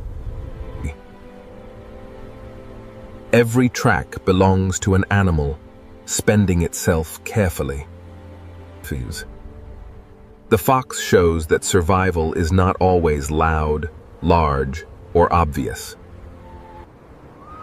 The tundra teaches another lesson. Endurance can be as cinematic as motion. As light fades, the frozen coast keeps its lives close and quiet. By morning, the story begins again, written in new tracks beside the sea. And where the fox follows the coast, the next great world of Greenland rises above the ocean. Beyond the quiet survivors of the tundra, the cliffs awaken into a city of wings, and the ocean begins to speak louder. Beyond the quiet survivors of the tundra, the cliffs awaken into a city of wings, and the ocean begins to speak louder. From far away, this cliff looked lifeless. Up close, it becomes one of Greenland's loudest expressions of survival. The ledges are narrow, the wind is constant, and yet life gathers here in astonishing numbers. In Greenland, abundance does not spread everywhere. It concentrates where the ocean can feed it. Every flight away from the cliff is a journey back to the sea. The birds search the openings, because beneath the ice, food begins to move.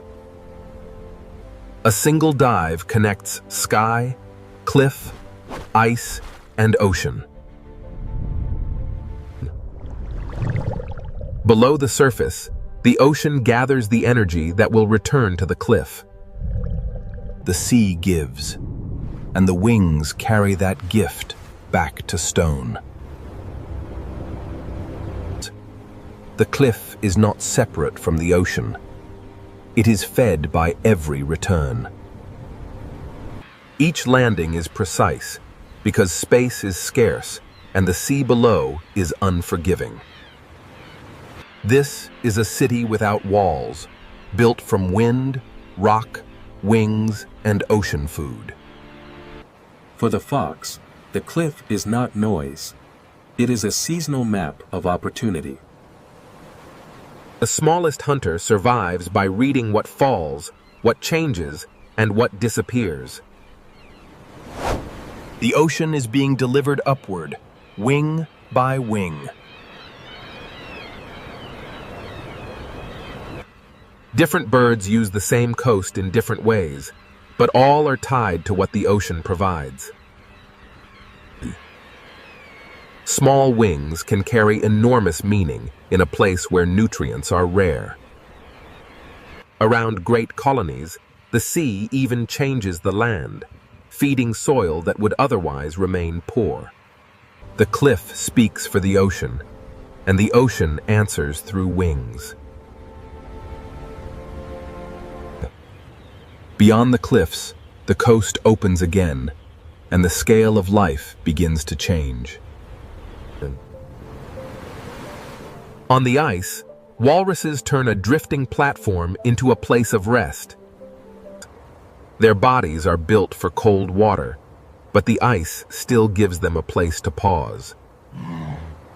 The ocean receives them slowly, as if the boundary between ice and water belongs to both.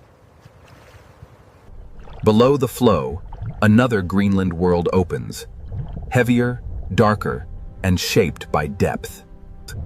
Many marine mammals share the same frozen edge, each using ice and ocean in its own way. Some rest on the ice, some breathe through it, some pass beneath it almost unseen. The same ocean that feeds the birds also carries the lives of seals, walruses, and giants still farther offshore. Farther from shore, the scale changes again. A humpback whale changes the entire fjord with a single breath. The tail rises, and then the giant returns to the hidden ocean below.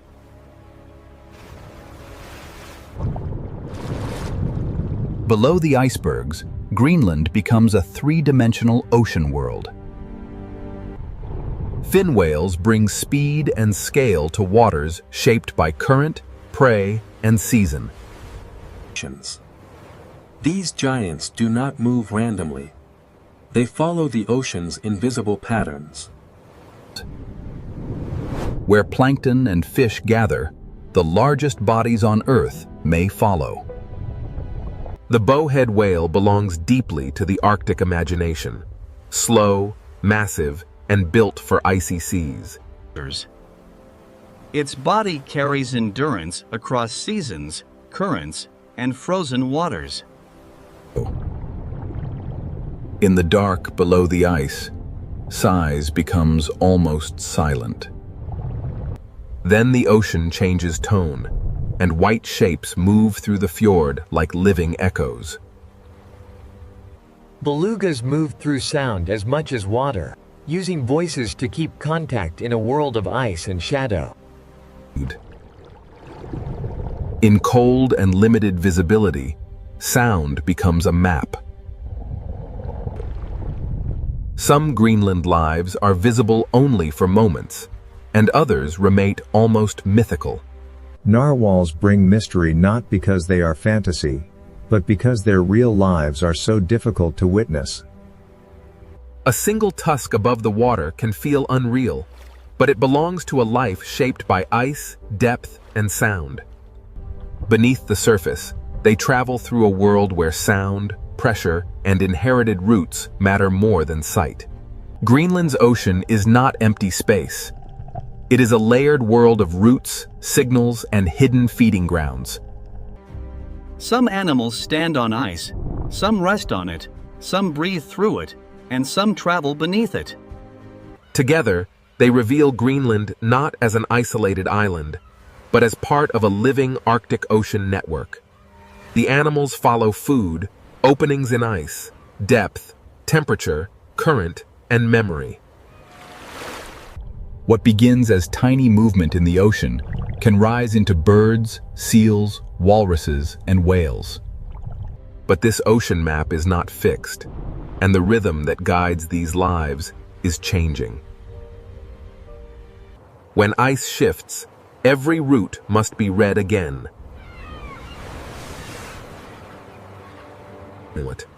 The cliffs, the seals, the walruses, and the whales all depend on timing in the sea.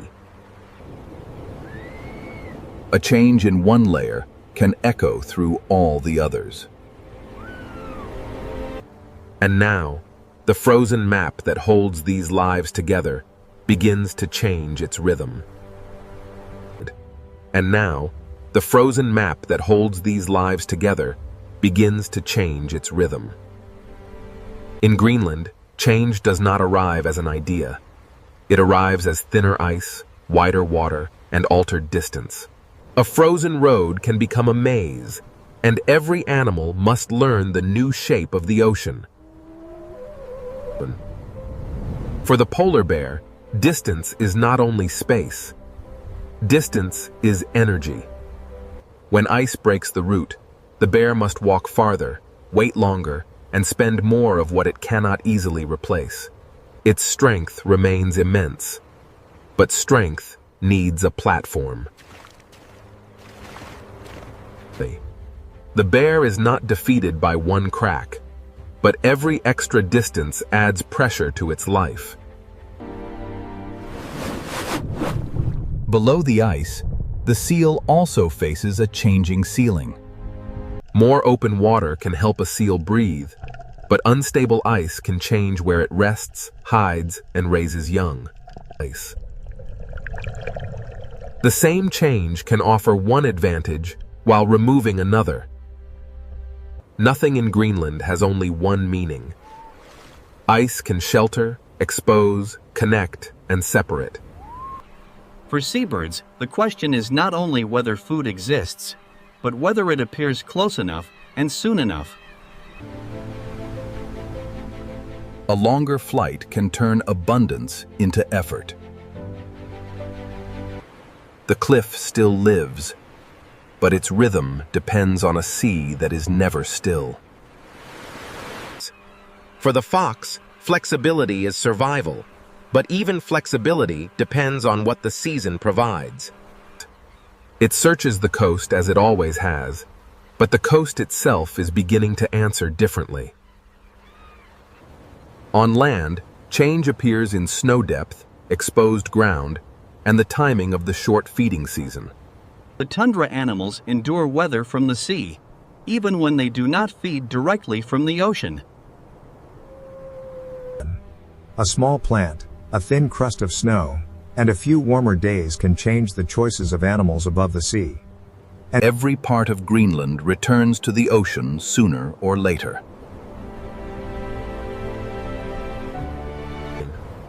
For whales, changing ice can open new water, but it can also shift the food they follow. When plankton and fish move, Giants may change their routes. Belugas read the water through sound, but even sound travels through a changing landscape. A route once held by ice and memory may become a route of new openings. Narwhals, too, move through a world where ice, depth, and sound must align. The hidden routes of the Arctic are not fixed roads. They are living agreements with the frozen sea. The animals are tough, but toughness does not mean independence. Specialization creates power, but it also creates dependence. A body perfectly made for one rhythm may struggle when that rhythm begins to shift. The bear, the seal, the fish, and the ice are not separate stories. A change in the sea can rise into the sky. A change in the sea can reach the smallest hunter on the rocks. A change in snow and sesame can reach every hoofprint, pawprint, and hidden burrow. Greenland is not a place where life spreads evenly. It is a place where life gathers at the margins. To watch Greenland wildlife is to watch precision. A seal's quick breath, a bear, slow step, and a bird's shadow all belong to the same frozen system. Beneath the surface, the ocean remembers every layer of the story. A whale's breath above cold water can feel brief, but it carries a history older than maps. The fox reads the snow, the birds read the sea, and the whales read the currents. The bear reads the wind, and the seal reads the ice. Together, they turn Greenland's frozen edges into a living system. Nothing here is careless, and nothing here is guaranteed. Yet Greenland is not a dead white world. It is a world where life has learned to spend itself carefully. Here, harshness does not erase life. It sharpens it. The frozen world and the ocean world are not separate. They are one living boundary. Every breath, dive, flight, and step belongs to this fragile agreement between life and ice. Greenland wildlife does not live outside the harshness. It survives by reading the harshness. And as the ice changes, every track, every breath, every nest, and every migration must answer a new question. Survival here is not only about strength, it is about timing, precision, and the fragile promise between life and the frozen world that holds it. At the meeting point of desert, sunlight, and sea, the Red Sea Ocean begins as a world of beauty, danger, and mystery. From above, this sea looks silent and gentle, but beneath the surface of the Red Sea Ocean lies a living world. Every descent into this sea is a crossing from the world we know into the hidden heart of the Red Sea Ocean. The deeper we enter the Red Sea Ocean, the more the sea begins to reveal the first shadows of a world built beneath the waves. Here, the Red Sea Ocean begins to change from open blue water into a hidden sea kingdom filled with color, movement, and life. The beauty of this sea is not empty beauty. Every color in the Red Sea Ocean belongs to a living system struggling to survive. Even the sand beneath this sea carries the marks of the Red Sea Ocean, shaped by currents, tides, and the slow rhythm of time. At first, the Red Sea Ocean shows only wonder, but every opening in the reef is also a doorway into survival. Light is the first architect of this sea, shaping every color, every shadow, and every movement inside the Red Sea Ocean. In the Red Sea Ocean, beauty is built layer by layer, and this first coral garden is only the beginning of the seal's hidden story. Now the Red Sea Ocean begins to open before us, not as a silent blue space, but as a living sea city built by coral and time. Every narrow passage in this sea leads to another chamber of life, and every coral wall protects a fragile part of the Red Sea Ocean. The Red Sea Ocean is never truly still. Even in silence, the sea is filled with movement. Below the bright reef, the seafloor tells its own quiet story, written by currents, small creatures, and the endless patience of the ocean. From the sand to the coral, every layer of the Red Sea Ocean is connected, and each layer depends on the one beneath it. A single coral tower in this sea can become a home, a shelter, a hunting ground, and a landmark within the Red Sea Ocean. Around this living tower, the Red Sea Ocean shows its first great rule. Every creature must find its place. Above the reef, the sea becomes a moving sky, where schools of fish travel like clouds through the Red Sea Ocean. In the Red Sea Ocean, beauty and danger often move in the same water, separated only by distance, timing, and instinct. This first glimpse of the Red Sea Ocean has shown only the surface of its story, and ahead, the Coral Kingdom will reveal far more. As we move farther into the Red Sea Ocean, the reef begins to unfold like a living map beneath the sea. Every shelf, every crack, and every sandy path in this sea gives shelter to life within the Red Sea Ocean. The closer we move through this sea, the more the Red Sea Ocean reveals that beauty is also a system of hiding places. This wider reef shows the Red Sea Ocean at its most delicate, where thousands of lives depend on balance within the sea. The Red Sea Ocean teaches its lesson quietly. Beauty may fill the sea, but every creature must remain aware. As the fish return to their rhythm, the Red Sea Ocean invites us deeper into the reef, where the true complexity of the sea is waiting. The deeper we follow this movement, the more the Red Sea Ocean becomes a world of hidden roots beneath the sea. Inside this coral passage, the Red Sea Ocean begins to trade open brightness for shadow, depth, and quiet discovery. From above, this sea chamber shows how the Red Sea Ocean builds order from coral, sand, light, and instinct. Even the quiet center of this sea holds signs of movement, proof that the Red Sea Ocean is alive, even where it seems empty. The Red Sea Ocean always leads us from emptiness back to life, from silence back to the crowded pulse of the reef. As the light strengthens again, the Red Sea Ocean reveals its power to turn every reef corner into a new beginning. The Red Sea Ocean is beautiful because it is alive, but life in this sea also means caution, shelter, and constant awareness. This first chapter of the Red Sea Ocean is leading us toward the Coral Kingdom, where the sea's beauty, danger, and mystery begin to collide. The first chapter of the Red Sea Ocean has shown us only the edge of a much greater world beneath the sea. What seemed at first like simple beauty is now becoming a living structure, a sea kingdom built by countless fragile lives. In the Red Sea Ocean, color is not decoration, it is life, warning, camouflage, attraction, and survival within the sea. Every small movement inside this sea has meaning, and every creature in the Red Sea Ocean must understand the rhythm of the reef. The Red Sea Ocean never reveals itself all at once. The sea leads us from one hidden chamber of life into another. Here, beauty gathers in silence, but beyond the light, the Red Sea Ocean still holds danger and mystery. At this boundary, the Red Sea Ocean shows the truth of the sea. Safety and uncertainty often exist only a few meters apart. The opening journey has brought us to the threshold, where the reef begins to tell its deeper story. Before we enter the deeper dangers of the Red Sea Ocean, we must first understand the brilliant sea kingdom that makes this world possible.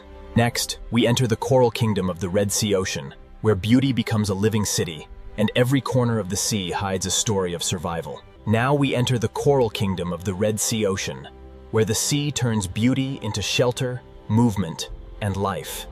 The Red Sea Ocean is built by lives so small they are almost invisible, yet together they create an entire sea kingdom. Every surface in this sea has a purpose, and every opening in the Red Sea Ocean may become a refuge for life. To follow these fish, is to discover that the Red Sea Ocean is filled with secret roads beneath the sea. Inside the Red Sea Ocean, the Coral Kingdom is a maze where every turn can mean food, shelter, danger, or escape. Beyond the corridor, the Red Sea Ocean opens into a forest of coral, where the sea itself seems to breathe. The Red Sea Ocean is organized in layers, from the coral below to the open sea above, and each layer holds a different kind of life. In this sea, survival is not always a battle. Sometimes the Red Sea Ocean depends on cooperation. But the deeper we observe the Red Sea Ocean, the clearer it becomes that this coral kingdom survives through connection, balance, and constant motion. In this coral kingdom, the Red Sea Ocean survives through connection, and even the smallest fish helps keep the sea alive. The Red Sea Ocean is not only filled with life, it is organized by movement, color, shelter, and instinct. Above the reef, the sea becomes a moving sky, and the Red Sea Ocean fills that sky with thousands of small lives. Every shadow inside this sea has meaning, because in the Red Sea Ocean, darkness can become shelter. Beyond the shadows, the Red Sea Ocean returns to light, where the sea feeds the reef with every passing current. The current is the hidden river of the Red Sea Ocean, carrying food, signals, and change through the sea. As the current carries us forward, the Red Sea Ocean leads us toward a greater reef wall, where the sea's living architecture rises into view. Here, the Red Sea Ocean builds upward, turning coral into a living wall where the sea gathers life in layers. On this wall, the Red Sea Ocean shows how every ledge, crack, and shadow can become a home within the sea. The higher we move along this seawall, the more the Red Sea Ocean reveals how light controls where life gathers. The current feeds this wall, and the Red Sea Ocean turns moving water into energy for the entire reef. In the Red Sea Ocean, survival is often built on trust, where even tiny fish can protect the health of larger lives. Beneath the bright life of the reef, the Red Sea Ocean keeps quieter spaces, where the sea hides what it is not ready to reveal. The mystery of this sea is not always found in great depth. Sometimes the Red Sea Ocean hides it inside a single dark opening. Back in the light, the Red Sea Ocean becomes motion again, a sea of color rising and falling with every passing current. Seen from a distance, this reef wall becomes a complete world, showing how the Red Sea Ocean stacks life from sand to sunlight. As we leave the wall behind, the Red Sea Ocean guides us toward a new reef plateau, where the sea's coral kingdom continues to expand. Beyond the wall, the Red Sea Ocean opens again, and the sea reveals a plateau where life spreads outward in every direction. On this plateau, the Red Sea Ocean becomes a garden of coral, where the sea grows beauty through patience, light, and movement. The closer we look, the more the Red Sea Ocean becomes a world of tiny lives, building the sea one detail at a time. Even across this open sea plateau, the reef creates pathways, and the Red Sea Ocean uses them to connect one shelter to another. This sandy path is more than empty space. In the Red Sea Ocean, it is a route through the sea where movement becomes survival. The Red Sea Ocean leads us from open light back into complexity, where the sea hides countless lives inside coral walls. In this part of the Red Sea Ocean, every creature lives between two choices: remain protected within the reef, or risk the open sea. Above the coral, the Red Sea Ocean turns movement into protection, as the sea gathers small lives into one shifting form. In the Red Sea Ocean, unity can become a shield, because the open sea is beautiful, but it is never empty. As the school fades into the sea, the Red Sea Ocean draws us onward, toward a coral forest where the reef's hidden life grows even more intense. Inside this sea forest, every branch of coral becomes a shelter, and every space between them becomes a path through the Red Sea Ocean. To move through the Red Sea Ocean is to follow instinct, because in this sea, every turn can lead to food, safety, or danger. Here, the Red Sea Ocean seems to breathe, as the reef and the fish move together in the same pulse of the sea. Below the color of the reef, the Red Sea Ocean keeps another layer of life, quieter, slower, and harder to see. The Red Sea Ocean never separates beauty from mystery. The sea hides both in the same reef, often only a few inches apart. In the Red Sea Ocean, even the brightest beauty carries awareness, because the sea rewards those who notice change. The Red Sea Ocean often gives its warning in silence, through a shift in movement, a pause in the reef, and a shadow in the sea. This is where the Coral Kingdom teaches us the truth of the Red Sea Ocean. Beauty can protect life, but it can never erase danger from the sea. Next, we leave the brightest heart of the Red Sea Ocean and begin to uncover the hidden danger beneath the beauty of the sea. Beyond the brightest heart of the reef, the Red Sea Ocean begins to reveal the danger hidden inside beauty. At this boundary, the Red Sea Ocean becomes a meeting place where reef life, open water, and hidden danger constantly overlap. As we descend along the reef slope, the Red Sea Ocean leads us into a darker zone where danger becomes harder to see. In this sea, danger does not always arrive with motion. Sometimes it begins with stillness. The reef reacts before the eye understands, because in the Red Sea Ocean, survival depends on sensing danger early.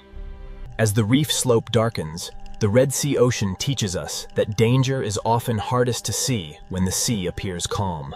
In the Red Sea Ocean, some danger does not chase through the sea. It waits silently, hidden in plain sight. The Red Sea Ocean often hides its hunters beyond the frame, allowing only their shadow to speak for them. Here, the Red Sea Ocean turns invisibility into protection, and the sea allows danger to become part of the landscape. Here, danger wears beauty openly, and the Red Sea Ocean gives even its most dangerous creatures a hypnotic grace. After seeing what can hide on the seafloor, every shadow in the Red Sea Ocean begins to feel more alive. In the Red Sea Ocean, beauty can be a warning, and stillness can be more powerful than speed. The reef is not only a shelter. In the Red Sea Ocean, it is also a place where danger can wait unseen. Not every hidden creature in this sea is a hunter. In the Red Sea Ocean, camouflage can also be the language of defense. Inside this shadowed space, the Red Sea Ocean reminds us that the reef has eyes, even where the light cannot reach. The Red Sea Ocean is filled with quiet transformations, where survival may depend on becoming part of the sea itself. Nothing here is wasted. Not a shadow, not a crack, not a pause. Everything in the Red Sea Ocean can become part of survival. Every creature in the Red Sea Ocean reads the sea around it, measuring distance, movement, and the intentions of others. In the Red Sea Ocean, danger is not always an event. Often, it is a pattern of respect written into the movement of the sea. We have seen danger inside the reef, but the Red Sea Ocean holds another kind of danger in the open sea beyond. When the fish gather tightly again, the Red Sea Ocean signals that something in the sea has changed. Beyond the reef, the Red Sea Ocean becomes a different world, where the safety of coral gives way to the uncertainty of open sea. In the open sea, there are fewer places to hide, and every movement in the Red Sea Ocean must be measured with care. Now the Red Sea Ocean draws us toward a greater danger, where the open sea holds shapes that move with power, distance, and silence. For small fish in the Red Sea Ocean, the open sea offers space, but space also means risk. In the Red Sea Ocean, the open sea can turn silent in an instant, and that silence is often the first sign of power nearby. The Red Sea Ocean does not need violence to reveal danger. Sometimes distance alone is enough to change the behavior of the sea. The Red Sea Ocean gives warning through motion, and when a school tightens, the sea itself seems to hold its breath. A great hunter in the Red Sea Ocean moves like part of the sea itself, quiet, patient, and almost impossible to ignore. In this sea, a hunter does not need to rush. The Red Sea Ocean often gives power to patience. The Red Sea Ocean is not always violent, but the possibility of danger shapes every choice made in the sea. In the Red Sea Ocean, survival is often not about escape at the last moment, but about knowing when to return to shelter. After every journey into open water, the Red Sea Ocean draws small lives back toward the protection of the reef. The reef becomes a fortress in the Red Sea Ocean, a place where small lives survive by knowing every hidden passage of the sea. Inside these coral passages, the Red Sea Ocean changes from open danger into hidden strategy, where the sea rewards those who know the maze. The reef may offer shelter, but in the Red Sea Ocean, the edge of safety is never far from the unknown. Even after leaving the open sea, danger remains. In the Red Sea Ocean, the reef can hide what the eye almost misses. The Red Sea Ocean is full of hidden warnings, and sometimes the most dangerous shape in the sea is the one that looks like stone. As we rise again through the reef, the Red Sea Ocean reminds us that danger and beauty are never separate. They trade places with every turn of the sea. The Red Sea Ocean has shown us danger in the open sea and danger inside the reef, but its deepest warnings still lie ahead. The Red Sea Ocean has shown danger in the open sea and danger inside the reef, but the deepest warnings often arrive at the edge of the reef. The Red Sea Ocean becomes a border between color and shadow, between shelter and the deep sea beyond. Below the bright reef, the Red Sea Ocean descends into a world where shapes become shadows and danger becomes harder to read. The Red Sea Ocean changes with depth, and every meter downward takes the sea farther from brightness and closer to mystery. In the Red Sea Ocean, survival is written into small decisions: when to move, when to hide, and when to vanish into the sea. Here, danger is not a moment. In the Red Sea Ocean, danger is the endless presence of the unknown sea around every living thing. The farther we drift from the sunlit reef, the more the Red Sea Ocean begins to trade beauty for silence, depth, and uncertainty.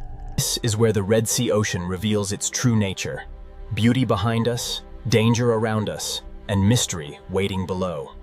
Now the Red Sea Ocean begins to lead us away from the reef and into the deep blue mystery, where light slowly disappears.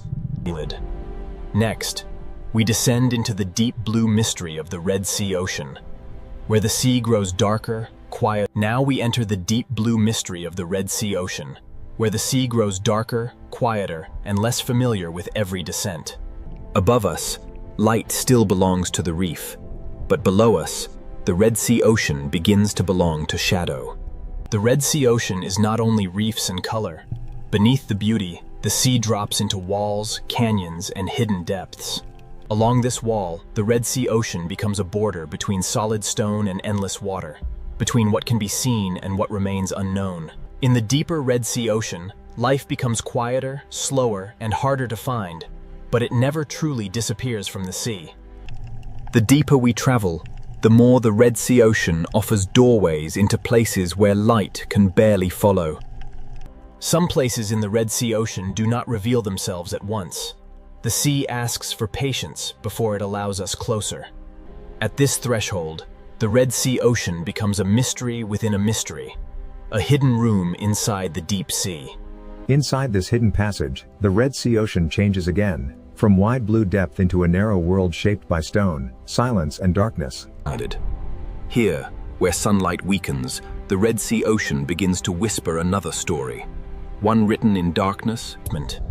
Here, inside the deeper Red Sea Ocean, light no longer rules the sea. It survives only in fragments. In this sea, even the smallest light becomes a signal, a warning, or a fragile sign of life in the dark. The deeper this passage leads, the more the Red Sea Ocean becomes a place of silence, adaptation, and hidden endurance. Inside the Red Sea Ocean, even darkness has direction, guiding life through hidden corridors carved by time and water. In places like this, the Red Sea Ocean becomes a refuge, where life survives by slowing down and staying close to stone. Every layer of the Red Sea Ocean is connected, and survival in this sea depends on forces moving quietly between darkness and light. The deep sea gives to the reef in ways that are almost unseen, and the Red Sea Ocean depends on this hidden movement to keep life alive.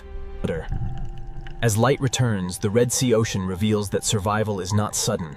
It is built slowly, one reef, one current. This coral may look still, but in the Red Sea Ocean, it is constantly feeding, breathing, building, and surviving against the sea. In this sea, survival is shared, because the Red Sea Ocean holds life together through feeding, cleaning, hiding, and moving.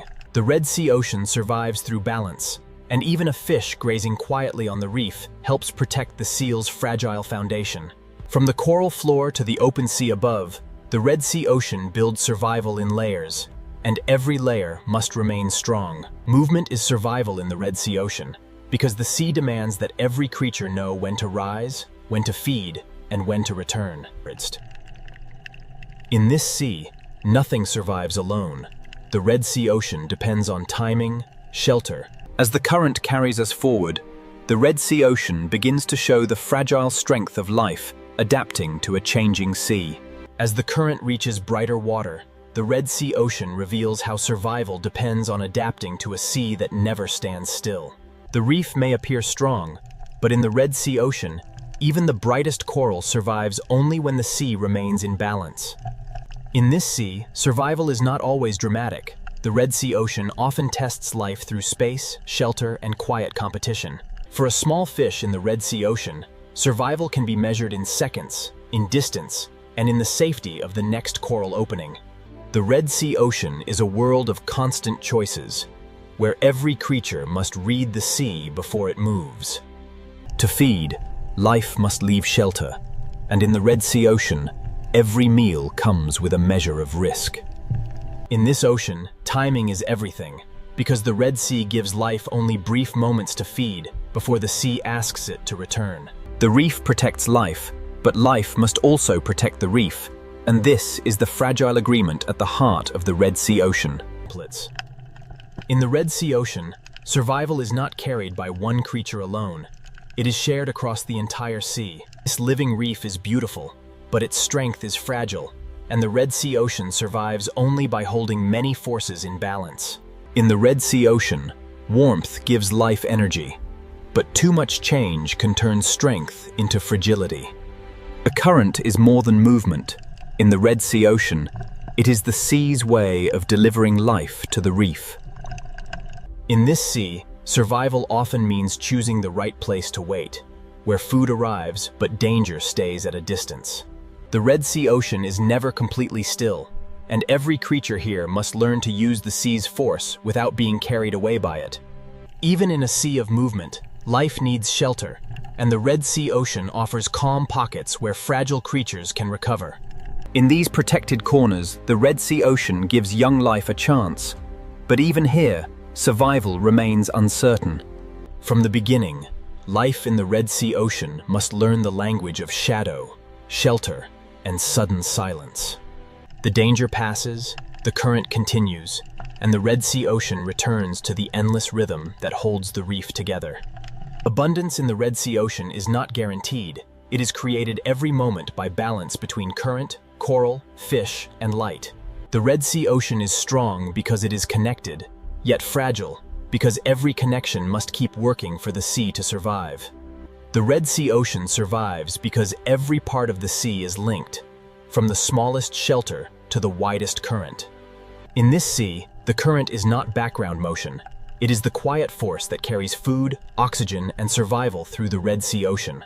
The Red Sea Ocean offers life, but it also tests life, because every safe space in the sea has value.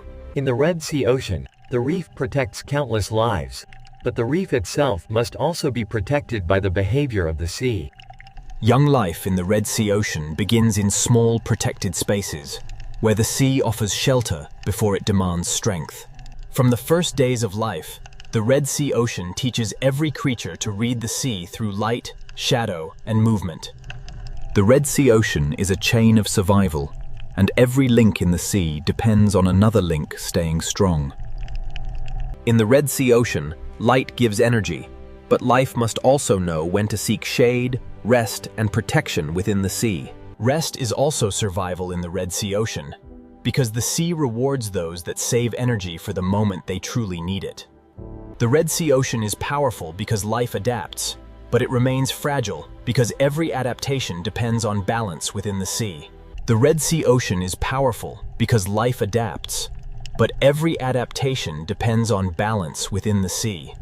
In this fragile sea, survival is not one great act, but thousands of small actions repeated every day inside the Red Sea Ocean. Every meal in the Red Sea Ocean requires a choice, because the sea gives life and tests life at the same time. In the Red Sea Ocean, survival belongs to those that understand when to move, when to hide, and when to wait. The Red Sea Ocean looks abundant here, but abundance survives only when the sea's hidden balance remains unbroken. This sea survives because its parts are connected, and the Red Sea Ocean becomes fragile whenever one connection begins to fail. Here, the Red Sea Ocean gathers every lesson of the sea.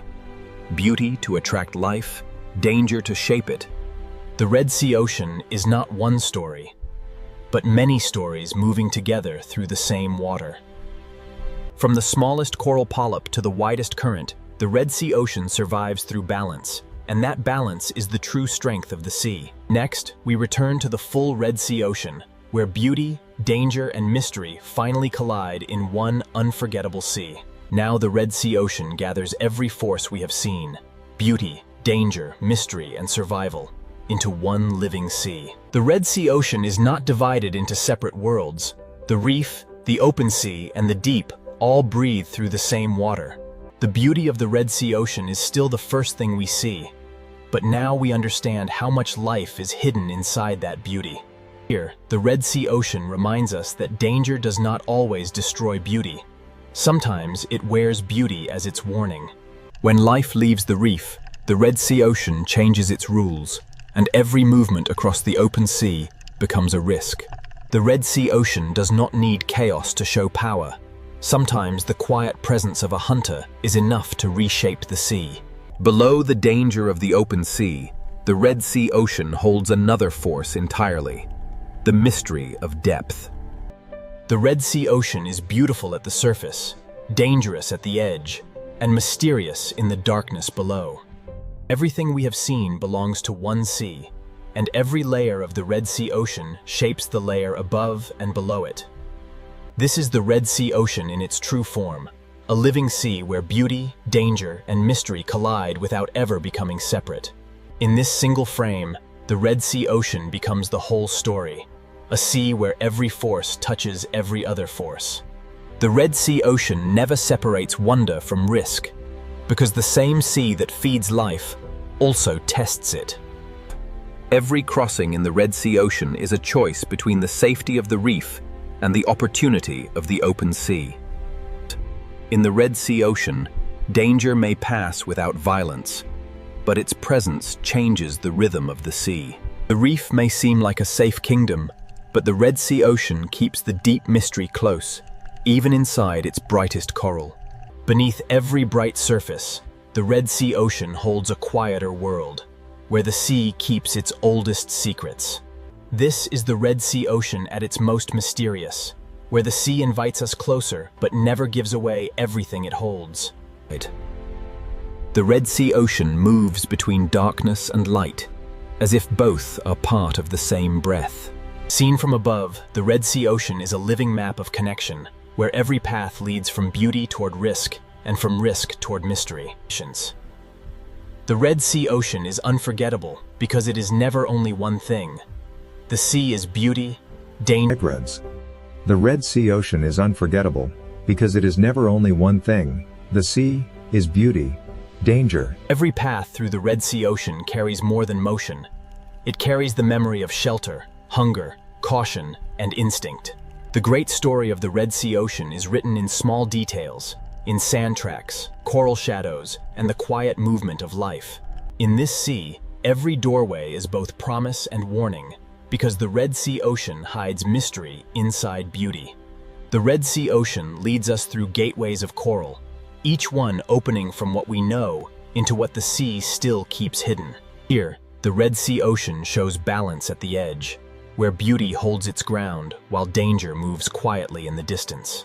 Below the reef, the Red Sea Ocean keeps its deeper silence, where the sea becomes shadow, pressure, and hidden light. Nothing in the Red Sea Ocean is truly separate. The deep feeds the reef shelters life, and life moves the story of the sea forward. The Red Sea Ocean is a circle of survival, where each return to the reef carries the influence of the deep sea below. As the Red Sea Ocean opens beneath us, the full truth becomes clear. This sea is not only a place to witness, but a world to understand. As the Red Sea Ocean opens beneath us, the full truth becomes clear. This sea is not only a place to witness, but a world to understand. Every path in the Red Sea Ocean connects to another, and every movement in the sea becomes part of a larger design. The Red Sea Ocean holds many worlds close together, and the distance between color and darkness is often only a few meters of sea. In this sea, survival is the art of balance, and the Red Sea Ocean asks every creature to understand the line between safety and risk. The Red Sea Ocean gives life the courage to move, but the sea also reminds life to return before the distance becomes too great. Danger in the Red Sea Ocean does not always strike. Sometimes it simply passes through the sea and changes everything around it. The Red Sea Ocean is filled with doorways, and each doorway leads from light into shadow, from safety into the unknown.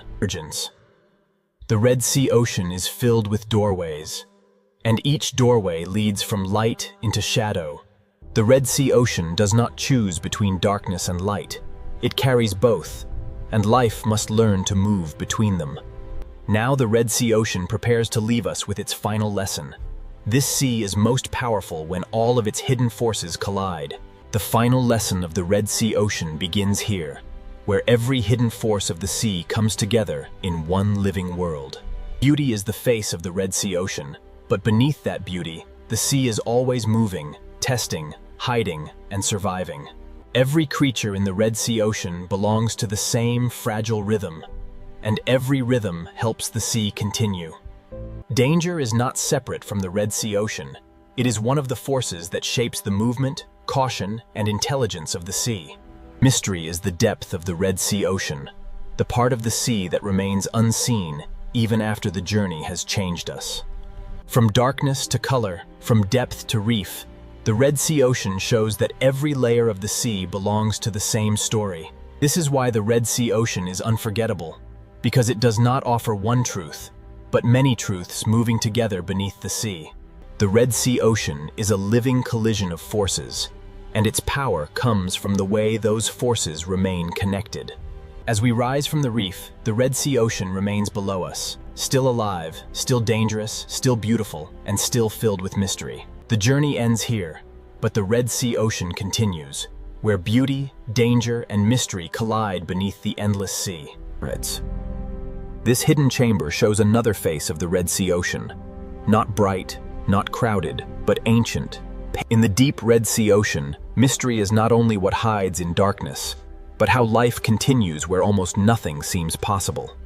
Every hidden room in the Red Sea Ocean seems to lead to another, as if the sea itself is built from secrets.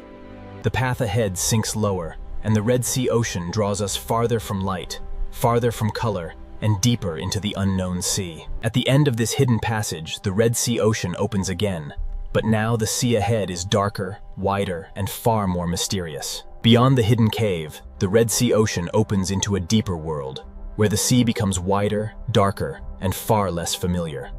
Here, the Red Sea Ocean no longer feels like a reef. It feels like a silent sky beneath the sea. The Red Sea Ocean may appear empty in the deep, but the sea is never truly empty. Life simply becomes harder to find. Down here, the Red Sea Ocean is shaped by pressure, darkness, and the slow endurance of life against stone. In this deep part of the Red Sea Ocean, survival belongs to creatures that can vanish into the sea itself. The deep Red Sea Ocean is full of hidden valleys, places where the sea gathers silence, shadow, and fragile life. This valley is another corridor of the Red Sea Ocean, not carved for us, but shaped by the sea over time beyond human memory. The farther we move through this sea valley, the more the Red Sea Ocean seems to leave the surface world behind. Where sunlight cannot reach, the Red Sea Ocean creates its own language of light, faint, brief, and mysterious. The valley ends, but the mystery does not. Ahead, the Red Sea Ocean opens into a deeper basin where the sea holds its secrets in darkness. The valley opens into a basin, and the Red Sea Ocean becomes a hidden plain where silence stretches farther than light. Down here, the sea does not need color to feel alive, and the Red Sea Ocean speaks through stillness, shadow, and faint hidden light. In this part of the Red Sea Ocean, Survival belongs to those that move slowly, hide well, and waste nothing. Even where the sea appears empty, the Red Sea Ocean leaves clues in the sand, traces of movement written softly across the deep.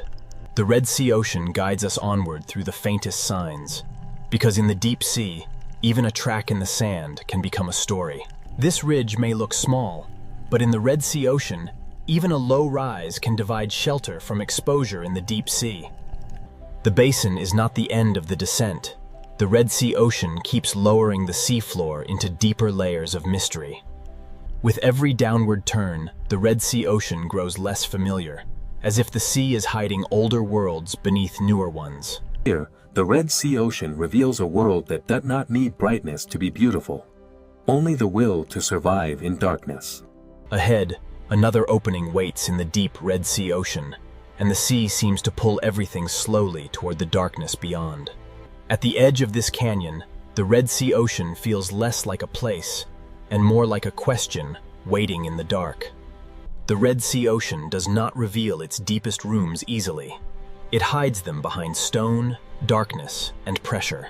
Inside this canyon, the sea becomes a passage through shadow, where the Red Sea Ocean carries life into places almost untouched by light. Even here, far below the Coral Kingdom, the Red Sea Ocean refuses to become empty, and the sea still finds a way to hold life. In the deep Red Sea Ocean, movement becomes careful, energy becomes precious, and survival depends on doing almost everything slowly. The Red Sea Ocean keeps building mysteries within mysteries, each hidden space leading the sea into another layer of darkness. Here, mystery is not empty darkness. In the Red Sea Ocean, mystery is life adapting to a world without comfort. Looking back, the Red Sea Ocean reminds us how far we have traveled from color, from warmth, and from the easy beauty of the shallow sea. The deep Red Sea Ocean may seem separate from the reef, but every layer of the sea is connected by currents, nutrients, and life. Next, we return toward the living layers of the Red Sea Ocean, where survival depends on balance, adaptation, and the fragile strength of the sea. The Pacific Ocean looks peaceful, but beneath this enormous sea, Earth is hiding forces powerful enough to. The Pacific Ocean is not silent at all, because every movement of the sea is connected to deeper, invisible energy. This peaceful sea is only the outer skin of a much larger and more restless ocean system.